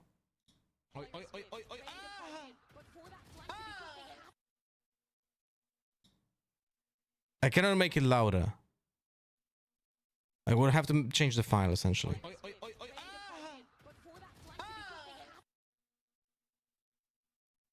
Well, essentially, we'll keep it for now. Yeah. If you, Pickle, if you can make it a little bit louder later on, that would be great. Then I can swap it out. But I think it's okay also because the broadcast is just incredibly loud. No. Keep it. Maybe it's enough. The broadcast is incredibly loud. But G2 right? in this matchup, listen, the student versus the master. He got his chance to play against Nats, his idol, right? And he be a team like that. I think that they trust a lot in their protocols, the sending 3-man and just going in for the fight. The trace is always going to be there, and they perfectly know what. Yeah, the Vitality won 13-11 on split. One more thing I wanted to do. I wanted to add 2 more redeems. I think that G2 are such a heavy prep team, and they're just going to be focusing probably on their own game coming into this because there's so many unknowns. Follow back on but as I mentioned Instagram. Earlier, like, team that sometimes they can play down to their opponents, but I'll be very honest with you. I really don't use Instagram. But we can add it as a reward. Like, I don't really use Instagram, but we can add that. And I'm verified on Instagram, so ho-ho, right? And we can also do like follow back on Twitter, right? Right? If they don't take away the Abyss, they might have to go Pearl, which means, Bren, nobody wants to play Pearl against G2. I think that would be a silly thing to do in this tournament. It would be. The trouble is with G2's map pool, it's so wide. How many have to let points? in at least Pearl or one of the other maps that they really enjoy playing. And they have had experience about what G2 like to play. I mean, Team Liquid copied G2's comp the other day. So they have BBL's comp. BBL's comp. Did BBL do it first? Okay, BBL my bad. I wasn't familiar with BBL's game. I'm sorry. I wasn't familiar with the game. But they have experience. It's not going to be the same because G2 are going to be more well-versed on it. But they have experience playing against it. That's more than some. I'm gonna do like yeah, exactly, and 200k over here. The nerves are not so it's not much. I don't really. They already see themselves as well, this like I don't really mind. For the second banger of you know? Today, and to send it down to stage to bring. But Twitter is gonna be expensive. Here is G2 Twitter is gonna be really expensive.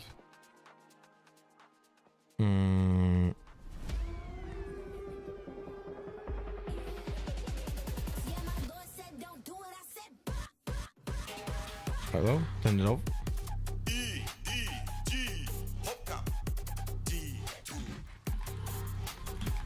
It is a rematch from Champions 2024. G2 and EDG have to face each other once again for a spot at playoffs. Okay, and we're gonna add the global trophy of the year. It is not going to be easy. No, and EDG, remember what it's like losing on the international stage. And the last time that they did so was against G2. They will not let it happen again. Right now, they're the defending champions. Yeah, definitely so. But they're going to be remembering as well that G2 were the one team that made them bleed when they were looking strongest. Yeah, and I'm so intrigued to see the map vetoes here, like we've spoken about already. G2's map will just look so good. EDG have to pick their poison here. After what I saw yesterday on Abyss, I don't think that they want to go there. Yeah, but it is going to be expensive. If they take away the Abyss, and to remind you guys, EDG do come in here as the first seed because of what happened at the draw, and it looks like they picked their poison. We are going to get Pearl instantly. Yep. Ay, caramba. Alright, what do we have here? And Bind as the second map is also kind of interesting. G2, Pell, G2 have been banning this now in their Bind, Fracture. matches, Okay. But I feel like they might have just left it open as a bit of a trap play because G2 can play Haven as well. They lean away from it sometimes, but I'm worried a little bit for EDG. I wanna run into the narrative of what we were seeing in the previous match of like Pickett leaving Split as the last map for DRX. I think that for G2, this is kind of like a similar situation.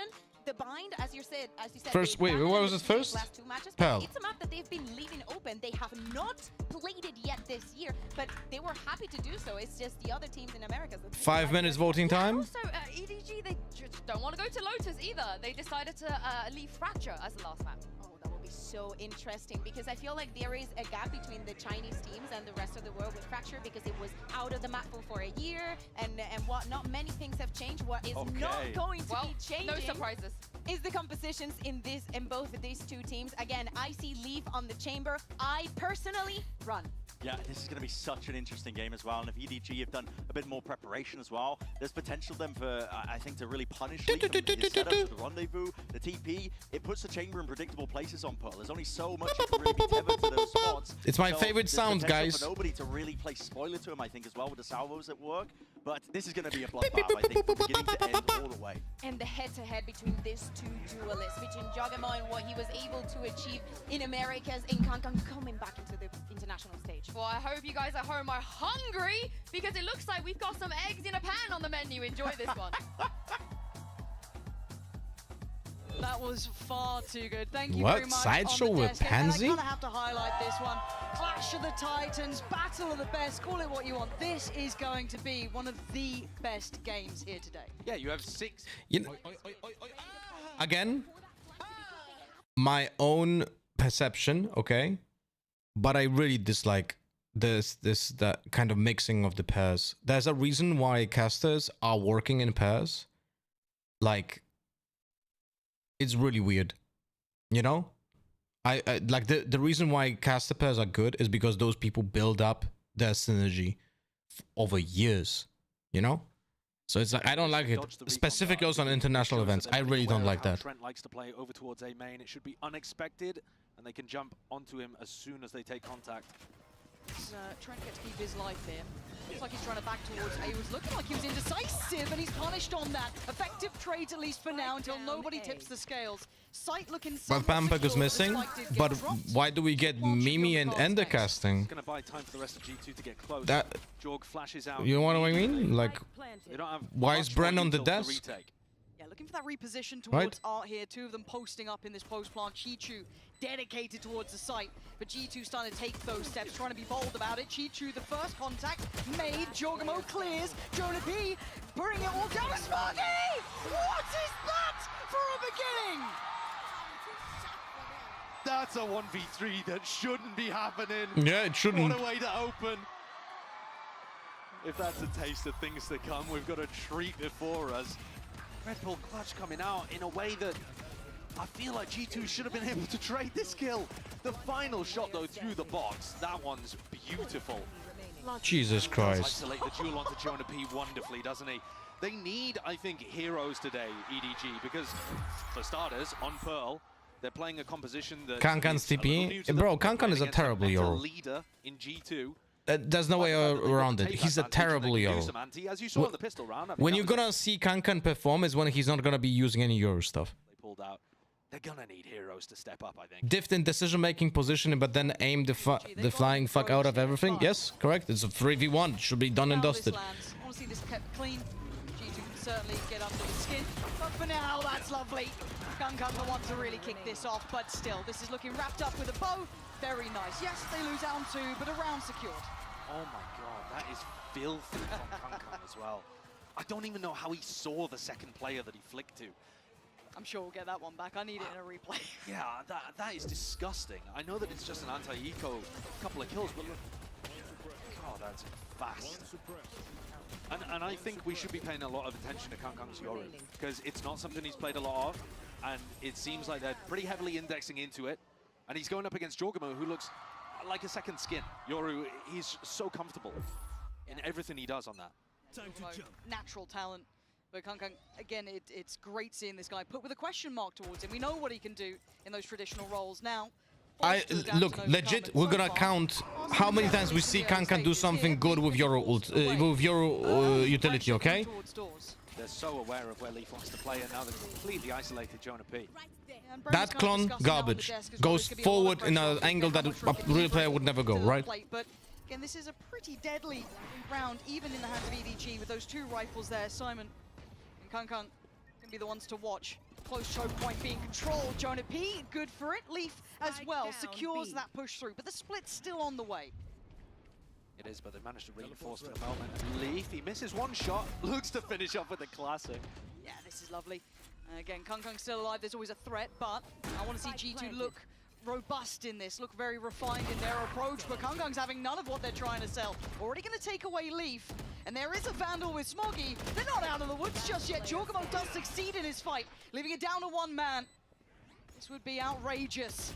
Oh, that's a start, but 30 HP is so little to play with. There's no way he's ulting now.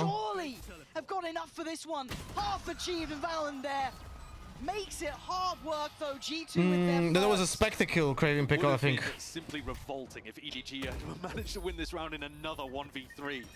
But it feels like that kind of game where we're. Why is there so much hype about Kankan? Is he that good? He's crazy good mechanically. Crazy good mechanically, but he should be playing just Jet. That's it. I don't think he should be playing anything else. But my eyes are looking to the other side of things. Both Yorus now have their ults online, and EDG can craft some kind of fast, aggressive play. Take a look towards nobody's utility as well to see whether Kankan... Like, he's incredibly gifted. Kankan is incredibly gifted, but he's not good at agents that are not Jet, and he also has some really terrible habits. He would be unstoppable if he worked on those 2 aspects. Although, to be fair, I don't see him spray anymore. Taking a ticket out, but opting to then pivot straight through middle. So this will be, again, Leaf potentially under pressure, but there is a... What did I just see? ...couple of players on this side of the map, and actually Kankan wants it. He fancies it. Okay. He got Leaf. He did the chamber special. He did the chamber special, so we'll give him that. Jorgamo wants this back as well. Where on earth is he going to go in this? That was decent. He did the chamber special. This is outrageous from Jorgamo, trying to get right behind them. Gets away with 1, but he's made this at least a bit of a contest. But the numbers still so good for EDG. Plant on their side. Valen not clean enough, and EDG stamping authority on this. Jonah P can make a go of it, but a 1v3 again. A lot to ask for, and Chicho doesn't want a bit of it. Couple of spots there where the G2 players are losing duels. I mean, you pointed out, especially on Valen, he needed to be much cleaner. But by the way, what he did at the beginning was tragic. Like, he flashed A main, TP'd back to spawn, and ulted from spawn. Like, come on, guys. Read the situation. But yeah, that reposition that Jorgamo goes for as well with his ultimate, the whole point of that is that you're supposed to be able to stay alive and be a constant threat that causes those post-plant players to have to look in both directions, and the retake comes as a crunch. When Jorg goes 1 for 1 there, it's actually not good enough. He ulted from mid? No, he ulted from spawn. Playing his life a little more. He ulted from spawn. So good. Who's next? A pistol. Too much. Taking a ticket He out, ulted literally from spawn. Straight through middle. So this will be, again, Leaf, EDG have come in with an incredible game plan thus far, at the very least. Now, whether or not that continues, I can't tell you the future, but this does look exceptionally strong, which does make me worry about the rest of the map pool as well when we talk bigger picture. But right now, it's time for a solution, and G2 have been good at coming up with solutions, though. This isn't a one-trick pony. They do have depth, and they've played with this composition plenty of times. I want to see that lent towards here. I think it's one of those things as well where Kankan being able to get... If you wanted to do it, I gotta leave a mid TP top. Yes, correct. A crafted set strategy out the correct. playbook. And he did get a little fortunate with Leaf going for correct. the position too. But again, that was a gifted kill people don't know how to play Yoru. You can call it a misplay from Leaf, I suppose, but... Jorgamo is so far the best Yoru that we've seen in VCT. At the very beginning of the round, and now he's going for the push-up with Jorg, looking to see if he can make the difference, but only 4 bullets in the Headhunter. That's a lot to put on the man's shoulders. Right place for it, and I do want to see this diligence from EDG and their anti-ecos. Did DRX get it done? No, unfortunately, we lost split 13-11. First hurdle, plays in Jorg mode here. Nice flash. Doesn't get what he wanted. A quick kind of evacuation, at least for Kang. Gonna keep his life. Yeah, a little chip. Not a fan of this flash. It's not a pop flash. It's just bounced it in a corner twice. Yeah, that's kind of the long and short of it. There is a player still on the back of the site. Jorgmo still really trying to find those small opportunities to play with, but I think his life is over. It is. EDG, crystal clear on approach, looking very well-rounded. No threats to really be found. Flanks here, but it's already considered. Lovely stuff. Nice shot. EDG looking locked in here on the floor But round. what I have to say, I think Kang actually swapped to a Phantom. No? I don't think he was playing Phantom before the buff, from what I remember. I don't have the numbers, but I'm almost certain he was not playing Phantom, and I see him now consistently with Phantom. Both Yorus with ultimates, and it was Jorg versus Kang. Now it's both of the Vice players with their ults online, and we're going to get to see that dynamic play out. The important thing about having Vice ult on the attack side, though, is that you need some level of map control to be able to use it effectively. You can see a lot of pings through the middle of the map here. EDG clearly planning on doing something with the What did he ult? Push Leaf back. Oh shit, I actually don't know. Who had the timeout? And it's seen both of them. This feels quite red, and if anything, it spurs on and encourages EDG to take the space that has been given to an early denial of control there, removing Leaf's utility, and forcing them a little bit more into the unknown. Question marks now will be placed across the map. They're creeping up towards where Trent is holding. Timing on the out drone at least. Big info off of that. You can now see maybe a little bit more dedication on the rotation. Ult on top of ult here, so this is about to get rather messy, isn't it? Does EDG continue forward? Do they pause? It looks like what? Kang wants to go for it, which feels a little too bold for me, but yes, 100% Pensy. That was a throw. Still on the site. What are you thinking here? G2 looking to try and pressure this as quick as possible.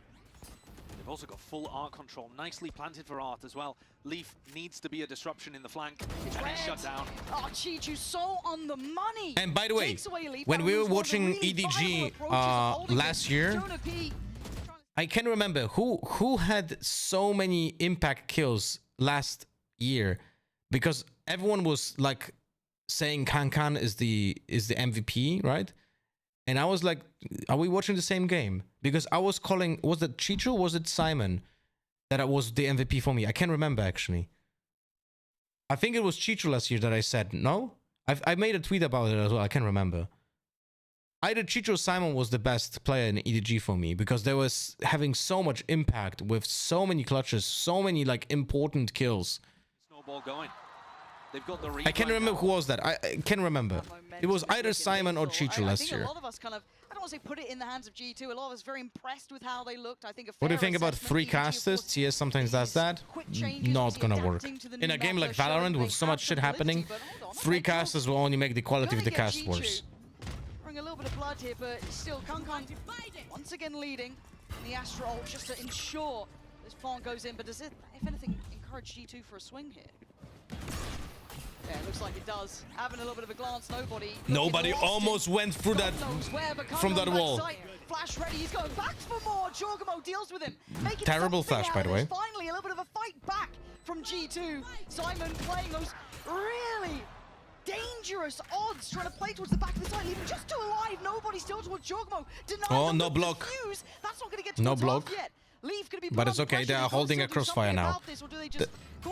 Yeah, they got it. The diffuse is there. They got it. Leaf Well played. It all the way through, tanks the damage. Good ultimate from Astra as well. Round. That is actually a really tough spot to play for EDG. So G2 recognize that this play is going into B. They're in a 5v4, and they're getting the Massacre Thrifty at the end of this. Obviously, they've got lighter weaponry, but you've got two Cosmic Divides up. Oh, by the way, if you want to know why do I say I'm gonna be, if you don't know me, I was like, oh, you're being so negative about the Yoru and so on. No, I'm just trying to, because it's my main. I'm gonna try to explain to you what I think is bad.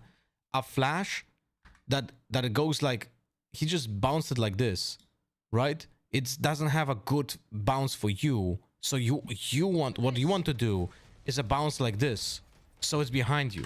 Uses Sorry guys. into secret here. then there's a little pause, waiting to see if there's a response from G2. They're running fast rounds when they think Leaf has an Okay, Jorgamon, let's take a look at that ultimate. Where these players are, they are so stacked towards pit. Trent is looking to maybe play off what Jorg's going to He's putting space for Trent. Well done. Trent with a good pick towards Simon. Well done, well done. Good space for Trent. Really like that. Who was DRX? We lost 13-11 on split. Oh my god, he almost killed him. Oh my god. Oh my god. He's winning this. 17 HP and a bit of a dream, but Trent can make this one all but over. All but tears in the rain. Trent trying to call him forward. Trent. He answers the call! Trent, you're trolling. Trent, you're trolling. That's another disgusting round from the EDG players. We've already seen a 1v3 from Smoggy earlier on. By the way, still the only kills that Smoggy... The lack of confidence over here is crazy. The lack of confidence here is absolutely unreal. Why on earth Trent gets the tag on him? He knows exactly where he is. He fake taps. That's the moment for you to push that person when you know where he is. He's also 1 HP because you know how much damage your teammates did. So you can just kill him through an edge there. This is like G2 are losing mental game right now. They look so passive, man. Like it. In terms of the style, and yet when you watch them play against each other, Trace do great against everyone else in China. Then they play against EDG and they can't hold a candle. They get torn apart. These nice defensive setups and the crossfires, the thinking, the analyst in the armchair. It doesn't matter. What's a good flash if you're in front of pillar like that round from Jorgamon? Oh, this one here. To be fair, I'm thinking that my flashes are also not good. Jorgamon did a flash that went like this, bounced like here, and explodes here. The problem with the flash is that it's always visible in that corner. Now, I would say, because you need to flash every single angle over here, right, and here.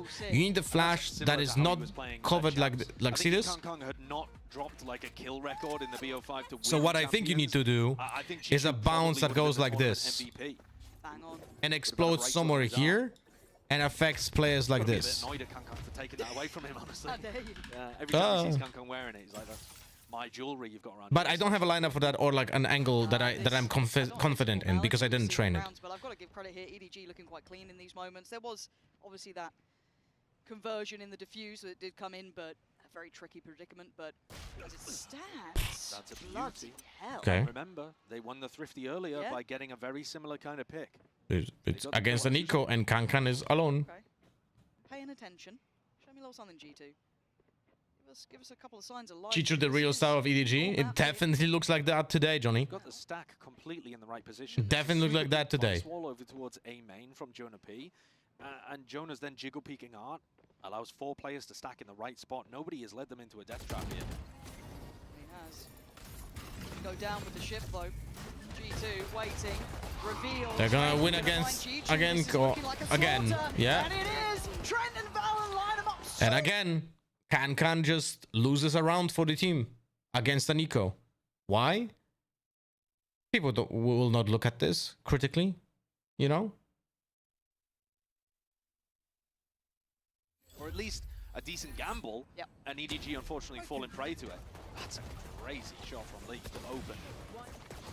Maybe we'll no, it wasn't. It was a full stick. From Jonah P though, because that was the information that allowed them to get that stack off. And EDG are going to have to be privy to that. It does look like he's going to go for it again. Okay, like it. But dealing with these gun rounds has been a whole different ordeal. But I'm looking at them shouldering this for a little bit. No, Trent's had to have been sent away now. Jonah P. The thing with this Vice Wall as well is that you don't really realize it's there. Because normally, you look at Kankang's position, this is how you take A main. And you think you have A main control, but actually G2 know that you're not seriously pressing forward and looking to spent so much time finding Kankan player. Kankan is the ZMJJKK. Which has been a heavily contested part of the map here. Keep Leaf feeling a little bit more secure in this, allowing that exploration over towards B long as well for Jorgamo. So Still got to deal with what's coming their way. It's all good and well planned, but it's going to be disconnected now. You're going to have at least a little He bit just of trolled the isolated execution, by the play, way. but the wall's going to drop pretty soon. Kankan just trolled the execution, by the way. Just wanted to tell you that as well. Here as well, just to aim to deny the plan. Allow them to They get were in position pushing to from reach Art, decent damage and done he couldn't go forward because he used the clone when he knows there's a threatening the wall. flank here.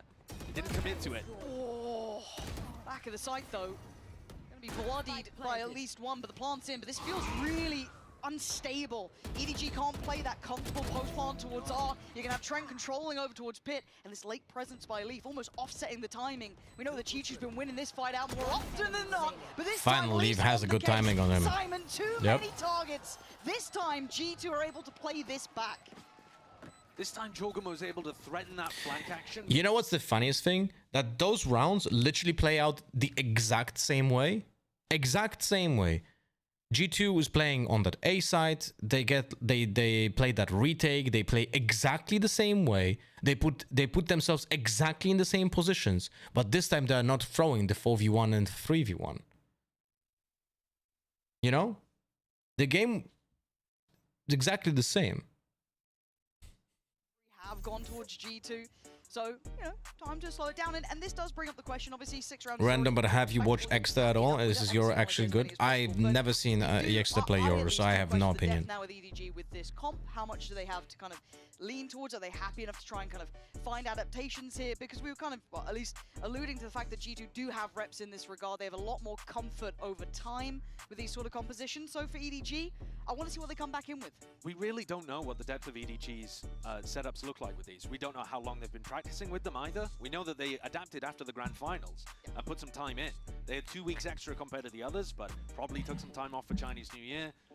We really don't know if they're pulling strats out of a super deep book or whether they specifically just pulled out 2, 3, 4 for this match against G2.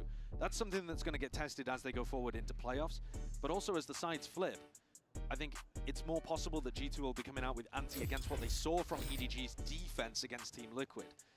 When the attacking team can have more of the... This is the audience of the TS events. Because really G2's comp kind of... Clip it out of context, post it on Reddit CSGO, or whatever Reddit they have now. On weird angles, off angles, these kind of positions, and they kind of give you the offering of, come at us, let's see if you can dismantle what we're going for. Another thing to point out though as well, Pansy, is that the ult cycle has stopped now for EDG. So whereas they had that momentum with big ults almost every round, they're not going to for these last 2 rounds of the half. It looks so heavily focused again towards this middle approach. I have no idea, Nanto. I have no idea which Reddit is the CS crowd using nowadays, because CSGO doesn't make any sense, no? Like Global Offensive also doesn't make any sense. Wanted to join in on this and does very well. The additional or do they use only just Global Offensive? They lose a lot of the punch now. They might be tempted to go back through double doors. They haven't been contesting this too much, and they've been using a Prowler when they do. But Leaf's been paying attention to it. They have been favoring these A splits. It's what they found their value with.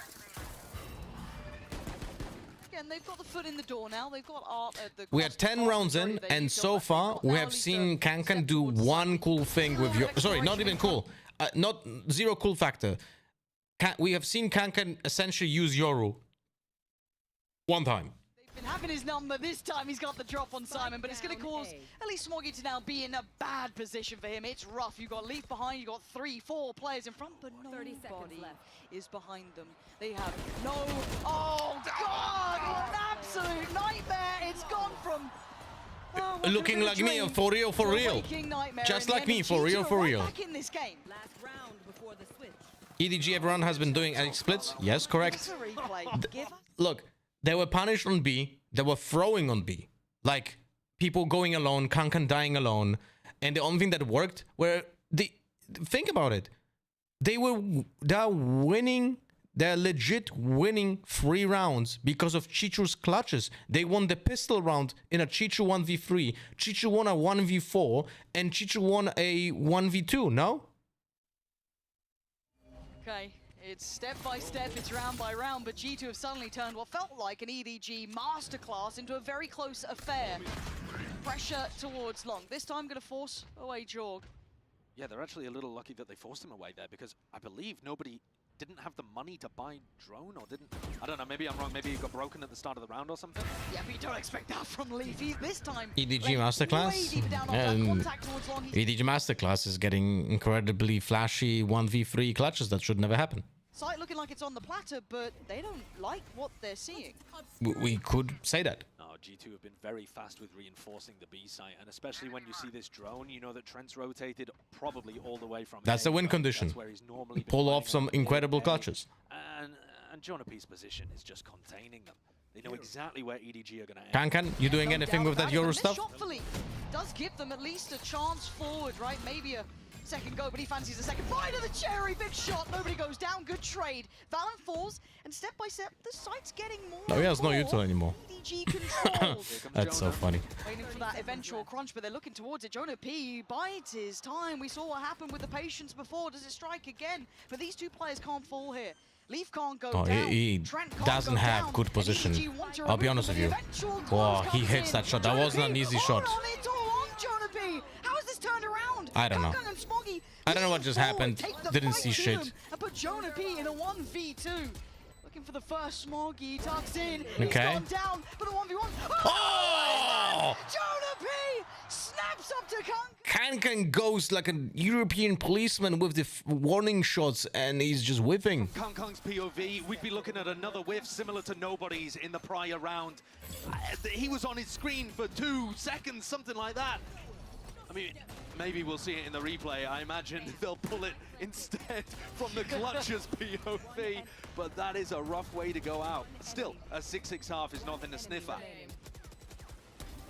Can we get the other way around? Oh. Oh, that could just bring that little bit of life to him.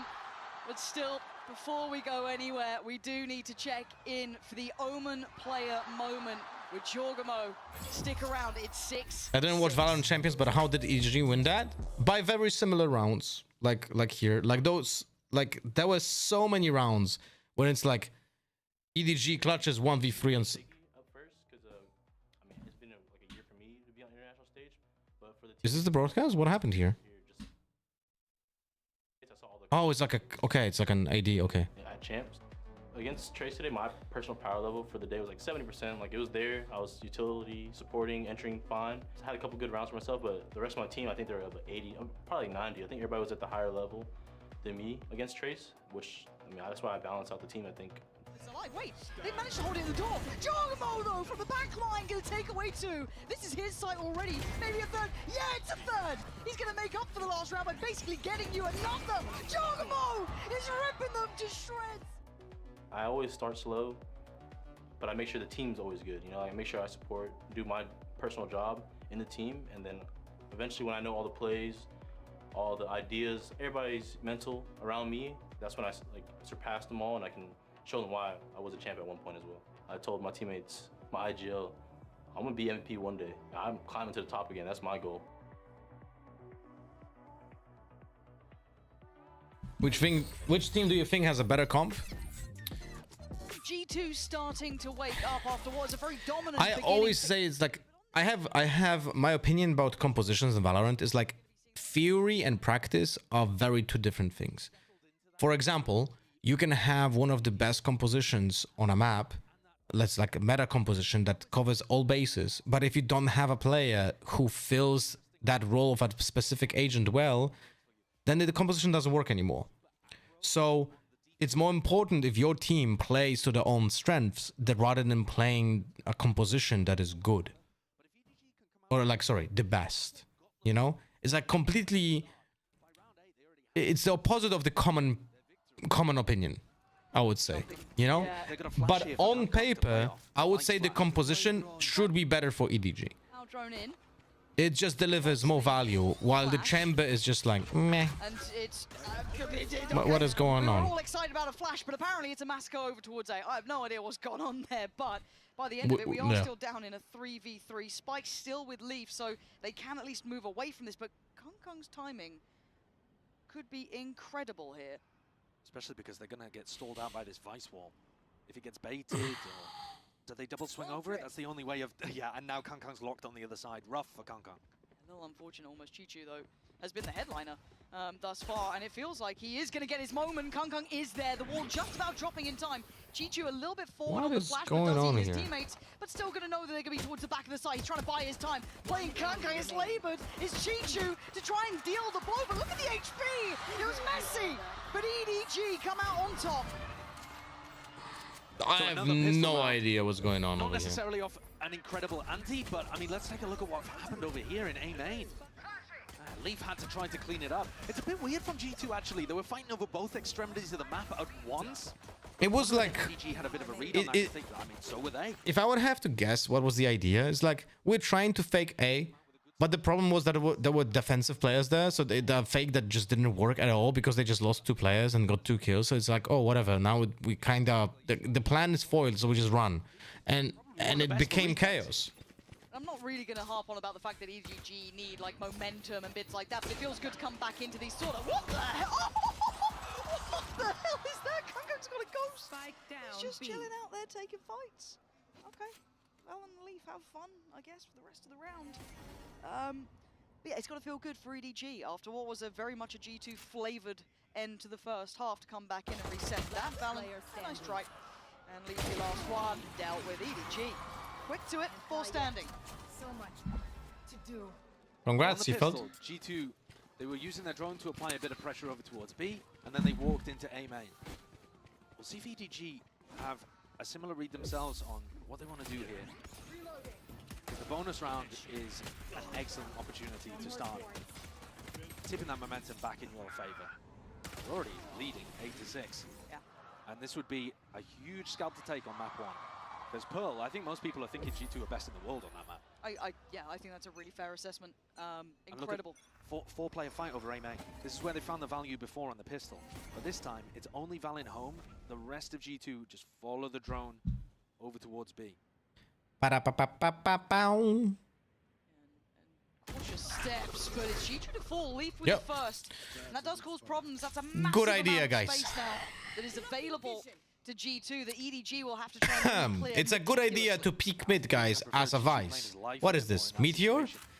You know that your A main players haven't found anything. They've got to be towards mid or B. Yes, Sideshow, you're correct. Why do I get Very much correct. There was a second when I felt like he could have had just God-given And G2 is just now playing exactly like you know. That's legit what I'm always saying in ranked.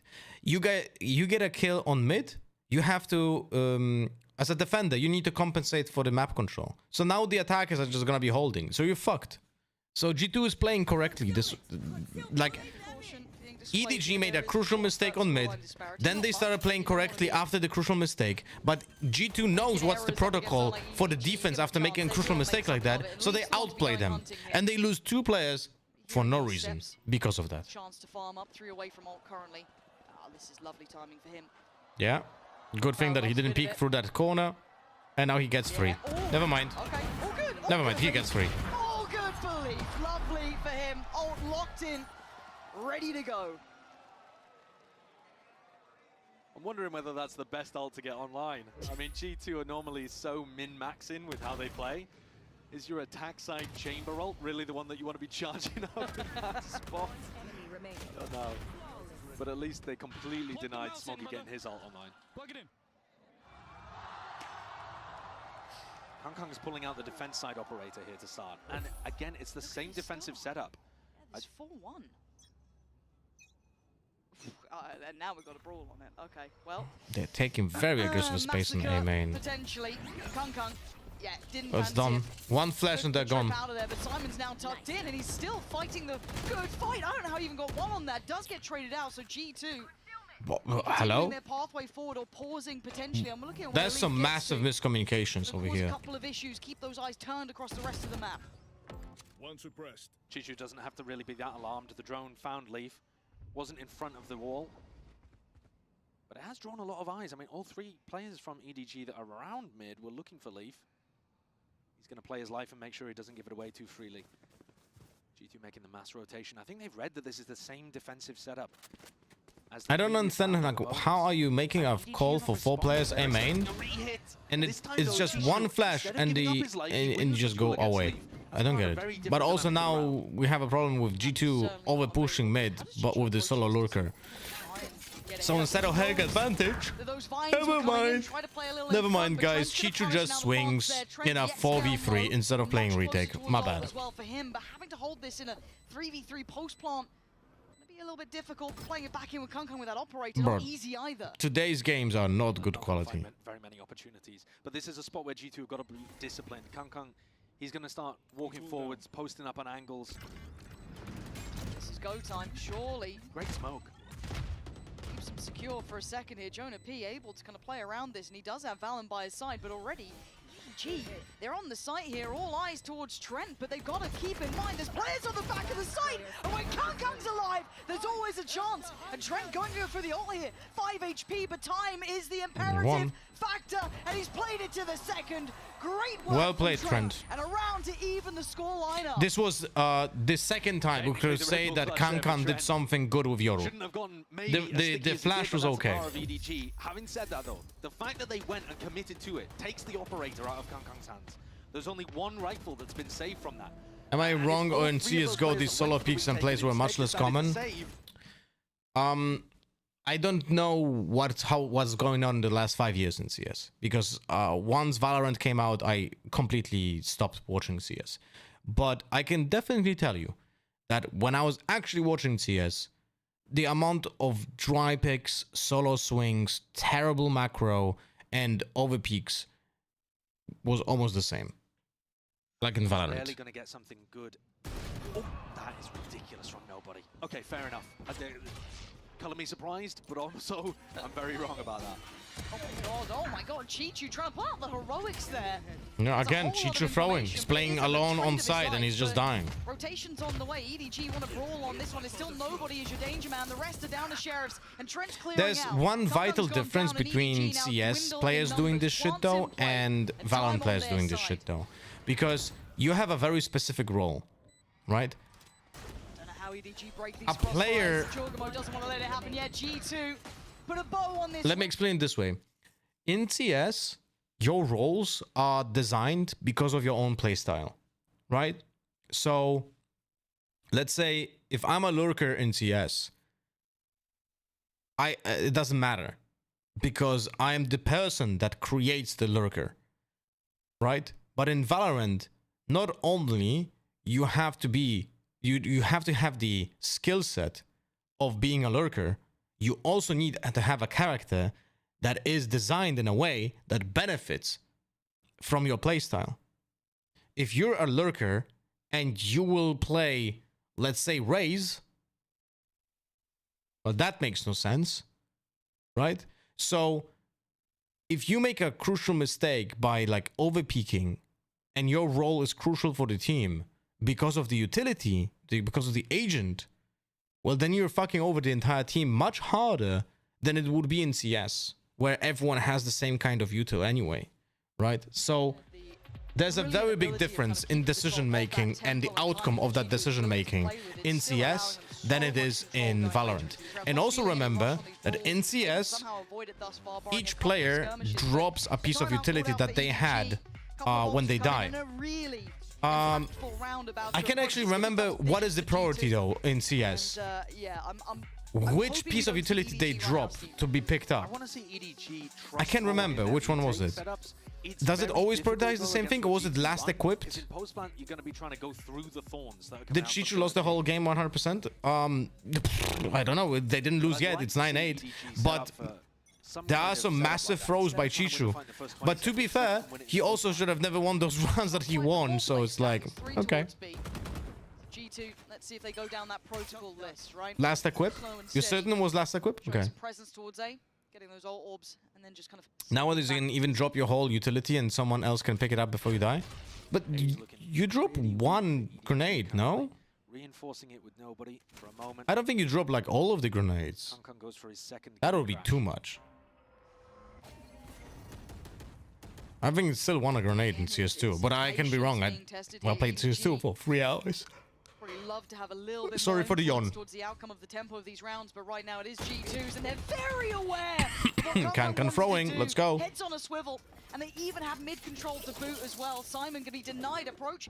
Quick hop, skip, and a jump. Yeah, good wall. Nice try. A little late. Good wall, guys. Okay, Well so planned. Play back closer. I guess it's Leaf who's under pressure. We're going to have a couple of fights on a couple of fronts, but a couple of players trying to hold them back. But it's Simon to break through. Nobody denies Leaf, and suddenly the flood is on. Oh, what? No way! Balan! No! Goddamn way! He knows where Simon is. He absolutely knows. He can get the reload, but it's 30 HP with 20 seconds. Can't believe I'm witnessing this. This could be unthinkable Bro. if Valen pulls this one off. Too bad he didn't took the risk of planting with that ult still up. Oh. I know it's very hard. I know it's very hard to play it perfectly for Valender, right? He had 30 HP, but it's incredibly hard to play this well, like to play it perfectly. He peaked it this way, like his movement was like this. He peaks and then he re-peaks like this. So he's very easy to kill. In this case, it would be much better for him to swing from the back because of better angle and like visibility. His opponent was seeing him first because he was closer to the edge than the opponent from here. But it's so hard to play this correctly when pressure is so high. So yeah, unfortunate. SMG's Guardians, bits and bobs.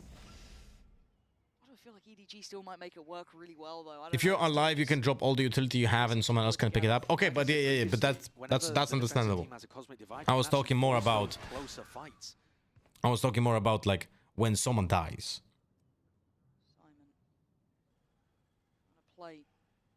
But also, from what I remember, in CS2, you can actually just buy like massive amount of grenades at the beginning of the round when it's like last round and you don't care about economy anymore, right? They're on the way that time. Jogamo gets denied, and they hold the site.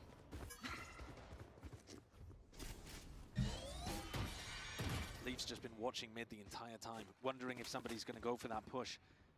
Smoggy with a judge is sat on the other side of things. If Leaf creeps in here, surely there is no way that the G2 player is going to come out on top. Surely, right? Yeah, okay, Smoggy. The doors are his. No one's getting past. 30 seconds left. Now kind of forced in towards this B site. Still util here, so only 25 seconds. This is going to get really, really tricky. Time being bought. They got to go for this one. Trent just gets slung back around. I don't know how the hell that's happened. I think that was observing problem. He was being pushed out, but he looked like he was in the middle of it. Little to play with. They can put a body to this. They can make sacrifices happen. They have the numbers, and overwhelmed, EDG take back the lead. Do you retain your util in CS like Valorant? Enormous rounds in a row there for EDG to be able to put themselves in a decent position. Their weaponry coming into if you not if you so die. Abominable. And that shot is not if you die. I don't think they changed that in CS2. No, 100%. They didn't change that. So it's you were always dying and you always had lose your entire util. That's why it's so different.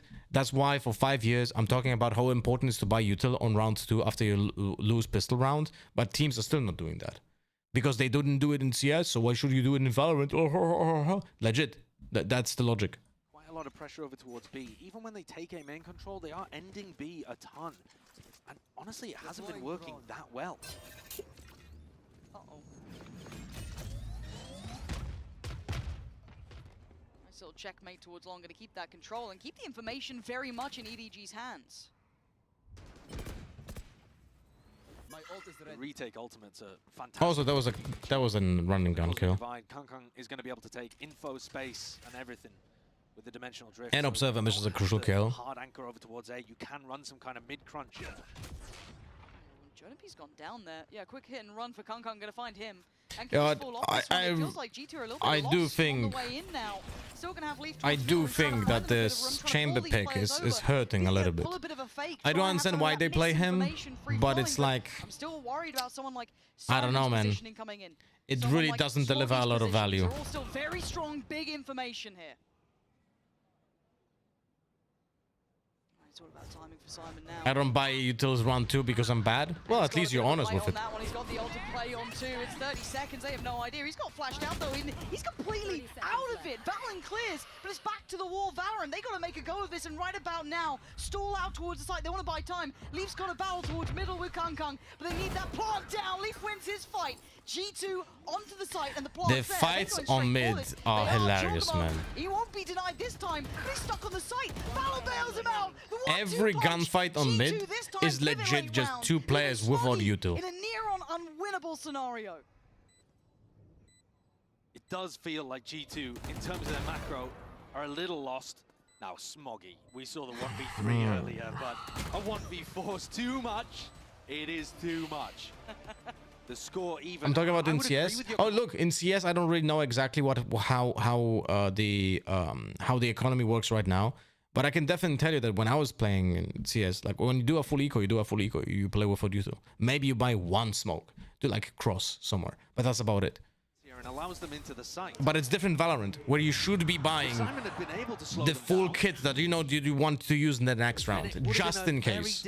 You're not trying to use it, but you have it just in case. Were both Jogma TPs destroyed by Tahoe Util? I didn't pay attention, but from what I remember, by looking at the missiles, from what I remember where the missiles went, that was then fully random. Maybe there was a higher chance it would have been Chichu's mollies destroying them. Good trade.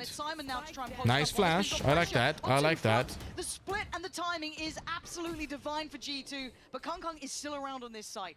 And if this man is here, there's always a potential. There's a flank on the way as well. Nobody clearing through. That's a lot of space that he can confirm has nobody present. Yeah, Jonah P is dead, so that wall is not active. He is quick, isn't he? That flash is garbage. Under threat, though. They can't dig him out of this pit. They really can't. They're buying time with the ults. There's a lot of problems here for G2. 47 seconds, and the flag's coming in. Nobody makes presence. Too much time was wasted by G2. He should have landed the death blow here. Trent forced out into the open, and Valen left with the spike to scatter. He might be able to find the route over to B, actually. The round may not yet be dead for G2. Left. But it's Dude, if Valen clutches this, it's gonna be some Chichu level of clutch. Let's draw. He nearly got the 1v5 ace earlier, didn't he? Had to be shut down by Simon. I can hear just these people chew their gums. Bro, at least. Don't know why I doubted. Now they know he didn't cross too long. Oh, yeah, he didn't have the time. He had no idea if they're close or not. Kong does have that operator, but nobody in Chichu going to come back in with those vandals. And with that will not trip. Yeah, but chewing. Chewing with your mouth open. Yeah, you should not be doing that. But Kong going to lead the way. Eye to the scope. Takes away Valen. The angle was the angle advantage was towards Kankan there, not towards the Astra. Play back walls against a Taeho in that spot. You can put the Taeho missiles in a number of different positions, and you just know exactly where a player is going to reposition to. What a play by nobody. And actually, what great credit we should be giving to the rest of the team for delaying. Also, I just so you guys know, I think the highest win rate play was to push aggressively and not be patient on site.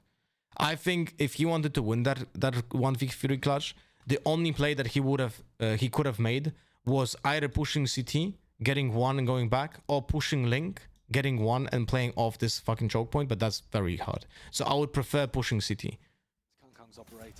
Because then if you got lucky in that CT, you can play both high ground and low ground. So I think the passiveness that he presented there was just that was never good.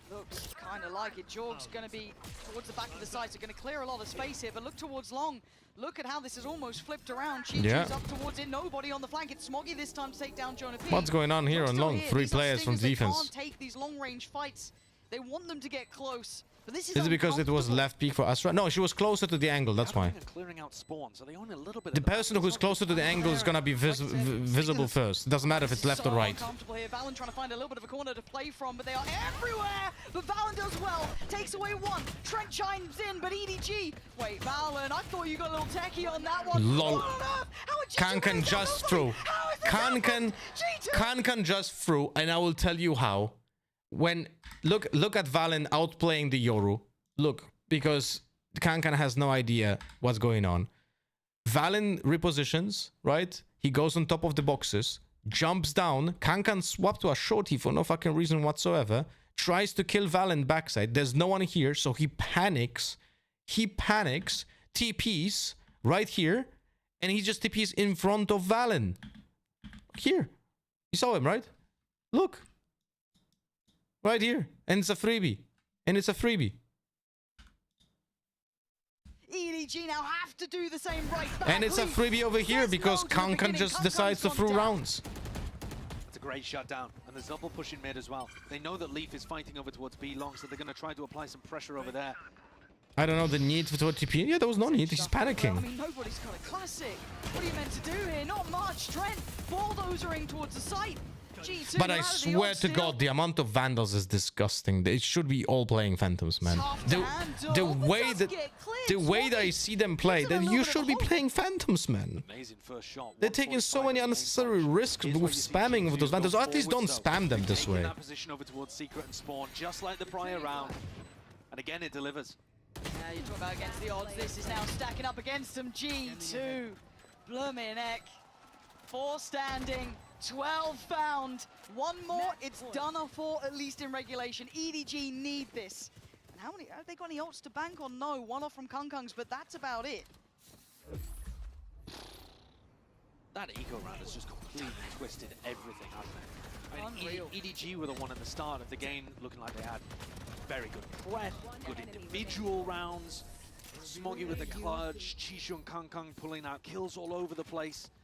Now G2 have answered back and have the map point to work with. This is the pressure one. Leaf's got operator, Vandals throughout on the rest. EDG, goodbye here. They may be throwing, but them winning champions shows how bad the pro scene is done. Did you watch that final? Like with, and you were understanding what was going on in that final? Teleported away. But yes, I do agree.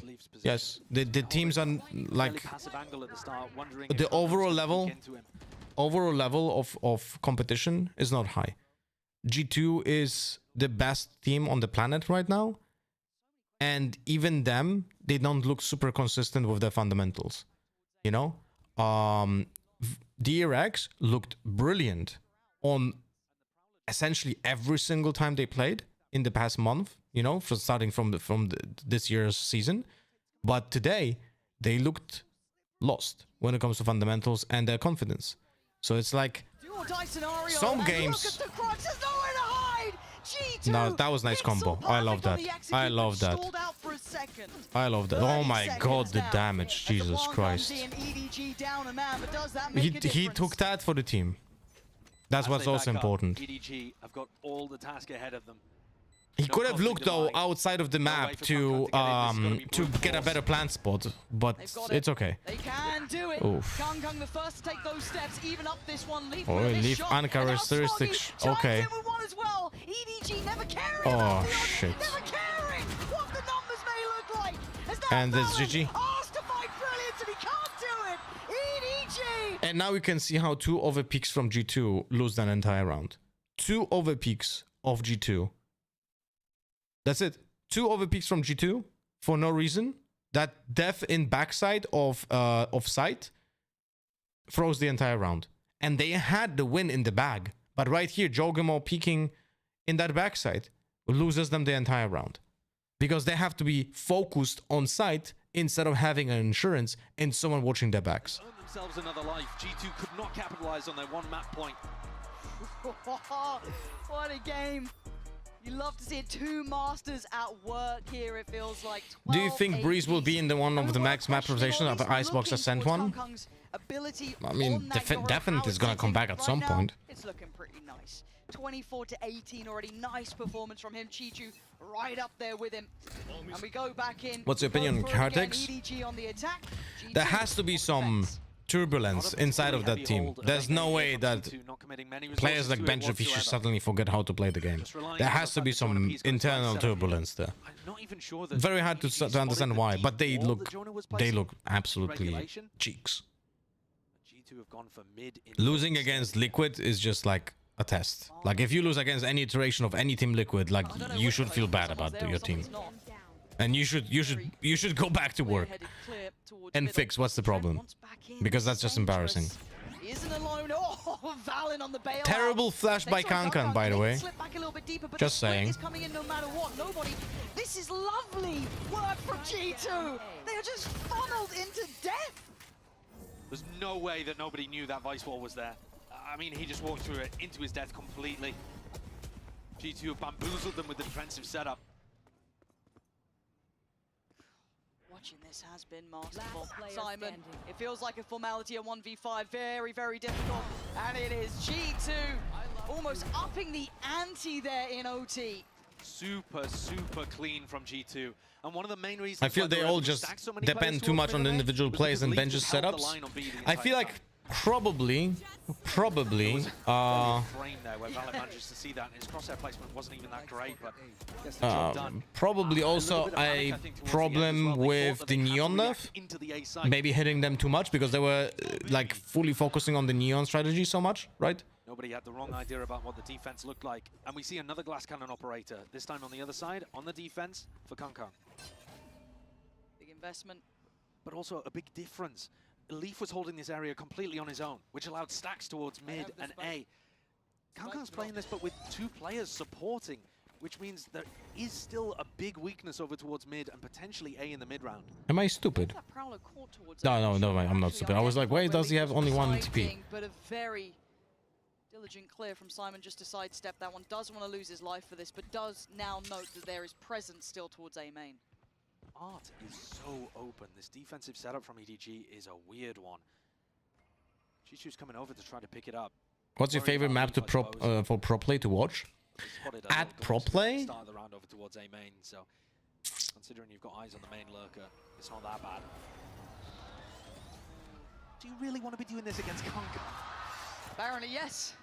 Friends feeling it, but they're not falling for it. As Let me much think as of this it. is all a bit of a ruse.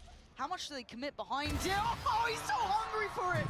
You don't expect him to chase that closer. They're going into the stack Trend now. is now throwing. Come on, man. Heading this way. This could be going again. We might be going Yeah, again. bro. EDG, they knew what was happening. Kangkang brave in holding it down. And we go again. The spray is back? Wait, let me check. You know, bit of a ruse. How much do they commit behind it? Oh, he's so hungry for it. Yeah, but at least look, You don't expect him he to sprayed the chase wall. that closer. He sprayed this wall, but he didn't. At least he didn't look on the bottom of the ground, like in the past. You know what I mean? Kangkang is alone over towards B. They've got the read. They've stacked over towards the rest of the map. And like you said, Trent on his own, jump peeking that just doesn't create enough pressure to push Kangkang off the line. He's super happy taking the duel. And despite winning the round, here, EDG take a timeout. They're going to have a bit of a discussion. Because also, they don't really I don't know, G2 is trolling now on attack. Why they lost the previous attack round. They don't know why there was such a stack and device over towards A. It is going to be interesting if they can identify that now in these moments. It is quite hard again. Obviously, if you're in the server itself, maybe the coach can identify it and maybe get a little bit of a read themselves, but not going to be easy by any means. But credit here to EDG in my mind, keeping up to this one, and G2's resilience is absolutely showing.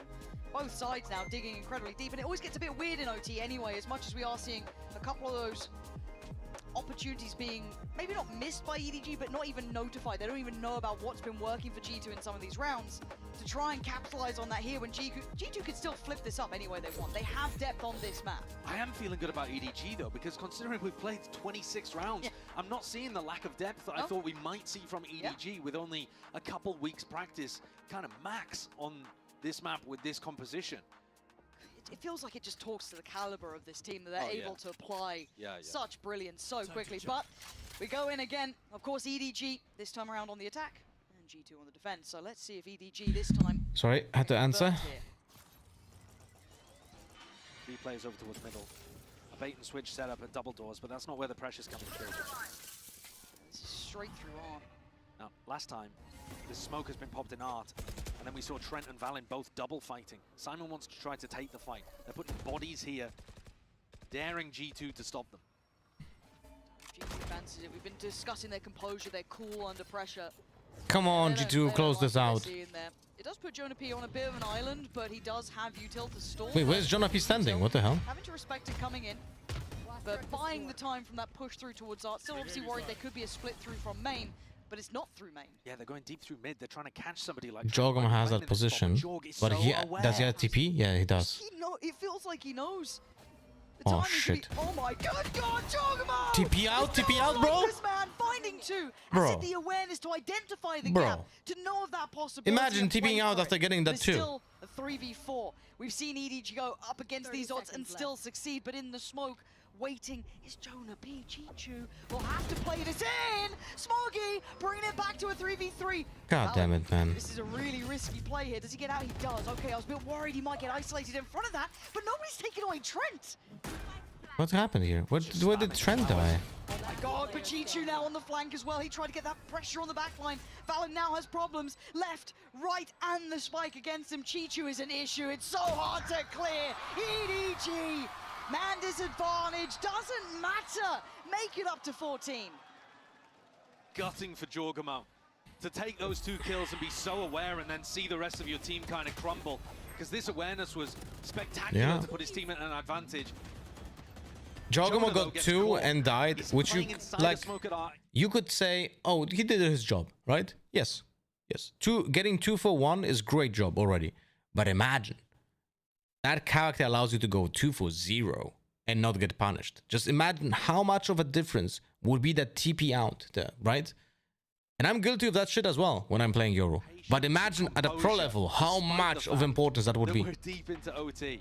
But of course, this team, they've demonstrated that they can do it all. There's nothing in Valorant that they can't accomplish. I suppose what is the expectation outcome from Team Liquid versus Sentinels? It would be so nice if Team Liquid wins. It will be a total slap from EU to NA. Bro, if Sentinels loses to Liquid, that would be just embarrassing. Because in my eyes, that is an 80-20 for Sentinels. History that they're fighting for. Tell you who else is doing that. Jorg on the other side. Very good, yeah. A little bit of kind of a mirroring moment between these two in that regard.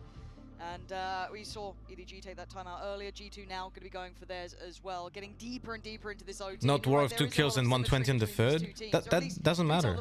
If the best play is getting those 2 and TPing out, he probably should have TP'd out after getting first. You know, like an actual the actual best play for Jogamo there was getting 1 and TPing out. Getting 2 is insane. TPing out would be absolutely fucking broken. But he gets 2 and dies, which I think is slightly better than getting 1 and TPing out, but not that much better. Very end, but this time it looks like EDG is sticking around, and as are G2. This might be headfirst for Halos here. They're going for it, and so far it's EDG out on top. Valen goes down. Oh, Jogamo, where they need him. He seems to nice flash, Jogamo. Nice flash, Jogamo. And now we have the ult. A big question. Ult's already in. He fake TP'd, so he's gonna put a new TP now. Has he found a gap? Absolutely. Oh wait. Bye-bye. Gets out of there. Yeah, Kankan panics TPs again. G2 right back in. I'm sure Thank you much for the gifted. Round back again. The thing is, though, I respect taking a risk in a round like that. You can't just play scared. No. You can't play to avoid losing, and this is the definition of playing to win. Oh my god, all of them were flashed, bro. Did you see that? But they all got caught by the flash reclear from Jorg. Couldn't ask for bigger impact, and chasing down his counterpart as well. Euro TP, the gate crash, not getting far enough away from danger. You were asking what G2 could do, but EDG kind of handed it to them on a platter. Oh, this game is living up to our expectations. 2 of the heavyweights here in Valorant in this current day and era. Looking so good. Inseparable almost so far. Of course, at 14-14. Where is Kankan not playing Phantom anymore? What's going on here, right? He was playing so much Phantom before, and now he's on Vandal. Has to be feeling it, right? The operator going down the line. It's not even with the Vice Wall there. It's a really soft B setup right now. I think just playing into the fact that EDG have not been leaning in that direction very much. But this time, about 29. Tomisek with the gifted to Shadow Dash. Thank you so much as well, my friend. Thank you for the 2 gifted subs from Cinco and Tomisek. Vice Wall here. They might try to fully walk it in. So it is 2 players kind of back. Very generous of you guys. Valen sees nothing yet. Might be punished on this. He's got to be really careful on these jump spots here. So yeah, okay, bye-bye, go, run away, get out of there. You're ringing the alarm bell. They are at the door. They're in the door. They're at the site. Trent gets a wild Imagine if you have a Phantom. Holy shit, it pisses me the fuck off. Breaking down the door, taking away Leaf. Fancy a go at Jorg. Nice flash. Nice flash. But Jorg takes him down, just leaving Jonah P in a 1v3. And we talk about pace, we talk about aggression. EDG showing we can do it just as well. Lovely approach towards that B side. And Jonah P, this is incredibly difficult. Already stalled out, you're feeling those chances dwindling. And by the way, those flashes from Jogamo that are straight line like that, I am gonna attribute to my own coaching with G2. I mean, not coaching, but like showing them my tech when playing Euro. Because he wasn't doing that before. Like, we were watching G2 play before, and Jogamo was never doing those kind of flashes, and now he's doing them. So I'm gonna attribute that to my own, like, you know, the way I presented them, my techs. Better round to do it. In prior rounds, they would have run into the operator or maybe even the vice. And this one was perfect. Now it's on EDG to close things out. Map point on your opponent's map pick. Previously, they went for the 4-player fight in A main, and it did not work. Now they do it again. Can't fail twice. Right? I think that's how odds work. That's how stats work, yeah. It works every time. 50-50, it wins or it doesn't. Oh, flat chat and coin flips. I've heard things. No, this one's a guarantee. This is wild. They've walked so far here. There is still going to be that wall that is going to be a big signifier of something. Interesting is up. TP. I mean, the fact that you've got to double doors means what's the point? Something has gone wrong. Just it TP, feels okay. weird already. There's 2 players here for EDG. Can they close it out in this round? G2 knocking, and this time it's G2. Oh, back to back. Looking for more. Oh, he can't get it. Joe Why well, that you aggression. peeking? You're looking at nobody on the back lines. Dealt with. Trent wants to carry this on. Spots another. What the fuck was that arrow, though? It took 20 hours. A little bit of safety. 3 business days to deliver that arrow. Simon's going to deliberately get hit by this. This is going to slow things down quite a lot. And I think Smoggy's got to take the initiative. I think he has to be the person who takes first contact. By the way, Simon didn't use a single piece of utilities. He died an overtime round without using a single piece of util. Looking like this ain't over yet. It's a great decision by G2, playing dynamic in the post plant, not just holding positions and crossfires, though now they can settle into that kind of thing to shut Smoggy down. That's nice. Shut him out. Every time it feels like this game is going to end, it doesn't. It can't. We're trapped here forever. There's worse things. What is it with EDG and playing these kind of maps to open series? They did this against Team Liquid as well. A 16-18. Is this... If it's going to be a good game, I'm happy to keep going back and forth, but you will see the exhaustion hitting in, that frustration over and over and over. So close to closing out and then brought right back up to 15-15. Having these heroic calls, these brave approaches. You know, who blinks first almost? EDG, another opportunity on this attacking side now. Leaf is solo holding B, but without the operator. Wow. Somehow Jogamo was able to dip inside the smoke and timing that. He's giving away his position with the flash. These jump spots were the death of Valen in the prior round. You gonna coach Hyunmin Euro for this tournament or after his tournament? Depends on Hyunmin. If he has time, he has a very busy schedule. If he has time, we're gonna coach him for this tournament. If he doesn't have time, then after the tournament. Pressuring on both of the extremities at the same time, but you're looking at also where nobody's getting off to. He's already straight up through art, taking a lot of space here, completely unnoted. Yeah, this is ridiculous. I mean, he's got past the flash. The flash has not been used for information from Jonah P. In the big matches, nobody sometimes finds his moment and decides to just turn on the carry. I can't hold it anymore. Did it in the Chinese Grand Finals for kickoff. What Lothar used to say about Paper X applies to EDG way more. On if they had good fundamentals, they would be unbeatable godly teams because of the mechanics they have. Oh, but Trent might have a beautiful timing of his own. Oh, he knows about 2 players. Oh my god, so much info. He's gonna find Chi-Chu as that well. was now all of huge. This split, all of this intention through art, this approach towards A could be red, but nobody fancies it. He's still trying to go towards this. Jogamo pop flash, has a look, finds nothing. Plant He can push in that smoke. Oh, fuck me. I would have loved it if he would have pushed into that smoke and get that kill. Oh, that whiff was round the side most likely. He fancies some more. He's gonna get more. Leaf gonna deal with him, but it's traded out again. 2v2. Bro, those Astra smokes are pissing me off. What's going on over here? Right? Did Valen miss this smoke before? No way. No. Oh.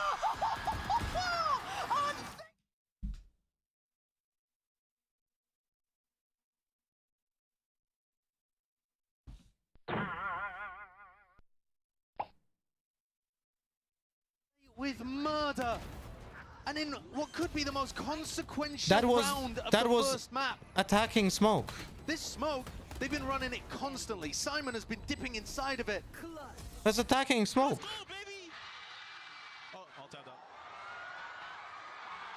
Like the coaches from G2 can't believe it themselves. At the 11th hour.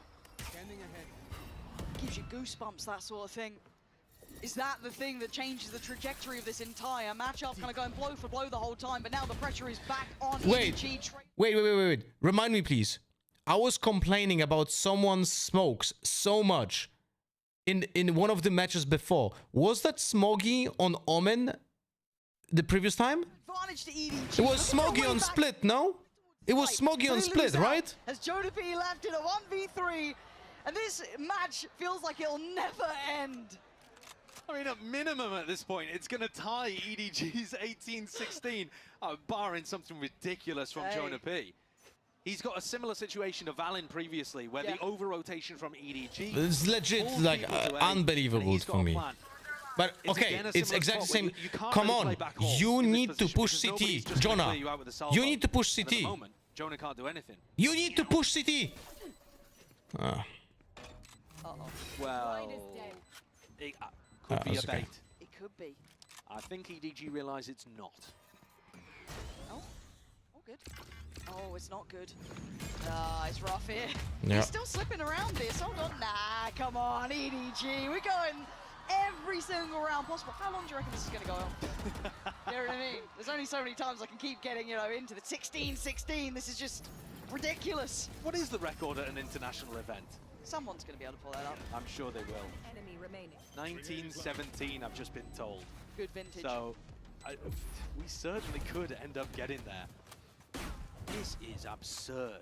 They're taking chunks out of each other, and they're also still trying to showcase new stuff. Yeah. Different stuff. Look, I know, because when we talk about G2, especially on this map, Pearl is a fantastic map for them. Their map pool is really impressive. EDG still showing depth and new looks at this point. It's absurd, and it should make you feel scared if you support any team other than EDG at this event. Was it always Pearl that has these insane overtime games? Right no, now, it's Split. tied at 16 Because the game, the Split is very balanced map at professional level. It's very close to 50-50. It's just like 52-48 for the attackers. Deep look towards A, though, from G2. Look at the space they're controlling here. Keeping these two players on that pendulum swing rotation. Trent kind of... Cinco, you're gonna get some haters, man, if you're gonna speak like that about professional players, man. This is a lot of pressure. That's a pixel. He's found a body. Oh, another! He's got two again! This man is something. I don't know where he keeps getting 2 kills from, but every time. Now the rest of G2, though, need to fill up this area. Valen needs to make sure that EDG can't cross. Oh my God, Simon's still good for it. I thought there was a bit more of a fight on that, but it is one out by G2. Stalwart and holding towards middle. You just revealed he's an operator. Don't worry about it. Kankan never heard about the fact that you can swap a weapon for the clone. Didn't even see a soul this round. Didn't have a chance. It's all good. It's all good, guys. Also, I am so tilted that I didn't even realize, Kakarot. So thank you for noticing that Kankan, while holding B long and using a clone, didn't swap to his gun to the pistol or didn't swap to a knife. So he showed to the opponents that in overtime he plays an operator from long B. I might have believed. Okay, 17-16. Back with G2 with the chance to close out now. At this point, I don't even want them to close it out I here. want to keep going. I want them to see, you know, let's at least tie the record. If you got to this point and you don't get the record. Kang just spawned him, meme and spawn. We both looked at each other, knives out. The operator's still there for Kankan.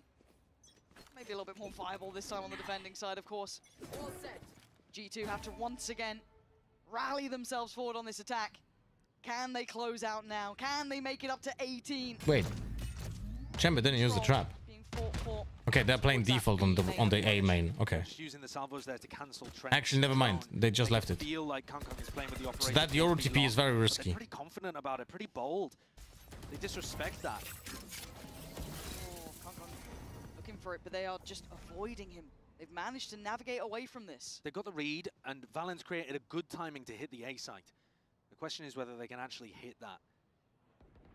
they're kind of meandering around at this point. It might give EDG a timing to spread back out. And Smoggy in the same spot as Jorg was, but Cool. they did get the little bleep bleep there. No, they didn't. That was the sound of the trap arming. Please don't lie about mechanics, Sideshow. Thank you. And Valence missed the timing. There was no target there. Right here, he's gone down. Good job, Kankan. Well played. Speed up off this. Taking pause for thought towards Art, but Simon needs to make a masterpiece out of it. He can't. G2 now on the line. This could be over. G2 Alright, G2 just has to 1v4. We've seen him do that before. Yeah, it's okay. We have seen that before. Digging back in though. It's done. G2 make it across the line. Sensational scenes here in Bangkok. So it's gonna be a 2-0. What a way to open a series. If this does end up being a Grand Finals preview, then you've got an amazing end to a potential tournament here. That match, that map was beautiful. That's only map 1. Bind is up next. I am really a jaded man. Nobody. Did he get there? Plug the mouse in, mother. Oh.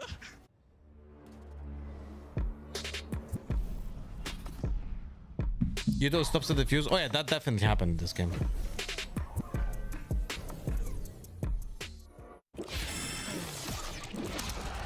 Not gonna lie, I hope EDG go out this way, because please, I would like some good strats and not just aim to go deep tournaments. I mean, the problem is, it's the same thing. It's the same thing with leaderboards and ranked. I'm gonna make a metaphor, not metaphor, analogy, okay? Because the people who are radiant in ranked are just better than other people playing ranked, right? It doesn't matter how good actually are you.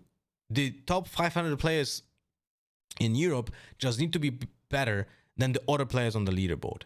So if we would have, let's say, extreme example, right? Extreme example, we suddenly have some Thanos level event and all the Radiant Immortal players and Ascendant players are just disappeared from the planet. And only players who are playing leaderboards in Valorant would have been Diamond and lower, right? All of those players are alive and the rest has just disappeared, right? That means that the best 500 players from Diamond would become Radiant. You understand my point, right? And it's the same thing with professional teams. The level that you need to have to beat other teams is just as high as the other teams are good at. So if you're just slightly better than the other teams, you have a chance at beating them, right? That's about it. So EDG can get away with shit while being bad at fundamentals and bad at utility usage because they're just mechanically better than other teams. Because the other teams who are mechanically worse don't have that good enough fundamentals and utility usage to punish those teams who have bad everything apart from aim, right? So in case of EDG, based also on the experience of the last 5 years, I don't think we're even remotely close to a point where teams like EDG are getting punished. Because the level of mechanics that they have is just too high. But teams like PaperX are currently... They reached the moment they're just getting fucked. Because the other teams caught up in mechanics and caught up on the aggressive playstyle. So it's much easier to counter them, much easier to know what PaperX is gonna do because it's obvious. Every time they do a play on the in the game, they're gonna overheat, they're gonna do some stupid shit, and you just need to be patient, you know. So yeah, we need more teams like G2. We need more teams like DRX. We need more teams like, to some degree, Sentinels. We need more teams that will raise the bar. You know? Was EDG's fundamentals this bad at champs? Oh yeah, it was. It was. It was. But people look at through the past experiences with tinted glasses. You know? and like they don't remember exactly what was happening, or just was not looking exactly what was happening during those matches. That's why I am always sitting here, like in majority of the matches, being negative about the experience that I'm witnessing, while being super duper happy about some of the few matches that I see. Like, you could probably remember how was I happy on the desk when I saw KC play on the kickoff. I was just glazing them completely, you know, like absolutely phenomenal fundamentals and strats from KC at kickoff, and I was glazing them on the desk all the fucking time. I was so happy. But other than that, it's like most of the time you're gonna see me being a negative Nancy, looking at teams just being awful, you know? So yeah.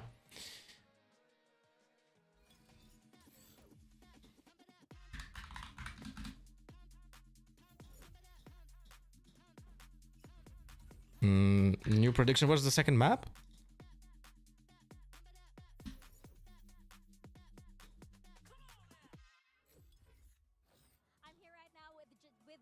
Of G2, I'm like losing my words because that was such Bind. Okay, at least a cool map.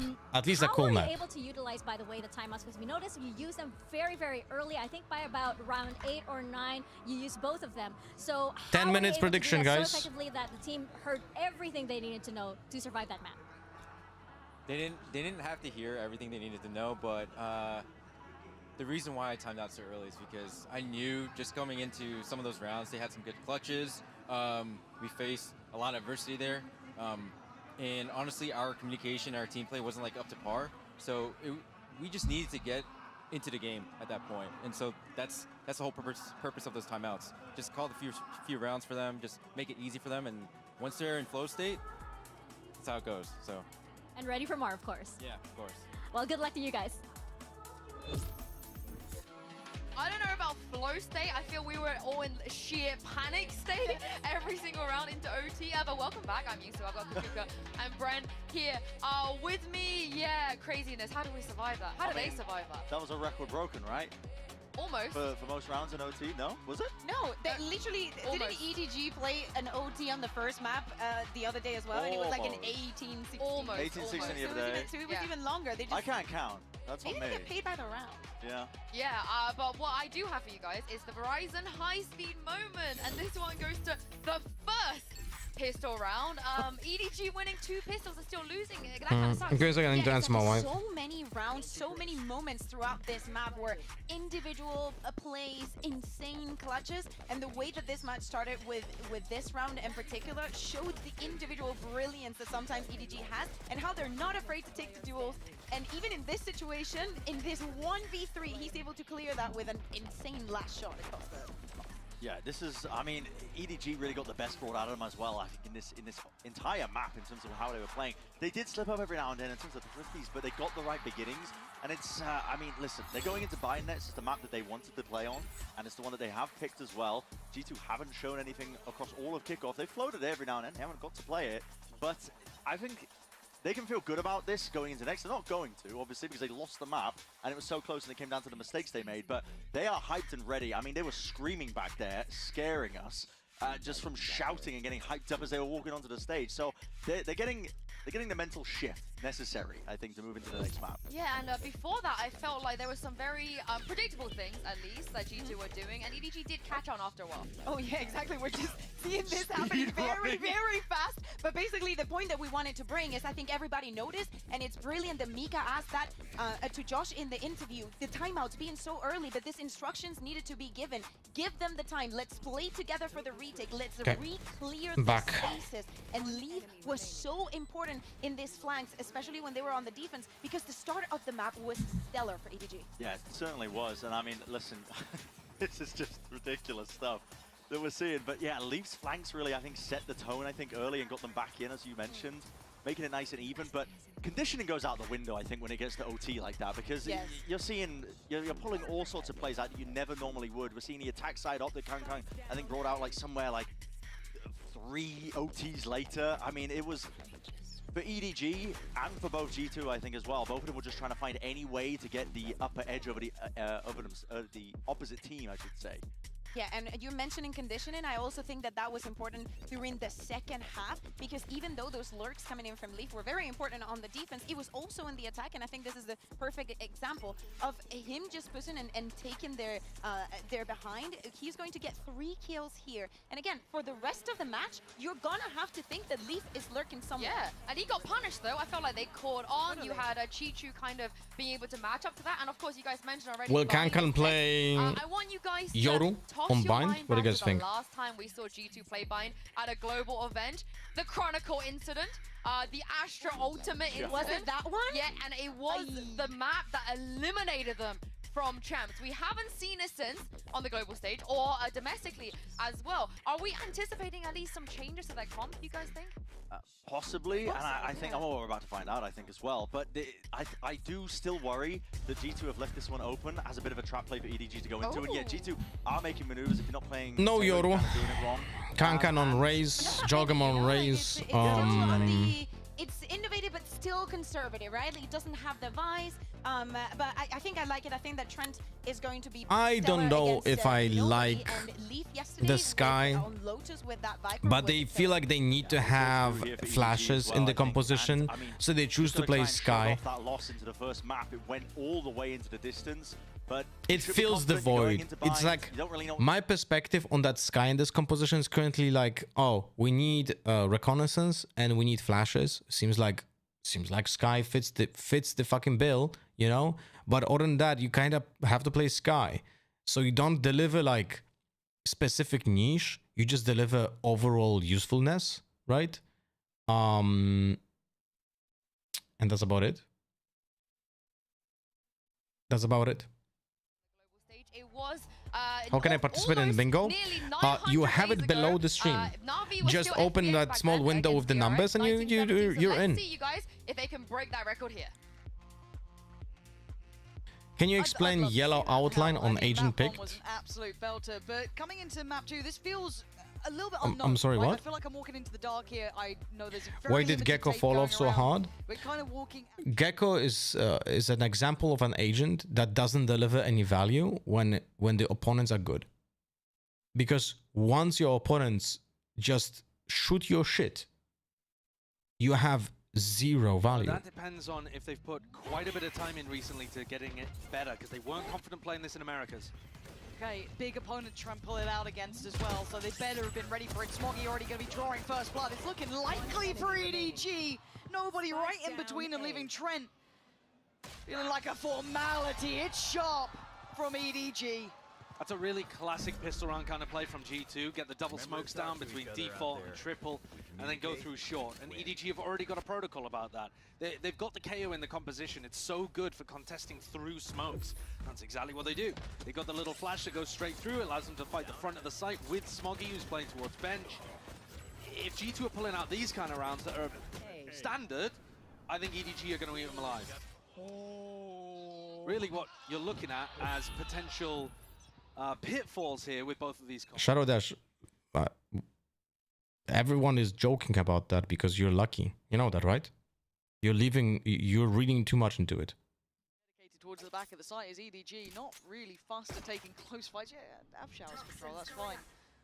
Sit in there anyway. It's only that Sheriff really on Leaf that's going to be keeping my eyes at least close to G2. This is a re-clear from EDG as well. Full underhand flash, but Valent's got to be on red alert. Time to try and shift away. EDG clearing that question mark quickly. Going over towards nobody. If you play with a judge in hookah, it does mitigate the lack of the Viper quite a bit, because you just have to worry about smoking off long.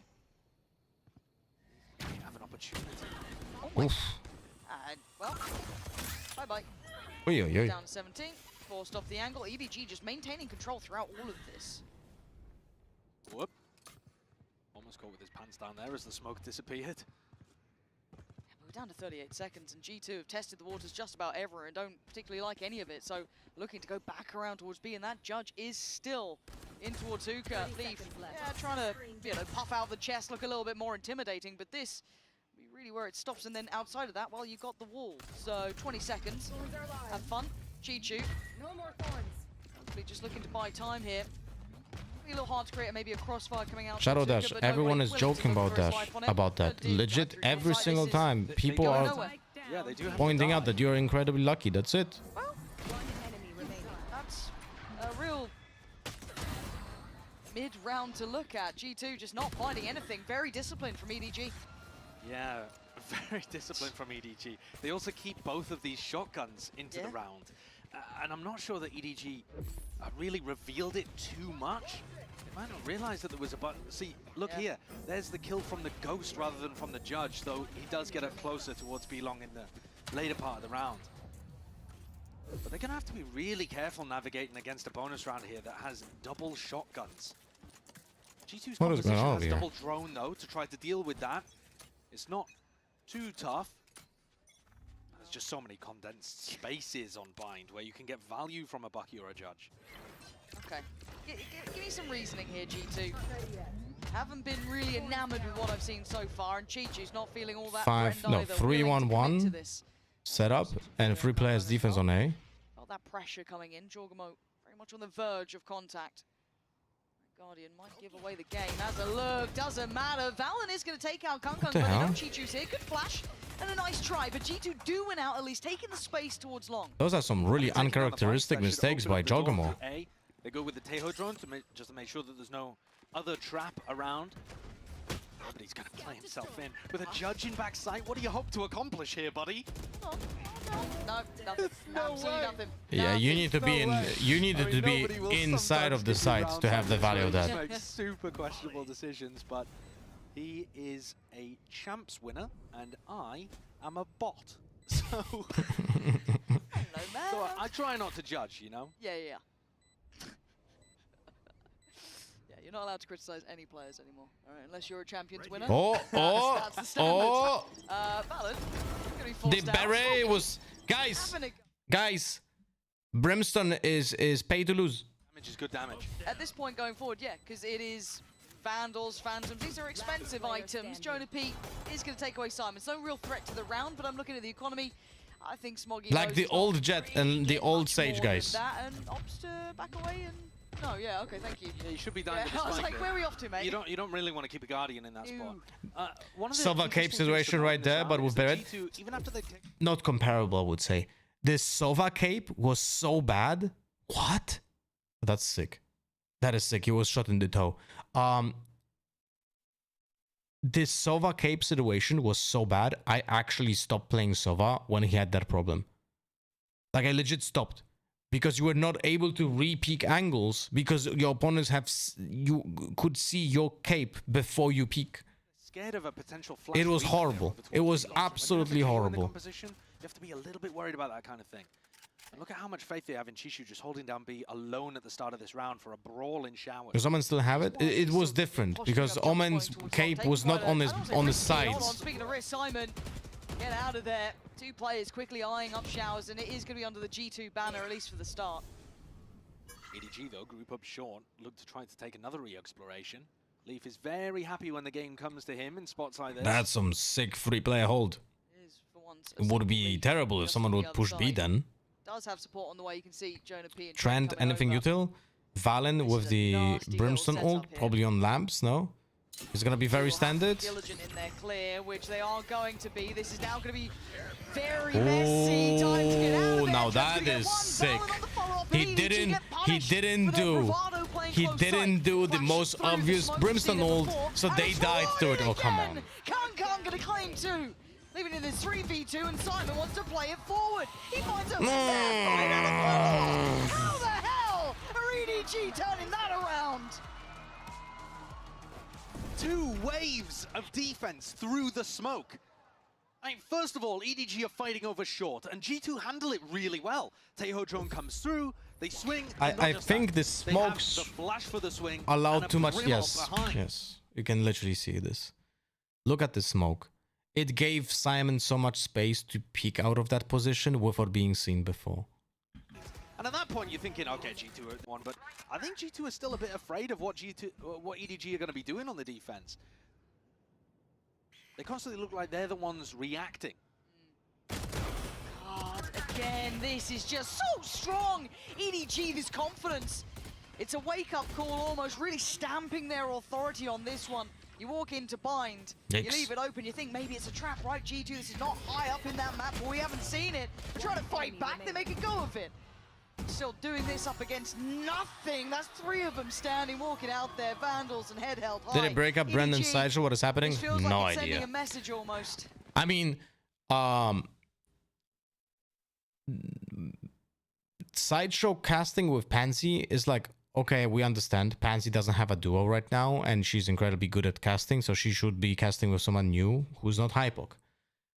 But it's kind of weird that we don't really have a lot of talent on those international events, and we end up with casters that have like not a lot of synergy together. In the previous match, we had Mimi and Ender.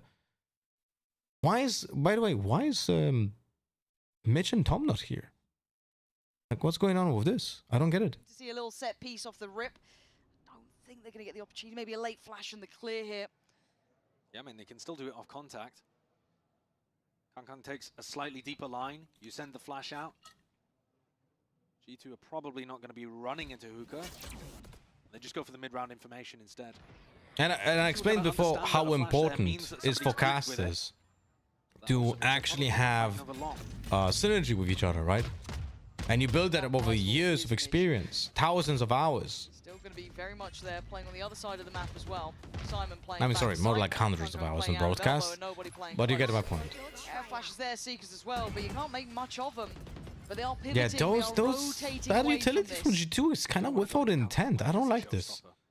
Problem is, here comes Simon rotating to make the A side of the map the strong one. I'm really not a fan. I'm really not a fan of those smokes that G2 is doing. Someone stop Valen from doing those smokes, man.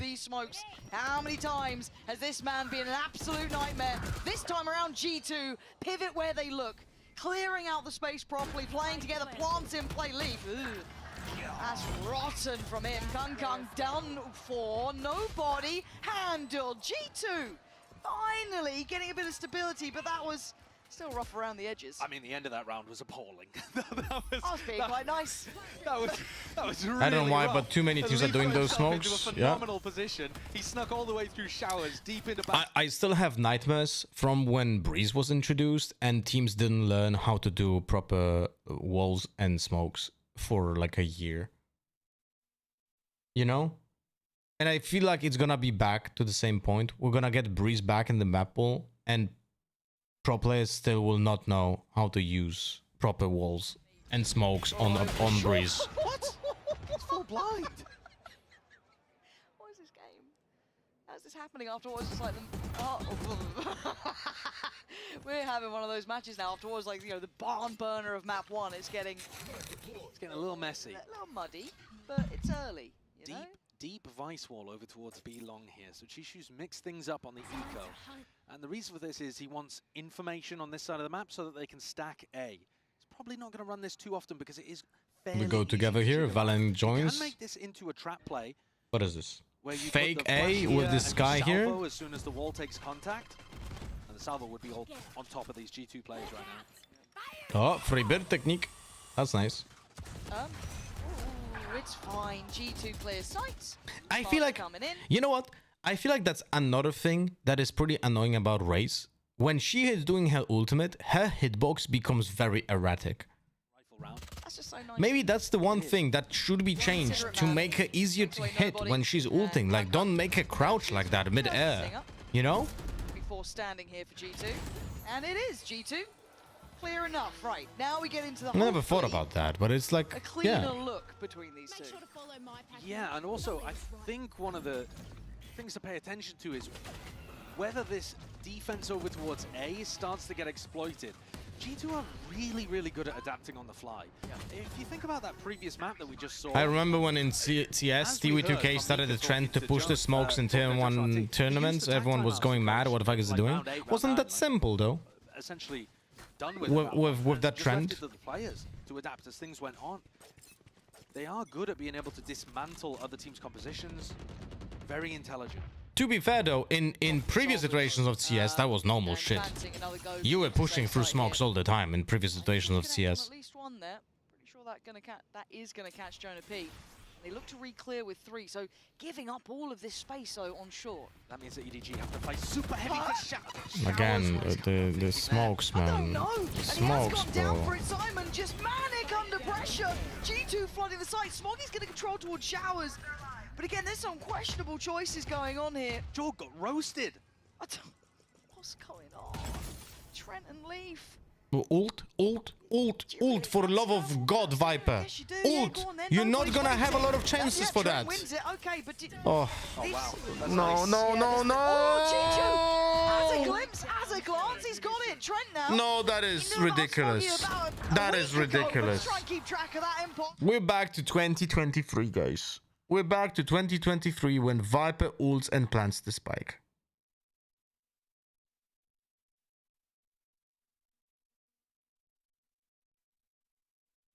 That is unbelievable. Tentative. They don't just run into backside. And here, Kangkang thinks there hasn't been a reaction, even though the Viper wall's gone up. He just kind of thinks he'll risk it. And yet they still somehow manage to skirmish out and don't just get pinched completely over there.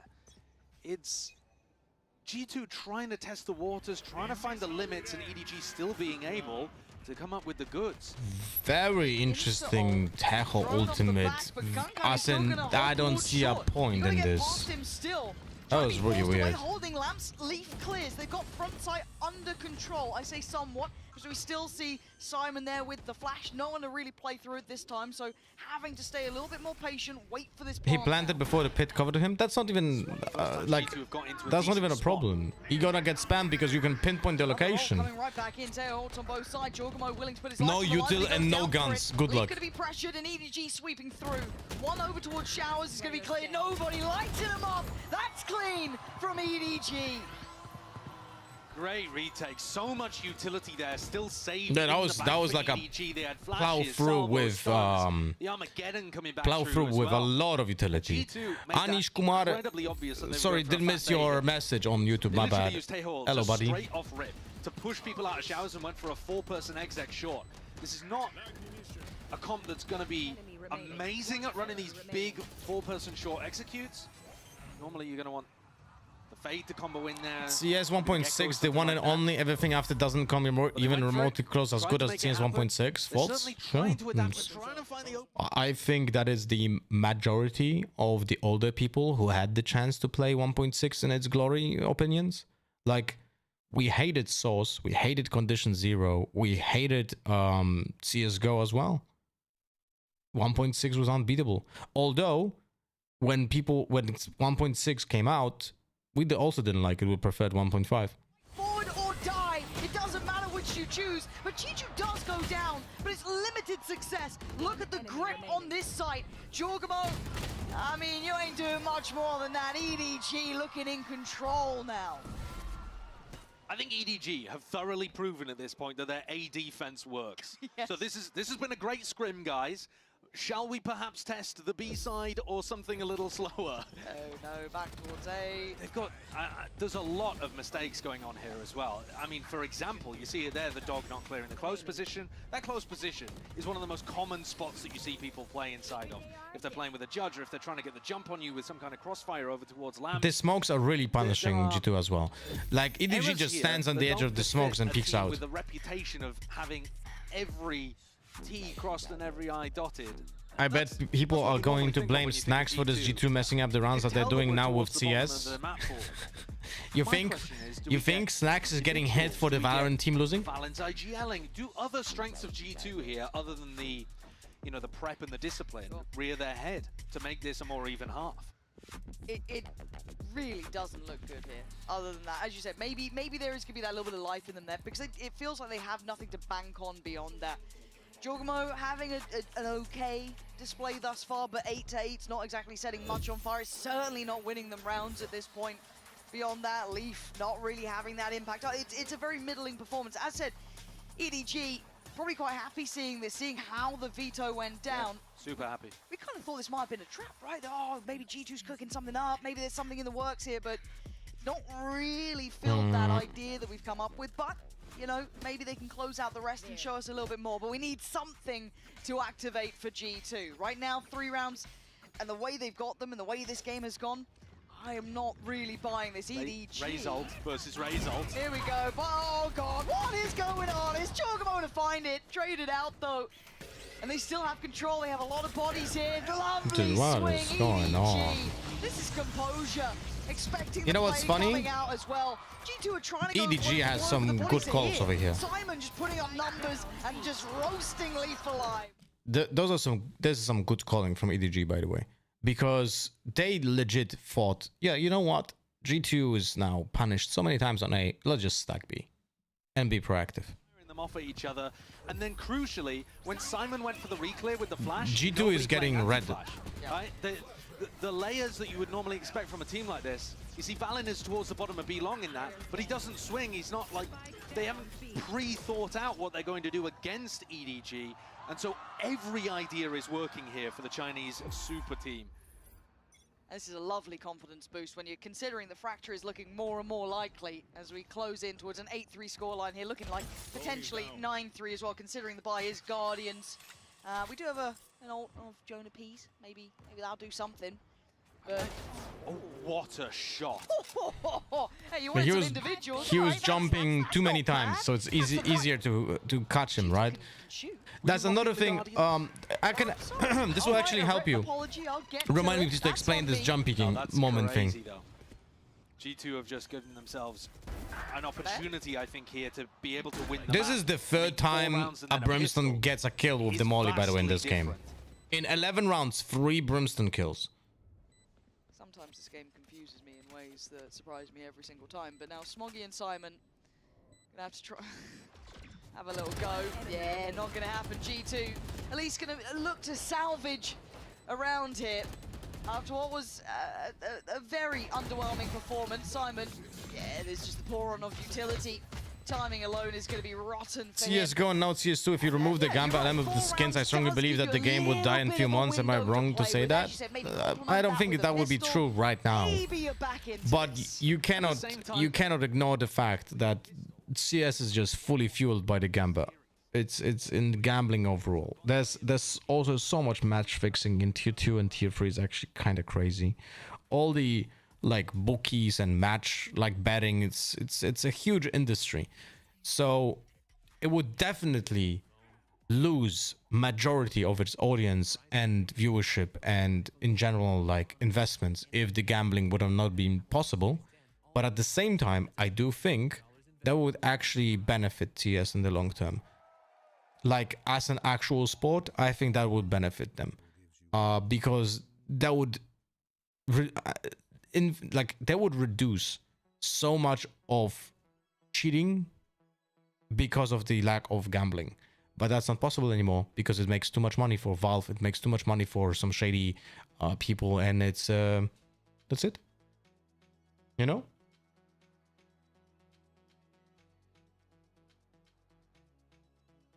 The game would still be alive. That would not be a thing, but it would be a very small game. When you compare it to now, you know? And also, when it comes to jump peeking, I wanted to tell you, when you are jump peeking in your own game, try not to repeat. If you do the jump peeks repeatedly, right? If you do the jump peeks like the one, like Chicho right now was doing on long, and you want to do it several times, change your intervals. Don't do it in the same, like, pause. Don't do, like, jump, jump, jump, jump, jump. Because then a player that hears you jumping like this will put the crosshair on that spot where you jump and will shoot you in that moment that you got him the information that that is your interval. You want to change the tempo. When you hit, don't do a rhythm, do it randomly. Like do it, you jump, jump, jump, jump, just random shit. If you want to repeat the jumps, you know? That's the top of G2's map pool, and are now getting destroyed on Bind, which is towards the bottom of G2's map pool. Where is EDG weak? That's the question. I don't think many people can really find an answer to that yet. Not the pistol rounds. No, which is a bit of an issue when you've only got 4 rounds. EDG Looking like they are back on track here after, as I said, a very hard fought for map 1, which just slipped between the fingertips. But let's see if they can stick the landing, keep this clean, get onto map 3. Chi-Chu looking sharp at the start, but overwhelmed and looking to be crunched on. Kangkang's there, and Jorgamo trying to just play his life, trying to stay alive for a second. We got the TP support coming in, a little scared, but all good. This is another really standard pistol round from G2. The flash, no follow-up. How do you get out? Jesus Christ, what a flick. Holy shit. A 3v3 now, but does Lee feel this pressure? Does he feel the absence of resistance on the site? You should do. Yeah, G2 starting to put it together. It feels uncomfortable. Something feels off here. The molly is an issue, but Lee We have no smokes now. Okay, hold on. 2v2. But can they find these players in time? They have missiles now. Trying to play to that clock here, force the fight They forward. know both players there. Lovely work. Yeah, that's not winnable. Slippery here. And Leaf previously up towards that heaven position, trying to do what he Didn't can. get half. He's outdone Unlucky. here. EDG once again looking composed in these pistol rounds. 4 out of 4 pistols going the way of EDG. Their players look super sharp with ghosts in hand. And Valve really needs to step up and get something like Vanguard. That's never gonna happen. Instead of playing the corner. That's never gonna happen. Reinforced by players coming through the teleport. Like, guys, I'm not sure if you realize, but with Valve, like, they don't have to do anything because the community does everything for them. They don't need good matchmaking. Faceit does that for them. I mean, I don't know if it's good, but it's definitely better than normal matchmaking. Like, they don't have to do shit. Faceit has its own anti-cheat. And it's not being controlled by Valve. They don't care. In this one, and yeah, those stingers certainly look like it. Let's see, EDG. Let's see how it looks once they hear those stingers, once they feel that pressure. It looks like fight a little further forward. Stalled out at least by the smoke now. Forced to respect that, but Jorgamo willing to try and hold. That's a force, by the way, because they're losing 9-4. The forcing on defense feels bad. Like, that is incredibly sad to force on defense. And they have 5 stingers though. That makes me happy. Disciplined. Valen's begging for a fight within some kind of stinger range. They can't find it. Remember, guys, you can't play stinger long range. You might be new to the game, so might not know it. See caution being shown by EDG. Respect given in this one. Not wanting to make any mistakes here. And you can see G2 kind of gathering back up towards Lamps, going for the swing. And the timing was pretty good. Catching a couple on the reload. Oh! Catching 2 off again. And look at Kangkang's HP down at 8. He's the one with the Vandal. Not close enough to pass 10 HP on Kankan as well, who's planting, man. Only on the Ghost. Oh man, this has suddenly become very doable. Kangkang trying to reposition here, but those stingers, yeah, that's a good spot for Jorg. Yeah, it's so nice from him. That 2 he found was just perfect. Not expecting that extra body, but now he knows about the flank. Timing's everything. And he's been caught off, down to 32. 2 headshots from that range, by the way. Diffuse, utilities coming in. EDG, little bit of a wake up. Well played. Can't take it too light, but G2 and Stingers, man, they're good with them. Wait, Stingers insane versus full buys for 4 semi-buys? Must be new. Surely no one has been saying that for 4 years. Yeah, it's so funny, man. You know, I think it's like, the right time to take a risk. And I will show you something. There? I mean, he's running and strafing. Obviously, it's the perfect weapon to do that with. But a stray bullet just flies onto Simon's head like it's a magnet. And Valen was also playing really nicely around smokes. He threw a smoke over towards default, which scared off EDG. I will show you something. Looked to try to close the gap and get the best value out of those light weapons. This is legit me in Valorant. It is, right? It's a small window of chance. No, that's not the text. That's not the text. Fuck me. That's not the text. The worst person you know just scored a beautiful goal or whatever. The worst person you know made a good point. That's legit me. That's legit me in Valorant. Nicely worked out. Everyone hates me, but I make good points. Not just playing against enough.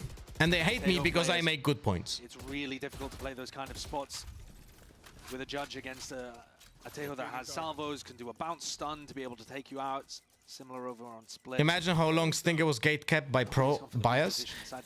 I'm actually, I'll be honest with you, I think I never thought about that, but it's kind of weird that the developers actually nerfed the Stinger before it was used at pro level. A little bit of a stall on top, going to try and hinder this. Yeah, they try and disrespect that. You're going to get melted. 40 seconds, but EDG working this. I like what they're doing, genuinely. You might as well make something like I think this some happen. people in the pro scene know you have good points. It's just that they don't commend you for it. Oh yeah, I know that. Corner of safety.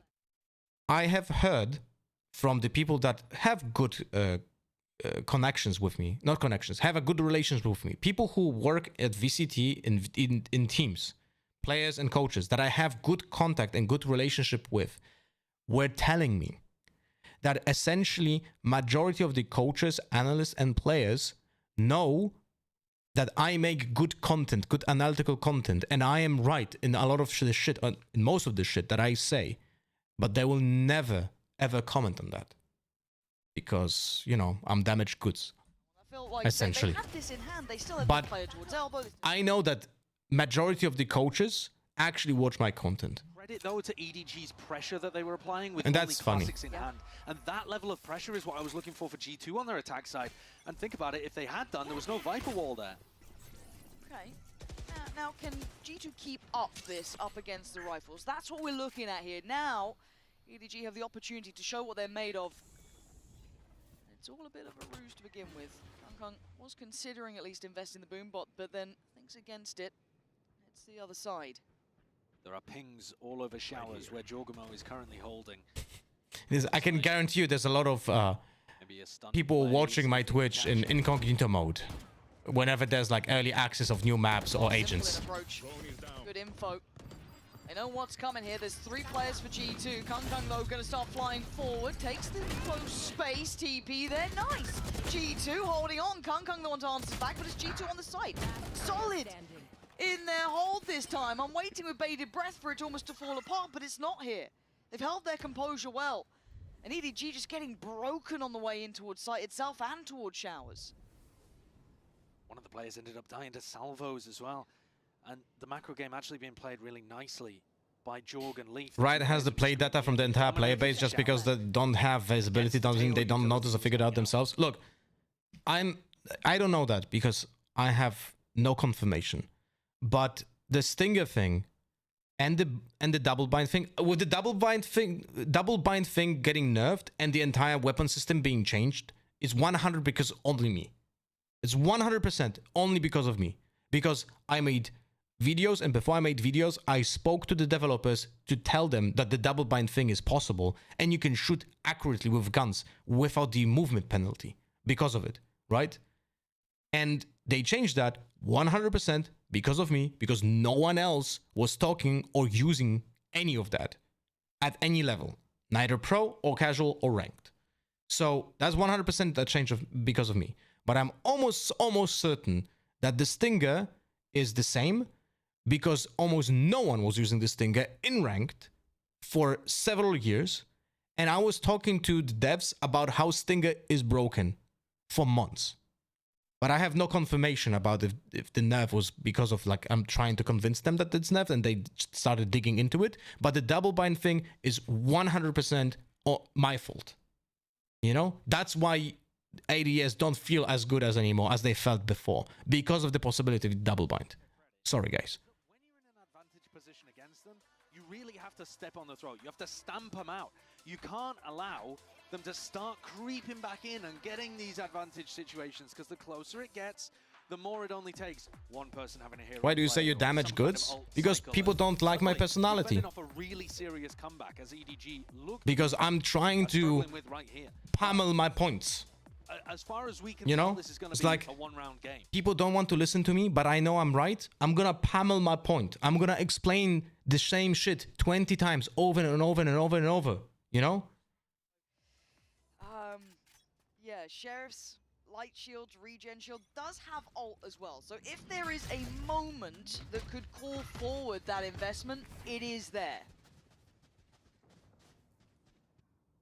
Jonah looks a little uncertain as to how to play that situation. He was thinking about using the dog, wondered if he had the timing to go for the jiggle, and decided it was safe enough. Doesn't take any damage there. Blinded. And there is a potential fight over here. They're trying to bait Jorgamo into going for the aggressive push. They found the kill. Oh, what did you say, Cinco? Could call the reinforcements through the teleporter. Even now, the people who do analysis outside of teams, an example, Sliggy, know the same. I remember him responding to someone saying, oh, that Lotta guy, I don't remember, but it was calling you bad in some iteration. And Sliggy said, actually, Lotta has good analysis points. He just gets angry very quickly, correcting the guy, and the others hating on you in chat as if you're wrong. Yeah.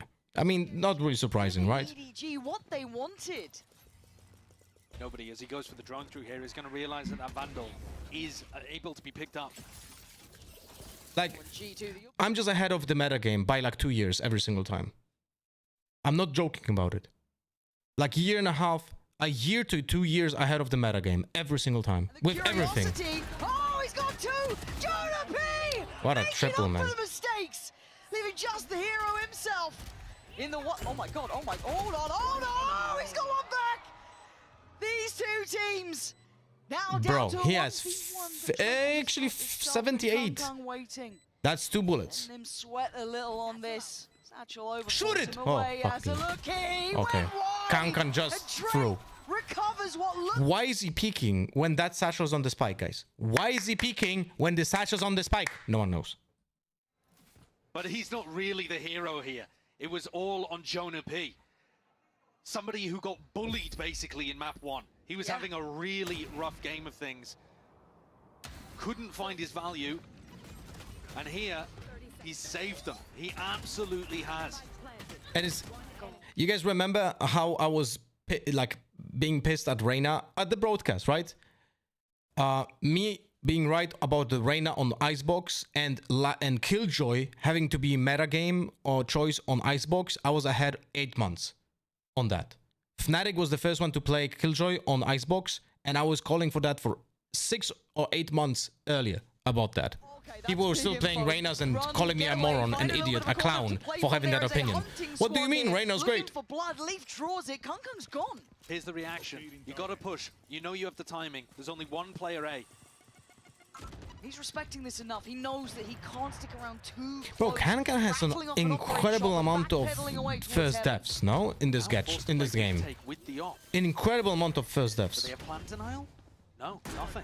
I'm looking at the ults here. Nobody one off from his. Simon one away, but it's Chichu with his Smoggy, with his Molly still there. They're going to try and clear sight. You've got the ults coming onto this, layering it forward, trying to facilitate what they can. And again, no space. Dude, the ultimates are not good. Nowhere to run, nowhere to hide. He's trying to play his life, and he still gets down, Leaf. Quick trade. The direction of the ultimates is not good from the Tahoe players. It's almost always the incorrect decision when it comes to the direction. Somehow, even with the numbers, it ain't gonna be easy. Look at it. Poured on Jonah P. Puts himself forward. Nobody comes in. Trent on the trade. But time is everything. You've heard the ult going through. Bro, that feels bad. Trent can try one. That feels bad. You have 3 players alive and you're losing the round? When they're doing a retake, the amount of util on that spike was incredible, no? They have the nade, then the mosh, then the... sorry, not the mosh, the fragment grenade, the salvos, Molly from Brim, and then the orbital strike on top. I mean, even if they've used some of them to be able to take the site, which this round they barely had to, it's such a good post-plant composition. And what's rough about that is, it was probably the best played round from G2 that we've seen, and they don't get the win. I agree. 100%. That was really well played by G2, but the amount of util on Spike was just nuts. Oh, he body blocked himself! Oh! But look how much space they're taking off this. Maybe this is the right read. EDG are going to take all of the site. You've got to hope in some way. Wait, is he taking CT? Because Kang is hungry. What? Trent looked lost in the source on that one. He was just drifting away. What was he looking at? Did he disconnect or something? This is actually an issue. This is a really tricky scenario for G2 to figure out. It's tricky for Leaf. Leaf has to hold off the Horde that are What looking the fuck happened to take there? some space over towards backside, towards spawn. EDG would really love to control Heaven. Was he blinded by the edge of the smoke or something? Really EDG posted up on this. 2 players waiting. Nobody good for it. Valen does strike back towards Kangkang, but now Jonah P, the man who went large, who went above and beyond for the boys before, now he's trying to hold on to it. Nobody forced a little further forward. Dog goes in. It's all getting messy now. On towards the spike. Nobody can take away Jonah P. EDG bringing it back to 11 now. This was some spaghetti western type of shit. We even used G2's Brimstone defensive ult in a round that was already lost.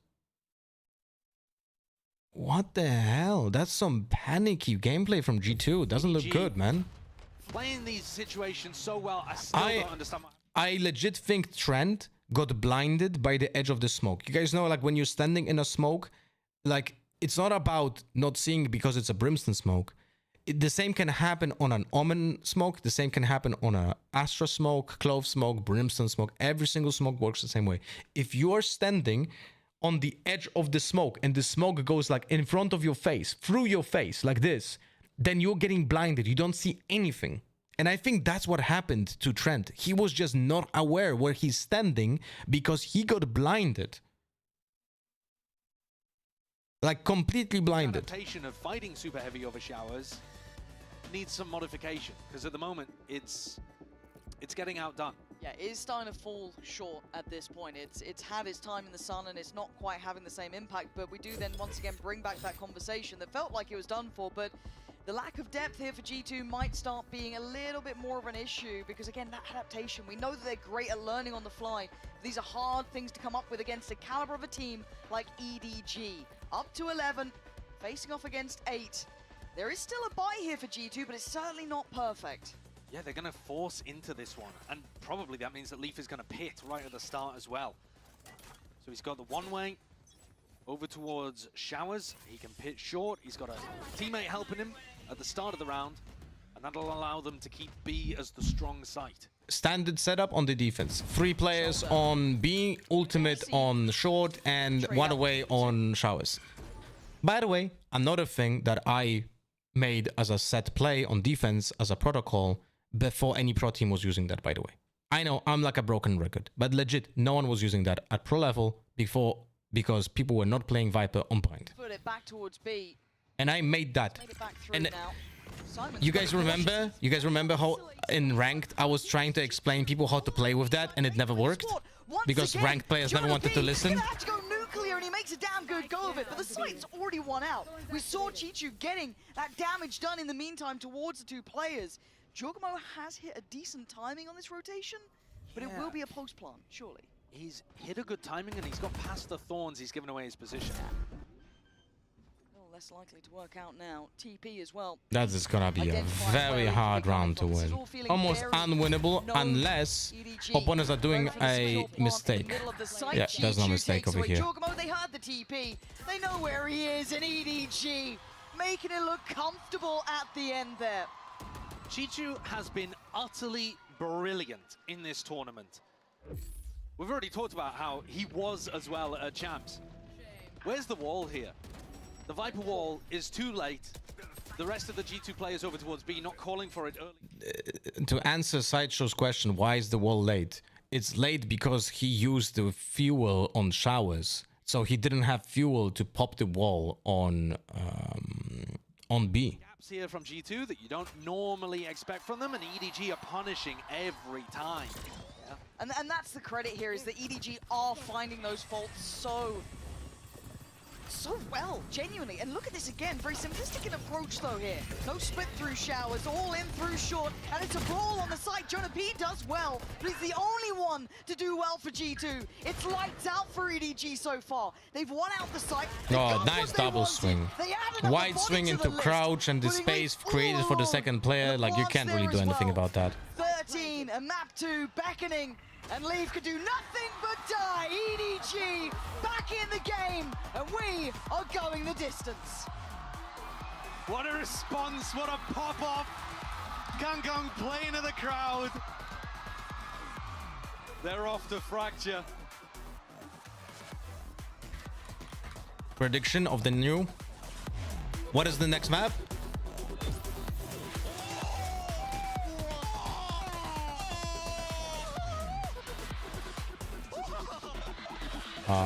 Fracture. Oh, Fracture.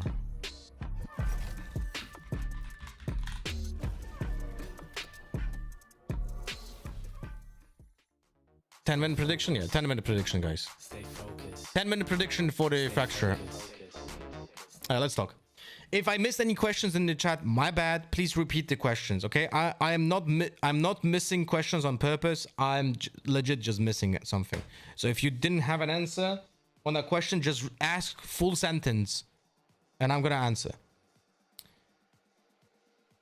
In the defender smoke on A short on top of this box is actually good. I swear just helps the enemy raise the execute 99% of the time. Yes, I agree. That's why when I play ranked, not sure if you guys realize, but when I play ranked and I play smokes, I do the smokes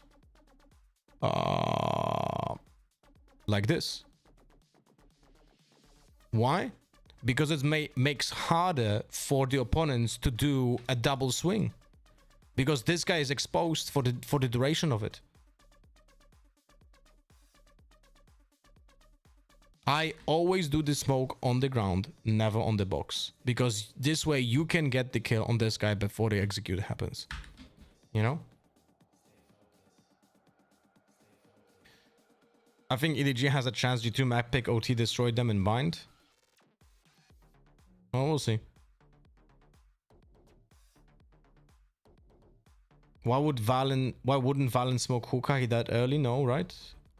Can't remember. What was the play you were talking about with Viper? We're talking about? It's like a very standard setup of Viper. Essentially, what you do is you do an ultimate on short, then you set up a one-way on showers. This is legit from the times when I was playing Viper. Like this was the thing that I created, essentially, before any pro teams were using it. So you do a wall like this, essentially, and then you're standing in short. You have someone holding your showers either from here, from bench, or from heaven, or from backside, right? So you don't get pushed, preferably from backside, because you have a faster rotation towards B. So you just hold passively from here, and the Viper just holds short.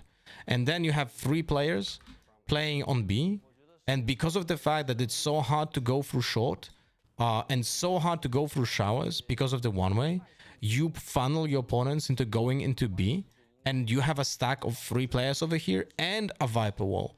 So it's very easy to hold this side, and you just have to wait. But whenever I wanted to play this play in ranked, and I was trying to explain the concept, which you can do pretty fast, I was just saying, guys, play very passive on B. They're gonna come to you because I'm gonna push them into you.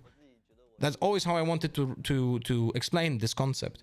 But that didn't matter because the ranked players were always pushing long or pushing out of hookah, dying in those areas before even anything happened. And my entire setup on Viper was worthless. And the same shit would happen a lot in pro plays because they fully ignore the setup, fully ignore the idea. They just repeat the idea because they saw it strong, but they don't understand the entire macro of the entire setup. So you could see pro teams repeat the same mistakes over and over again that I have seen ranked players repeat over and over again. It's the same story with Breeze, but this is an extreme example. When Breeze was released, Sentinels were one of the first teams to play Viper on Breeze, and when they played it, was it Zomps? Yeah, Zomps was playing Viper, and Zomps didn't have any idea how to play Viper, right? Didn't have any idea how to play Viper on this map, so he just did like a random wall like this. You know? He just did like a random wall like this. I think it was like this. And every single pro team, I mean, it was, I think, from this direction, like this. Every single pro team started copying it. And I was like, are we stupid over here? I legit interviewed people from pro teams, from tier 1 teams, asking them, why are you using this wall? Like, this is not helpful, right? Like, it's not helpful for your defense. Why are you doing this? Oh, we just copied it from Sentinels. Not sure if you guys remember, I also, by the way, Vision Pro, please say something in chat so I can give you the sub. I also remember when I was casting a Red Bull event in London, Giants with Pipson as a coach back then, Mendo on that team, and can't remember.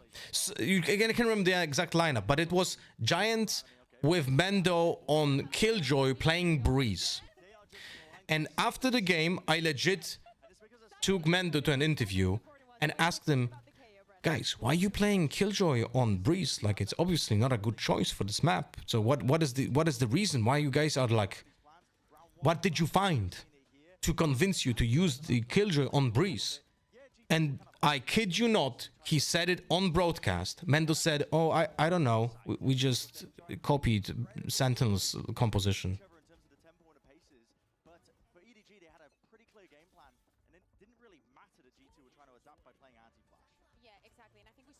It's funny that it's happened with Sentinels as an example twice, by the way. Pro players, guys, paid thousands of dollars with professional coaches, and they copy a team without thinking. And the same shit happens all the time, over and over and over again. Thank you, Milf near you, for tagging him. Gonna gift that sub. The funniest part is that even if it would be like a good idea to copy someone, right? Even if there would be like a good idea to copy a specific composition or something, you just don't even like understand why it was a good decision in the first place, because you copy it without knowing how should you use it. You know? He's trying to play anti-flash, expecting it from Simon. This guy, as much as the numbers aren't particularly, listen, the highest in the world, it is him on the KO that set that pace and that tempo. Question, how can ISO barrier shield be useful? I use it on Fracture B main, I have an AC main, but apart from that, I don't have any plays with it. Any ideas, please? I asked this yesterday as well. Lazy Panda, ISO's wall, the one that goes forward like a cascade from Harbor, is fantastic for retaking, for diffusing, because you can legit use it as a smoke on the spike. If you are able, let's say, as an example, let's use Haven. Let's say you are retaking C and it was planted. It was planted on C long, right? And you're retaking and you go as ISO onto site. You're here and you're like, oh shit, they play long. Okay. So you just do this. You just do this in this direction and you stick half. You get a 3 half diffuse right now with that piece of util on defense. Every single time. And you can apply this to almost every single map. You just need to like think creatively about the angles that the opponents are holding. And imagine whenever you try to do a play like this, you have to close your eyes for a moment if you can't do that while your eyes are open. I'm not kidding, for some people. And imagine what are the angles that people are going to be holding you. And use that wall in that direction and stick half of the diffuse there. You know? Because as I was mentioning earlier, I think it's important to remind people that Fracture was out for the entirety of last year. We did not see the map. It was not in the map pool. It was such an important and big year for EDG. What's up, Chief? I'm a silent lurker, usually around the VCT season. Hope you're doing well. Thank you for spending the 200k points, Vision Pro Sniper. I do appreciate all the silent lurkers, all the incognito watchers who don't want to show their face with their real name in the chat. I all appreciate all of you guys as well, you know? To be able to convert those first kills, because I'm like 100% certain that Artist is watching on an incognito on my streams. And they have a very good opportunity here on Fracture, because and other people like that. Face each other back at Champs. It went to map 3, and that is where G2 managed to close it out. These are a group of players that are familiar with these kind of situations. They're not going to crumble under the pressure. They're going to be able to bounce back here, and we will see Agent Select in just a moment. I can't help but feel maybe the pressure's on the EDG side, just with how loud the crowd is for them. Yeah. Also, I mean, I think they like that, right? I think that we just saw the reaction from Kankan that he wants the people to join him. Guys, you have the last minute or less, maybe like 20 seconds to vote, maybe like 10 seconds in to vote for who wins Fracture. You have last moments to vote. We will get some changes. We're not gonna get ignored. They're sticking Kankan with on Neon. So, there's some difficulties with this is gonna be okay. If I would make a bet, I'm betting EDG gets fucking crushed. There's no way Kankan doesn't end his ass off on this nerfed Neon. There's I worry no a way. little bit about this because I did prompt the question, how deep does EDG's map pool go? if this is yellow really outlines on the defined and agents, meta-proof that much, G2 no reason. There's no reason not for hold those back yellow on this map. outlines. They're It's gonna just go random at you bullshit. hard of XX. Exactly. So Maybe, we see maybe they're not locked in yet from the team's perspective in agent lobby. No, they're already locked in down in the game. No clue. Doesn't matter though. We saw it on Bind. It was actually those more pacey. Did I miss the DRX match? Yes, but it wasn't great. But you will be able to rewatch the VOD on my YouTube channel because I'm also multi-streaming on YouTube right now. So you're gonna be able to watch the later on. Listen, it could be anyone's. And by the way, I'm saying rewatch it on YouTube because YouTube is better when it comes to VOD watching. Back of my mind's here, because G2 are no slouches on Fracture. Oh, and also I'm gonna be paid for ads, which I wouldn't be paid for Twitch. You know what's funny? It's like, if you watch my VODs on Twitch, I'm not getting paid for that. But if you're gonna watch my VODs on YouTube, I'm getting paid for that. And I want to ask you the question, do you echo a little bit of Bren's worry there with some of these compositional issues potentially, or is there enough room for you that you see there's still solid chances with EDG with this comp?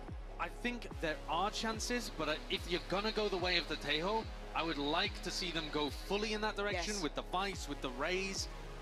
But right at the start, I think eyes should YouTube be is way on better for G2 watching VODs, but I usually want to read because chat G2 as run well. very That's a good fast point. exec-heavy strategy. If And you it don't looks care like on about the pistol chats, round, you should going watch for this YouTube B-split, VODs. heavy through arcade, and it puts so much pressure on the site anchor. G2, huge challenge. Oh, nobody gonna keep him safe for now. Nice Takes away shot. Jorgmo. That's lovely. G2 can reposition a little bit on the site. Valen does find nobody, but if it's Leaf now on the line, and this is G2 brawling out, a lot of angles to worry about, but they come out on top. G2 gonna find one right in that smoke. Jonapi's gone down. Come on, G2, close it out, 13-0. Very I believe in you. HP, yes, favorable to G2, but with Simon and G2 still in this, I'm not writing off just yet. G2 so low on HP here, gotta come together. Oh, Simon snaps and takes away Trent's head.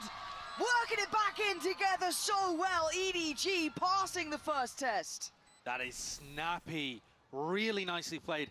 Even from the pistol round, you can tell that both of these teams actually are looking really good on Fracture. And one of the reasons for me saying that is that look at where the smoke util is coming down. You've got Brimstone smokes on site here for the defenders. Are you gonna start multi-stream from now on, or just only for watch parties? Yeah, I think so. I think we're gonna multi-stream now every day. And Simon sneaks in. But I'm gonna be doing it on the main YouTube channel. As in that I'm not really using much, and it's just like a amalgamation of things. And the new YouTube channel is only for Valorant, like edited content, essentially. To finally go their way, but as it stands, EDG Which I'll with be the live first tomorrow. Yes, strike I will on be the live board. tomorrow because DRX will be playing. As they have So I'm definitely watching tomorrow. We're definitely streaming tomorrow. To win series when you can't win a pistol. By the way, I was hoping this day is gonna end up a little bit earlier because I wanted to go to IKEA and buy a table. No chance, nobody. Oh, it's just Oh my gorgeous god, from he's nobody farming old farming orbs. him up. They just wanted an orb. Oh, and they're gonna try to give the orb Look to at this nobody. smile, Simon. He's like, come on over. Guys, I got it. I know exactly where he is. Leafs like a tasty snack. Look at it. Oh, they're No, locking him Kankan, what are you down. doing? Oh dear, this feels foul to witness. Oh. Simon closing it out in the end. They should have not even showed themselves. Like, Vice made a mistake there. They should, and it's actually important, guys. It's actually important. Why? Because nobody would have been one away from the ultimate. It's actually not for the ace. The ace is not important, but from a coaching perspective, you know that your team just slightly misplayed because you could have fueled that orb 100%. You could have not even go for that kill. You could have farmed an orb on long, guys. You go for the orb on long as Tejo and try to run away from that player. Let him wait time. You get that one orb, and then you let Tejo kill the player, and he has the ultimate for this round. This was the best play that a team should have done. But no one gives a fuck about playing correctly and min-maxing. Proactive G2, and they've read him again. Kung, how dare I doubt you on this Neon? Just through smokes. He knows what he's doing. He's fine. The eventual approach from Leaf is coming in, but they've still got this so sewn up. Well, G2 is getting pummeled. Okay, that's one. Now he's gonna know Kung Kung's around still. Nobody gonna be noted as well, but does he get to live? Oh, No, that he jump doesn't. up killed him. Kung Kung still in control, looking for more. This is 3 for him, keep in mind. There could even be an ace here as well. Nero back to back, they fancy it too. The crowd's having a go for it, they're calling him forward. He was the one showing off for the end. Showing the crowd what they wanted, but Jonah P shots Are we gonna have a 1v2 clutch? He has this 1v2, spike, guys, and he just 37 threw. seconds. He's got the spike and 2 individual fights, but pinning down nobody is incredibly difficult. I hope. I am that fucking jaded person. I legit hope they're gonna fucking lose now. This round. I legit hope they're gonna fucking lose now. Please, Jonah, clutch this out. Takes a death, EDG converting the bonus here in round 3. Beautiful protocol for them. If you dial things back to the beginning of the round and think about what their response was to G2's execute, it was to get bodies in front of the smokes as early as they possibly could. Stun, and they're on top of Jorg before he's even landed. They knew exactly what was going to be happening here. They knew that Jorg was going to be the tip of the spear on the exec. They knew the Dish player was going to be late, so they don't have to worry about that timing. And they're in fast flood defending. Let's go! They're prepped, they're ready. And they're damn pumped up too. You're starting to see him really firing up here. Saw him igniting on map 2, looking like map 3. They are just turning the screws. They're in their face. It's sending a message and leaving no one alive. Oh my god. Lighting up the kill feed. Sheesh, that farming, man. Jesus Christ. EDG are super happy to take him on. They're not going to sit back and play retake. They're not going to try to play the crossfires. They're going to leave. If I would be Josh right now, I'm calling a timeout and telling my team, us in G2, guys, all right, fucking wait, dial it down, go back 10 meters from your usual positions, go back 10 meters from your usual positions, play default, gather the information. Where are they using that util at the beginning of the round to gather the space? We try to counter that. You know? Yeah, and that's probably why we see our timeout right now. More suited to Kung Kung than the Neon. Like, let's pay attention to the minimap. I don't think the next round is gonna be G2 doing anything proactively. They're gonna be passive right now. That will be my call. They are taking the fight to G2, and it takes an incredibly good team. Can the two teams that were 1-0 and lost now, DRX, whoever chooses this game, draw each other for lowers? I actually don't know what are the what rules are they using for the Swiss system, because they're not using the Swiss system. They're not that I don't see the tiebreakers being like they can't even find rules. We don't know. It might be fully random from what we know. I have no idea. Dimension is phenomenally effective against everybody. Will you be streaming next week because you're here today? I'm gonna be also here tomorrow, and I'm 100%. I'm taking an off day on Tuesday, and I'm gonna probably take an off day also on another day next week. But we'll see how it goes. Basically once on bind, because the same strat would have worked there. Look at the info here. Not going to go far enough on the Teo drone for EDG to catch anyone towards spawn, but it does clear out towards A main, so feels like they want to free up nobody to hit that rotate early. And crucially, the tempo difference from G2, right? It's stark. It's so different. Whereas you go and watch what they've done. What did I say? Guys, more passive approach by G2. Legit the same call that I would do. Leaving Jorgamo on his own. This feels, again, it's going to feel a little lacking. They've seen no one else, and they're already looking for information down towards B main. They felt a little pressure, and they went... Our upgrades don't happen next week? No, we're gonna do them different day, because on Friday we're gonna probably have some VCT matches, right? Have conditioned in their I'll announce it on Discord. This week we had subscriber games on Wednesday. Was it Wednesday? A clear access to the A side. Unfortunately, it's a 3v5. You're gonna be tomorrow, even though DRX are not playing? Well, DRX is playing tomorrow. Really risky. He had No? hit it the first time of asking, but Chichu already denies. It's down to 2. Right? Leaf's position could be actually pretty spectacular, but it feels like it... They're not? Wait, they're not? No, he's got no idea. He's got no idea. It's not even the flank that gets him. It's Kung Kung. They explain Monday? Oh, really? Absolutely unstoppable thus far. Oh. If you look at that from G2's... Okay, then I have no idea. Maybe I will be streaming tomorrow, maybe not. I will see, okay? Okay. But we're definitely watching Monday. Wait, it really? It's tomorrow. The problem was EDG just won every single duel at every point. They deleted Trent before a smoke went down. Okay. Yeah, makes over sense, here, of course. Caught onto everyone, found lead So with we're the playing gap. on Monday. It's perfection from EDG currently, okay. even when G2 have a nice answer.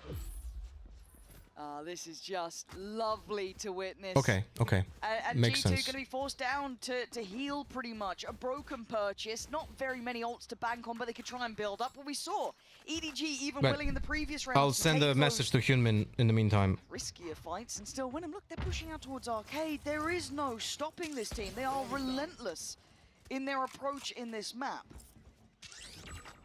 It's an unusual defensive setup. Only nobody playing for information.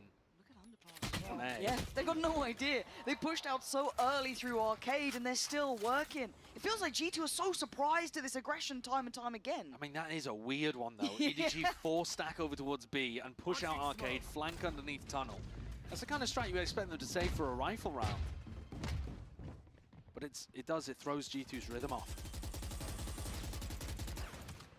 Now, G2 have one out at least on the site, right? We're talking silver linings. They've got a plant. Let's go, G2. Need a bit more than that, though, now. Kung already going to be really keeping track on Leaf here. Smoggy going to get contact. Chogamo wins. Those stingers in North American's hands are still deadly, but not deadly enough. Valen and Trent asked to do it all. Huge pressure. Valen tries to stand up. 13 HP. Looking a little unlucky as EDG maintain absolute dominance on that scoreboard. 6 now with 0 response. Utterly in control. I mean, what we said towards the end of map 1 was, if this was a grand finals preview, man, what a match it would be. Ever since that, EDG have diffed G2. Straight up. All throughout Bind, we were ready to give G2 the bail. Check defender rocket placement when they It's at plant. the bottom of your map pool, okay. you left it open. Okay. Huge track on Leaf here. Smoggy going to get contact. Chogamo linings. They've got a plant. What the hell? That has to be a misclick. That's about it. But they are getting smacked around. This is champs winning form from EDG. And it's crazy seeing that caliber of jump up between these two teams because they are meant to be, as I said, this could be the quote-unquote grand final. They just faked the full execute and are very, very slow. Oh, I don't like this. That is way too slow. The rotation is already here. And this time there's a heavy flank from north side. It's coming over quick as well. Already Yeah. This is really rough. Vices has a big problem. Leaf needs to be huge. Leaf needs to get like he needs to be so passive, and he cannot be caught. Oh my god! Fantastic flash. But I have no clue what's happening. Nobody just gets 2 kills for no reason. Oh no! Oh my god! What's happening in this game, man? It's still a 2v2. Jonah P, lovely little off angle here. It's Valen being dominant. G2 finally carve a round on the board. He's the brains and the brawn for G2. Calls a lovely fake. And then, fine, I'll do it myself. And gets The minimap is broken on this map as well for terror screen. No, it's not. The problem with running fakes like this as your win condition, oh, that is tragic. Christ. That's tragic for Jorgamo. He died with his showstopper out as well. I missed that. But the problem with running fakes as your win condition is they rely on the normal. I'm just making a joke. Oh, good, buddy. Exec. And if the normal Didn't becomes expect the anything fake, else then from you're you. not going to bite anymore on the utility. You're not going to over-rotate. I think that was 4 ults as well from G2. Yeah, it's expensive. And we've got Kung going for the operator, has his ult here. Valen gonna have to be ready for this. Nice from Jorgamo, gonna take the space, and Jonah P's done well. Hold on. This is now still gonna be contested. Kung wants the space back on the site. He's gonna get it. Rips him away from tower. And that spike is quaking in its boots in the hands of Trent. He can't go any further now. This is uncomfortable, but does he get timing? Maybe. This pause, this lull in the round. But with the flank from someone like Nobody. Dude, it feels like G2 are already defeated. You know what I mean? Like, it feels like they lost. Players are going to have to find great timings and great. I don't know if this is like only my impression, but it really feels like they are not in a good headspace. Great first, sort of performances here, but again, EDG looking like a step above the whole way. Now, this can be still won by G2 on defense, but they need to like get at least 3 rounds. And if they win pistol round, there's a chance. And this is still only the Swiss stage. Still plenty of opportunity for G2 to recover from this one and maybe go on still into playoffs, but I'd be amazed if they recover the map at this point. This is already such a hole that they have to dig themselves out of. EDG are showing brilliance. Again, be it that little bit of vengeance to have from that one loss in EDG's championship run in the group stage to G2. People arguing, hey, but with Jorgamo here, that's a pound-for-pound upgrade over Icy. And well, EDG's form, to say the least, is skyrocketing. Nobody is still willing to fight on this, and it's G2 in support to take away Leaf. And man, disadvantage so early on for G2. Are the blue Tahoe rockets for defenders? Yes, always the teal color. Red color is for attackers, teal color is for the defenders. That is very consistent in Valorant when it comes to like indicating which side is using what. Nothing is for you. EDG waiting behind these smokes, but the go signal's coming in now. Kung the first in and the first to fall. Good work, but better trade. Smoggy keeping the numbers up. G2 doing the same. Yeah, EDG. bro. So clean, there's not much more to say. This is just a frag movie with their name on it. I agree, Pansy. There's not much like utility-wise. There's a lot of shit happening, but it doesn't have like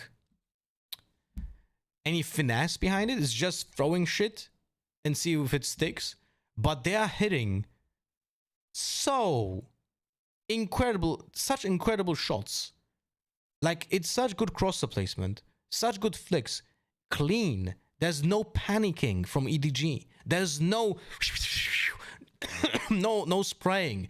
All of the gunplay that you see from EDG is legit. Like they are calm and collected, and they just know they need to hit that headshot, and it's gonna be burst into burst into flick into burst. It's beautiful to watch when it comes to mechanics. You're meant to contain someone like EDG. We're now seeing Chi-Chu kind of joining up with Kung in this. Nobody consistent impact. I mean, every single person having their moment in the sun for EDG. It's not just that tactical approach that has been profound and incredibly hard to contain, but now we're getting the individuals like, okay, another 4K coming in, another 3K. How are you meant to deal with all of these problems? I mean, the cope for G2 is we didn't win a pistol, and you know, Jorg and Trent are just having a bit of an off day. They're both sat at the bottom of the scoreboard at 1 and 9. Trent in particular has been an absolute monster so far this year. It's been his best year at the tier 1 level since he first sprung onto the scene. We'll see how it goes, man. But even if this goes like 10 and 2, it's still winnable on defense, because there's a high chance that Kankan just ints his ass off on attack, right? There's a high chance for that, and we have a Cypher that can legit just punish Kankan.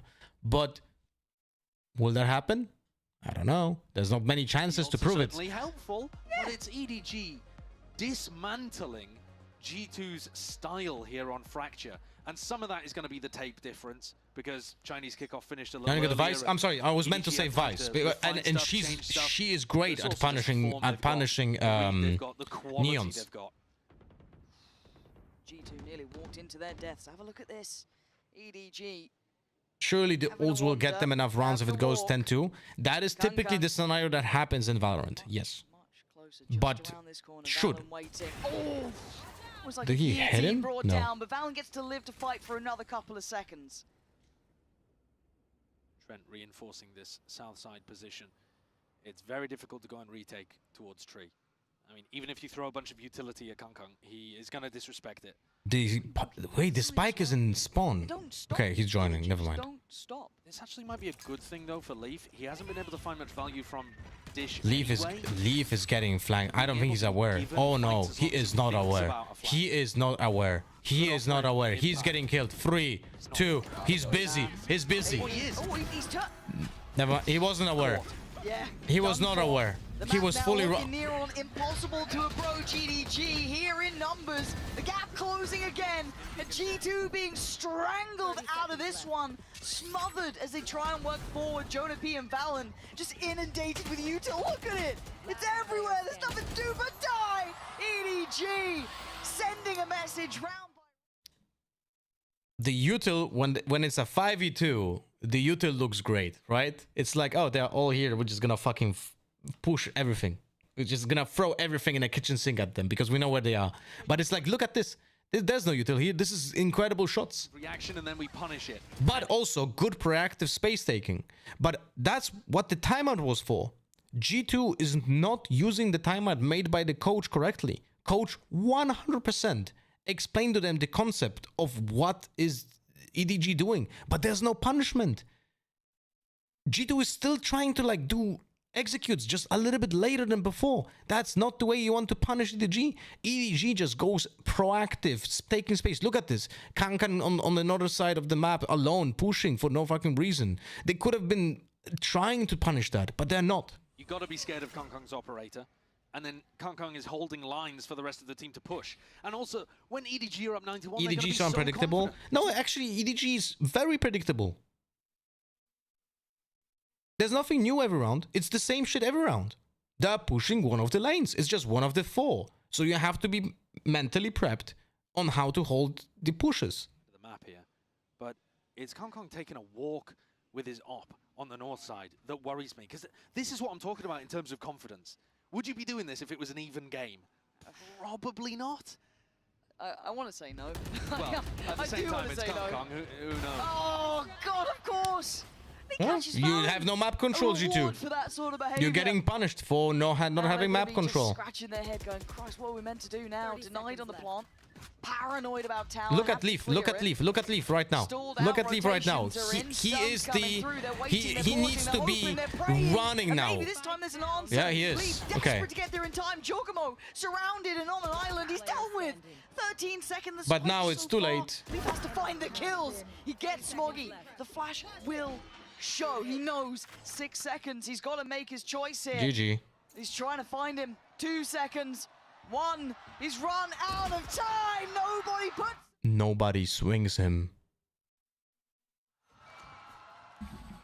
There is no kind of win condition that is finding success against EDG. He swings him in the last 300 milliseconds. Been raised.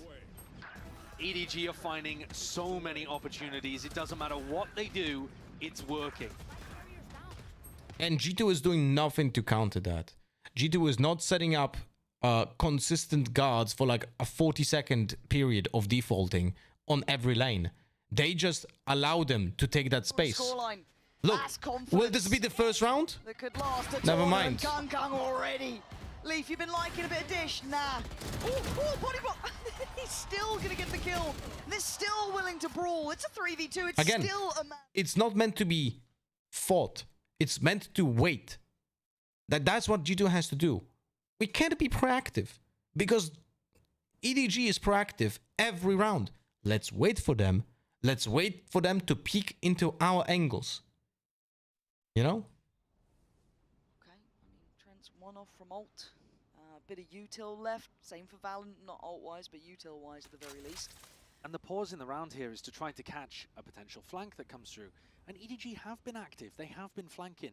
But every time G2 pause and wait, it's not happening. Have used Vice even once to try and find where KK is pushing? Wrong round. There was one position when they caught Kankan with a flash. When they were going already like... I was so lucky with that trip. When they were pushing Arcade. And looking like a quick retake as well. Simon on the drive-by, just going to catch Trent, leaving Valen in a world of trouble. In a 1v3, he's going to try and do what he can. Those smokes are helping him. From G2 to even give them breathing room, and a desperate attempt here for Valen. Smoggy, Simon, clean so far. Playing by Killer, nice from Valen, but not nice enough. Very close. A near-on flawless first half. Utter domination from... Now it's like, look guys, I'll be very honest with you. Even if EDG would be now suddenly absolute cheeks, like if they would just stop missing their shots, sorry, stop hitting their shots, it would just, like, I don't know, just turn into, they started playing with their left hands for a second. They should win 2 rounds just because of 3 ultimates. 2 times you get it rounds with 3 ultimates and you're closing out this game. You know? Like, you have the ultimates that can be doing that. You have the Breach, you have the Brim, you have the Neon, and a combination of those 3 ultimates in 1 round will most likely push the envelope towards you. You know? Wait, can you even say that way? And not only that, but because it's 11-1, pistol rounds are the highest chance to win for EDG. Because they are more random than full buys, right? Pistol rounds are more random than full buys because less utility, not a lot of health, and more easily be punishable. Like, it's more easy to punish in pistol rounds. So EDG just can essentially just win the entire game by a more random pistol round, you know? But you know what's the funniest thing? It will never happen in this game. Let's say that EDG wins the pistol round right here, goes to 12-1. The absolute best min-maxing play in that position would be, we win pistol round, it's 12-1, we don't buy anything after winning that pistol round. We play a full bonus with pistols and with maybe a stinger or something, but we play for a full buy for the next round. So G2 has to force. G2 will be at 12-1, I have to force. EDG plays bonus round after winning pistol round. They most likely lose it, but G2 loses a lot of stuff and they have to rebuy.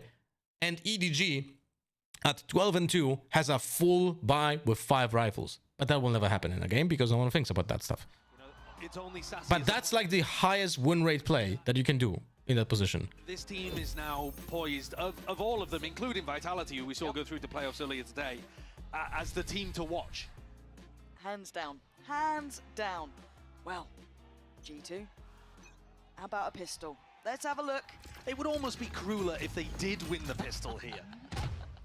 A glimpse of what you could have had.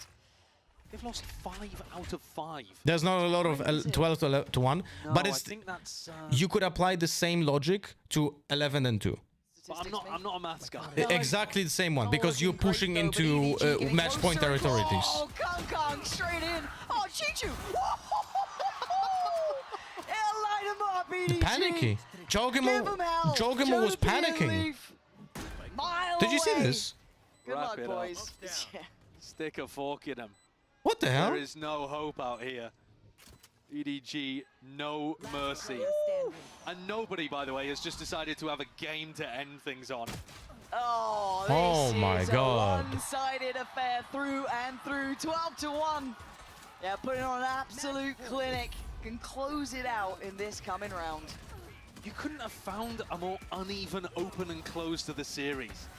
18-16 deep in OT, no opportunity for one team to get a toe above the other. And now this could just straight up be a 13-1. Oh, it might be. But Stingers and G2, here we are. Yeah. Don't try and to see, right here. This is full buy versus full buy, essentially. It would be better if you would not buy guns right here as EDG. Straight up, just try doing damage. Try doing damage with your shit that you've bought, right? With like some ghosts, with some sheriffs, with some utility pieces, and kill some of the defensive players who had to force. Next round, you have full buy, and you close out the game. An unbelievable match, but in this map, he went bonkers just as part of the entire team destroying G2. They have a potential to that smoke is horrible, by the way. EDG cannot even go up the rope because the smoke leaks. They're going for it, having a little swing on this one. Trent with utility, gonna do well. It's a 3v2. This is the advantage they haven't had in a minute. Just give G2 stingers. Oh, Chichu, are you gonna do this on your 2v1. own? 1v2, no spike. Got Jonah P looking like he's nervous as hell up towards heaven, and I would be as well.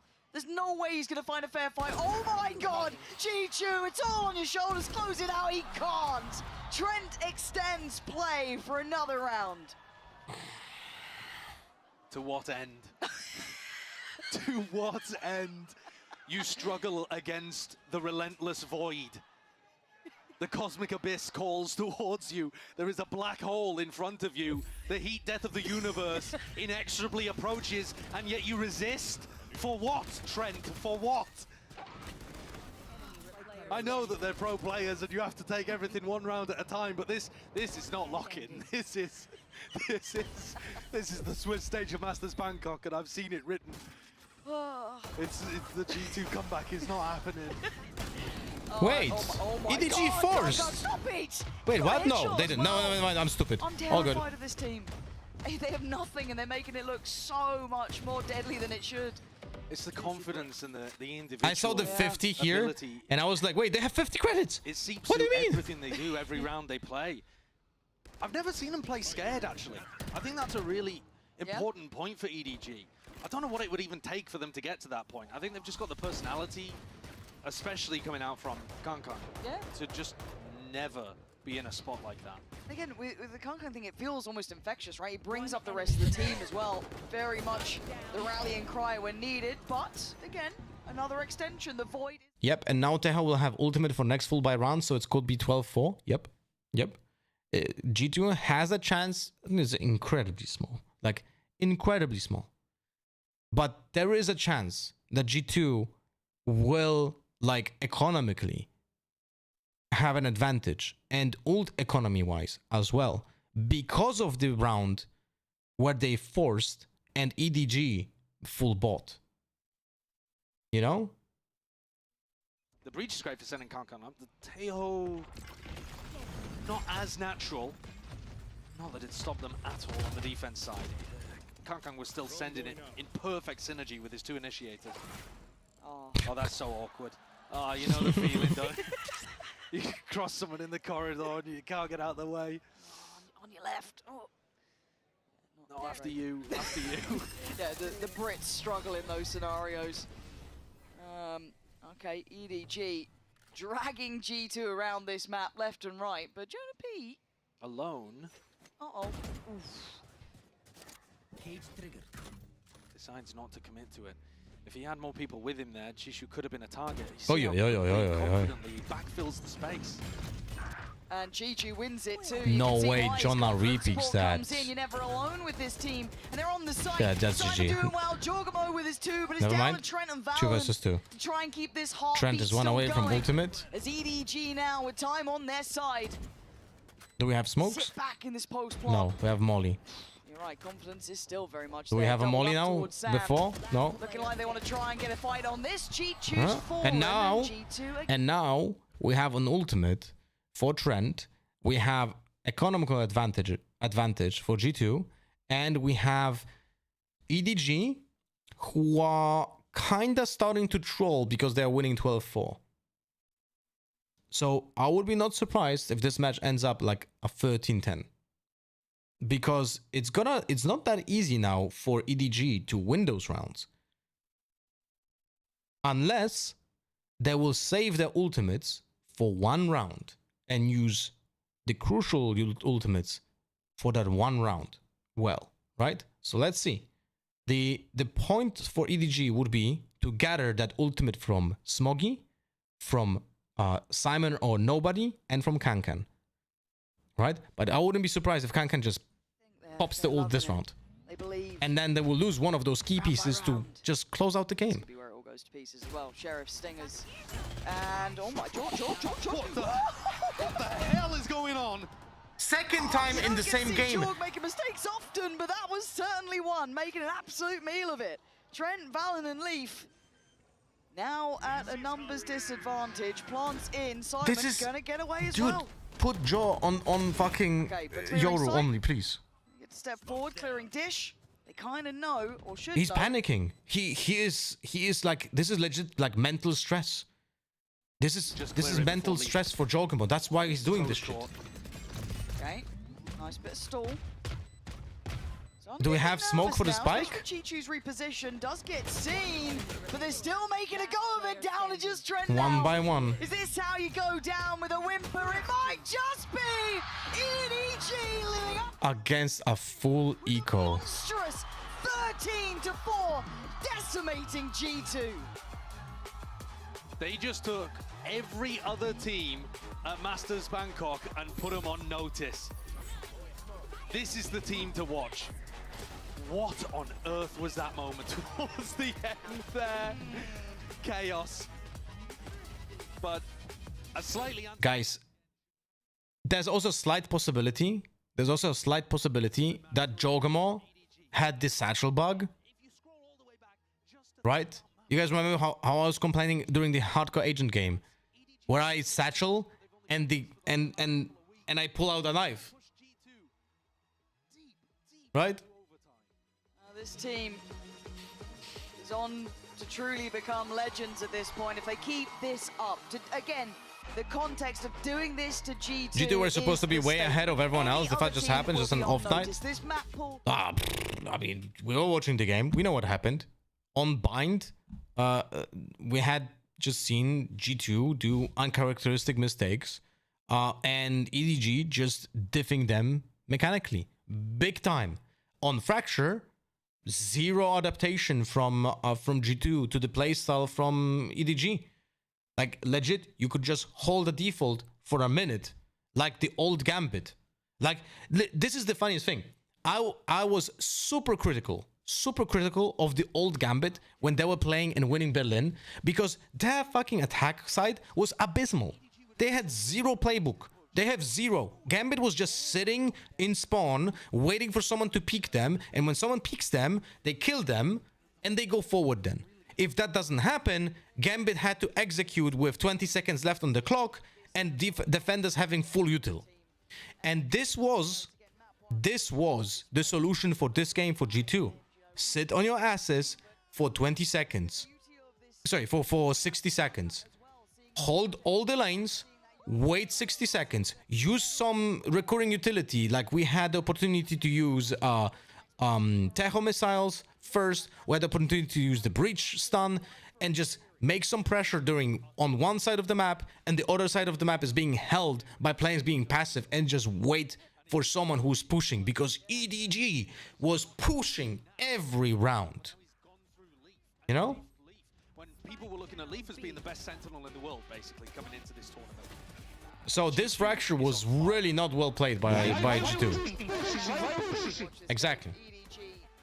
In a class of their own, I think that's the fair assessment from taking away from this. G2 was unpredictable. No, the thing is that I'm almost certain that Josh probably explained the game in a similar fashion during that timeout in the same way I did. Because he called the timeout in the same spot what I would call a timeout based on what I see during the game, right? Of course, I see the entire map, but I would see what Josh would see. So he would see how they lose map control on extremities and they're being pushed.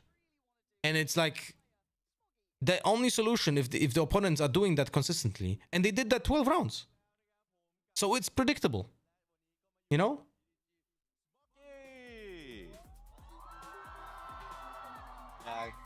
Of course, we're back here with EDG, Smoggy, and Luna. All right. What a game. First Prediction. of all, congratulations. I really want to know. Let's get into Choose the first outcome, question, EDG. right? You guys go. I really want to know, what does your team do to mentally reset after such an intense overtime in match? Coaches can see what we see. No. I said exactly opposite, that I see more than the coach. But I know what the coach would see in those rounds, because I know I can imagine the map with the fog of war, you know? 打开，不管是打开局面还是打开我自己的个人的状态，然后加时的时候，大家可能也是有一点点就是玩的没有战斗爽，说白了就是没有战斗爽。然后我们到图2的时候就开始大家都把自己的状态全部打开了，然后把自己该有的东西都打出来就好了。All right, guys, there's no draw today and shit, right? All right, we're gonna play one ranked game. We're gonna play one ranked game, and we're gonna finish the stream and go to IKEA to get a table for the stream. So give me a second.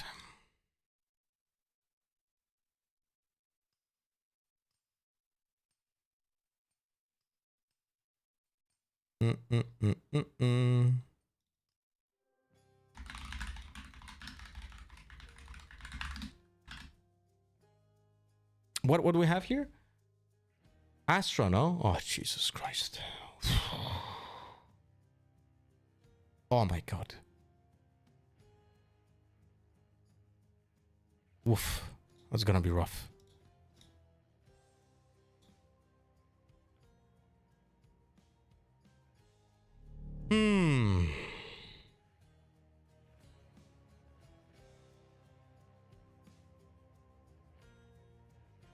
Double anyone keeps in mind, but what round did Joe mess up the ult? It was he messed up pistol round with the satchels, and he messed up round last round of this map. Be right back. Gonna go take a pee break.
Bow, bow, bow, bow, bow.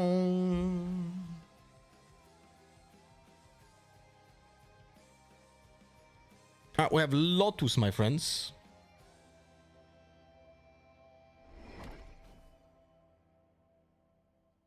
I hope there's no second phase, but I see Deadlock as the last agent. The last row has 6 agents, so essentially we have to win. There's no checkpoint after winning with Jet. And we were on Jet already, man. Ugh, fuck me. In my opinion, Vitality being one of the best teams at this event while playing CS and Valorant just... Sorry, what? Being one of the best teams at this event while playing CS and Valorant, just some decent fundamentals, 5 shooters and nothing interesting user-wise, shows how low the level currently is in Valorant. Yes, I agree. I agree. 100%. But at the same time, that's also good to some degree, because you can see like EDG being in the same boat. Like, but EDG is cracked aim-wise. It's insane.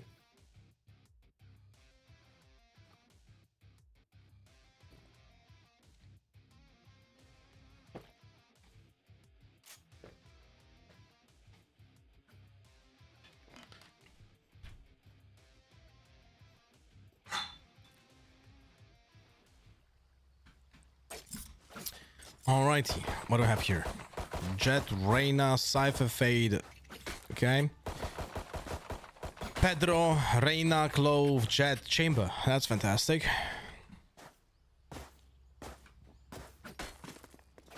Alright, time to hit people in the head.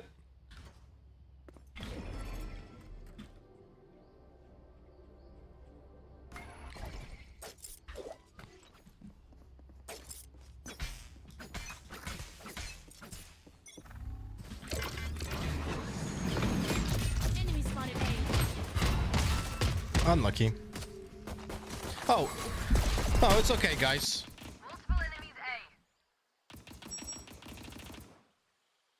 Dude.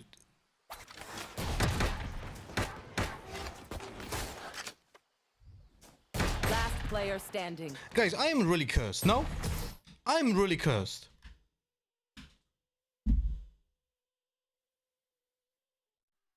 I am really cursed. How is it possible that every game I have a fucking player AFK?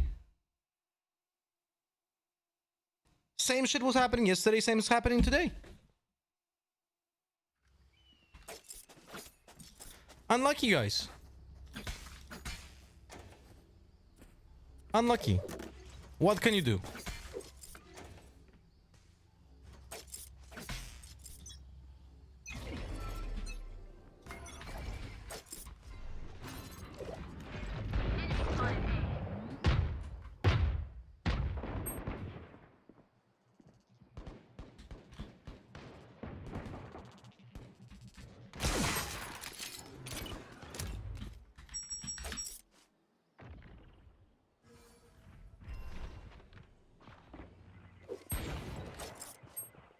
Spike down B.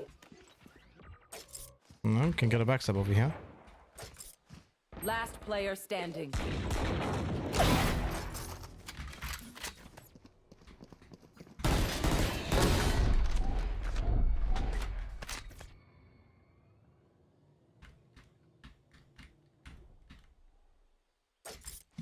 $50 seconds, we have time.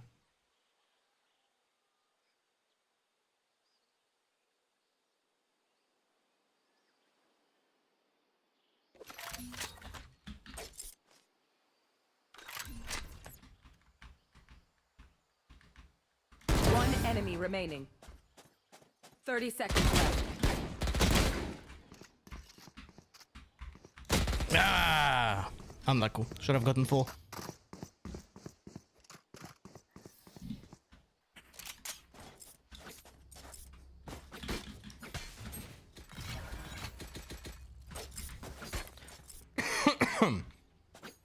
I had a chance at white swinging. I had a chance at white swinging when she was reloading. I should have taken that chance.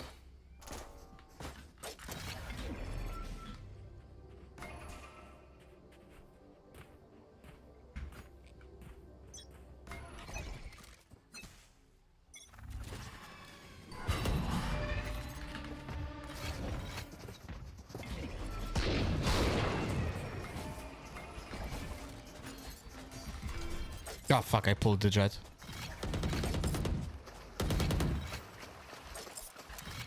Yeah, great plant, buddy. Big fan. And let's overpeak CT. That's some good shit.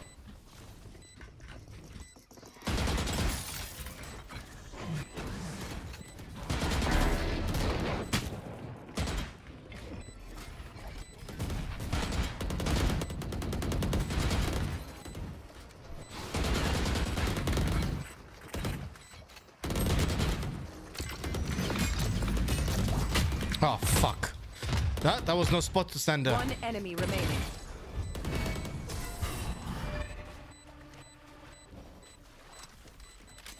Just join. Hope the games have been good today. I didn't play a single. This is the only game we're gonna play today. Because I'm gonna finish the stream after this game, I think. What time is it? Yeah, 5:30. I want to go to IKEA still today, and they close the IKEA in 3.5 hours.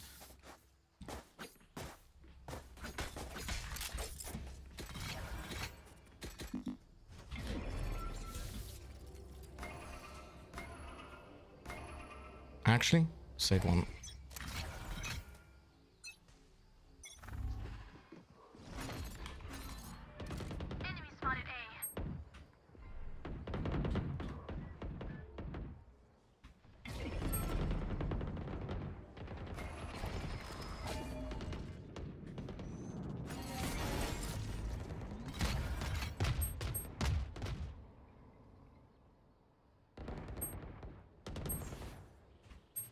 Spike down A. This is very unfortunate. Last player standing.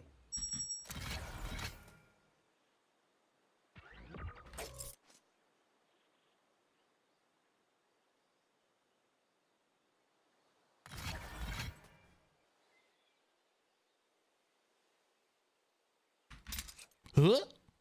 I was pressing shift, by the way. I was pressing shift while jumping down. I don't know why it made sound. A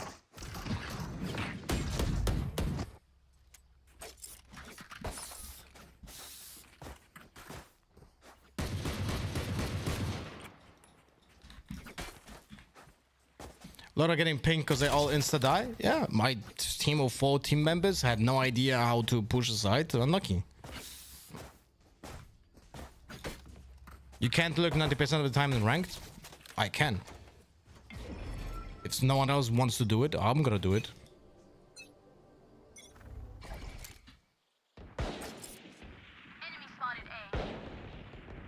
Like, I'm sorry, but if the people who are choosing to play duelists,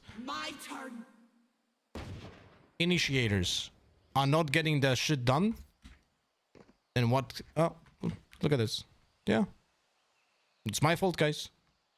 It's my fault.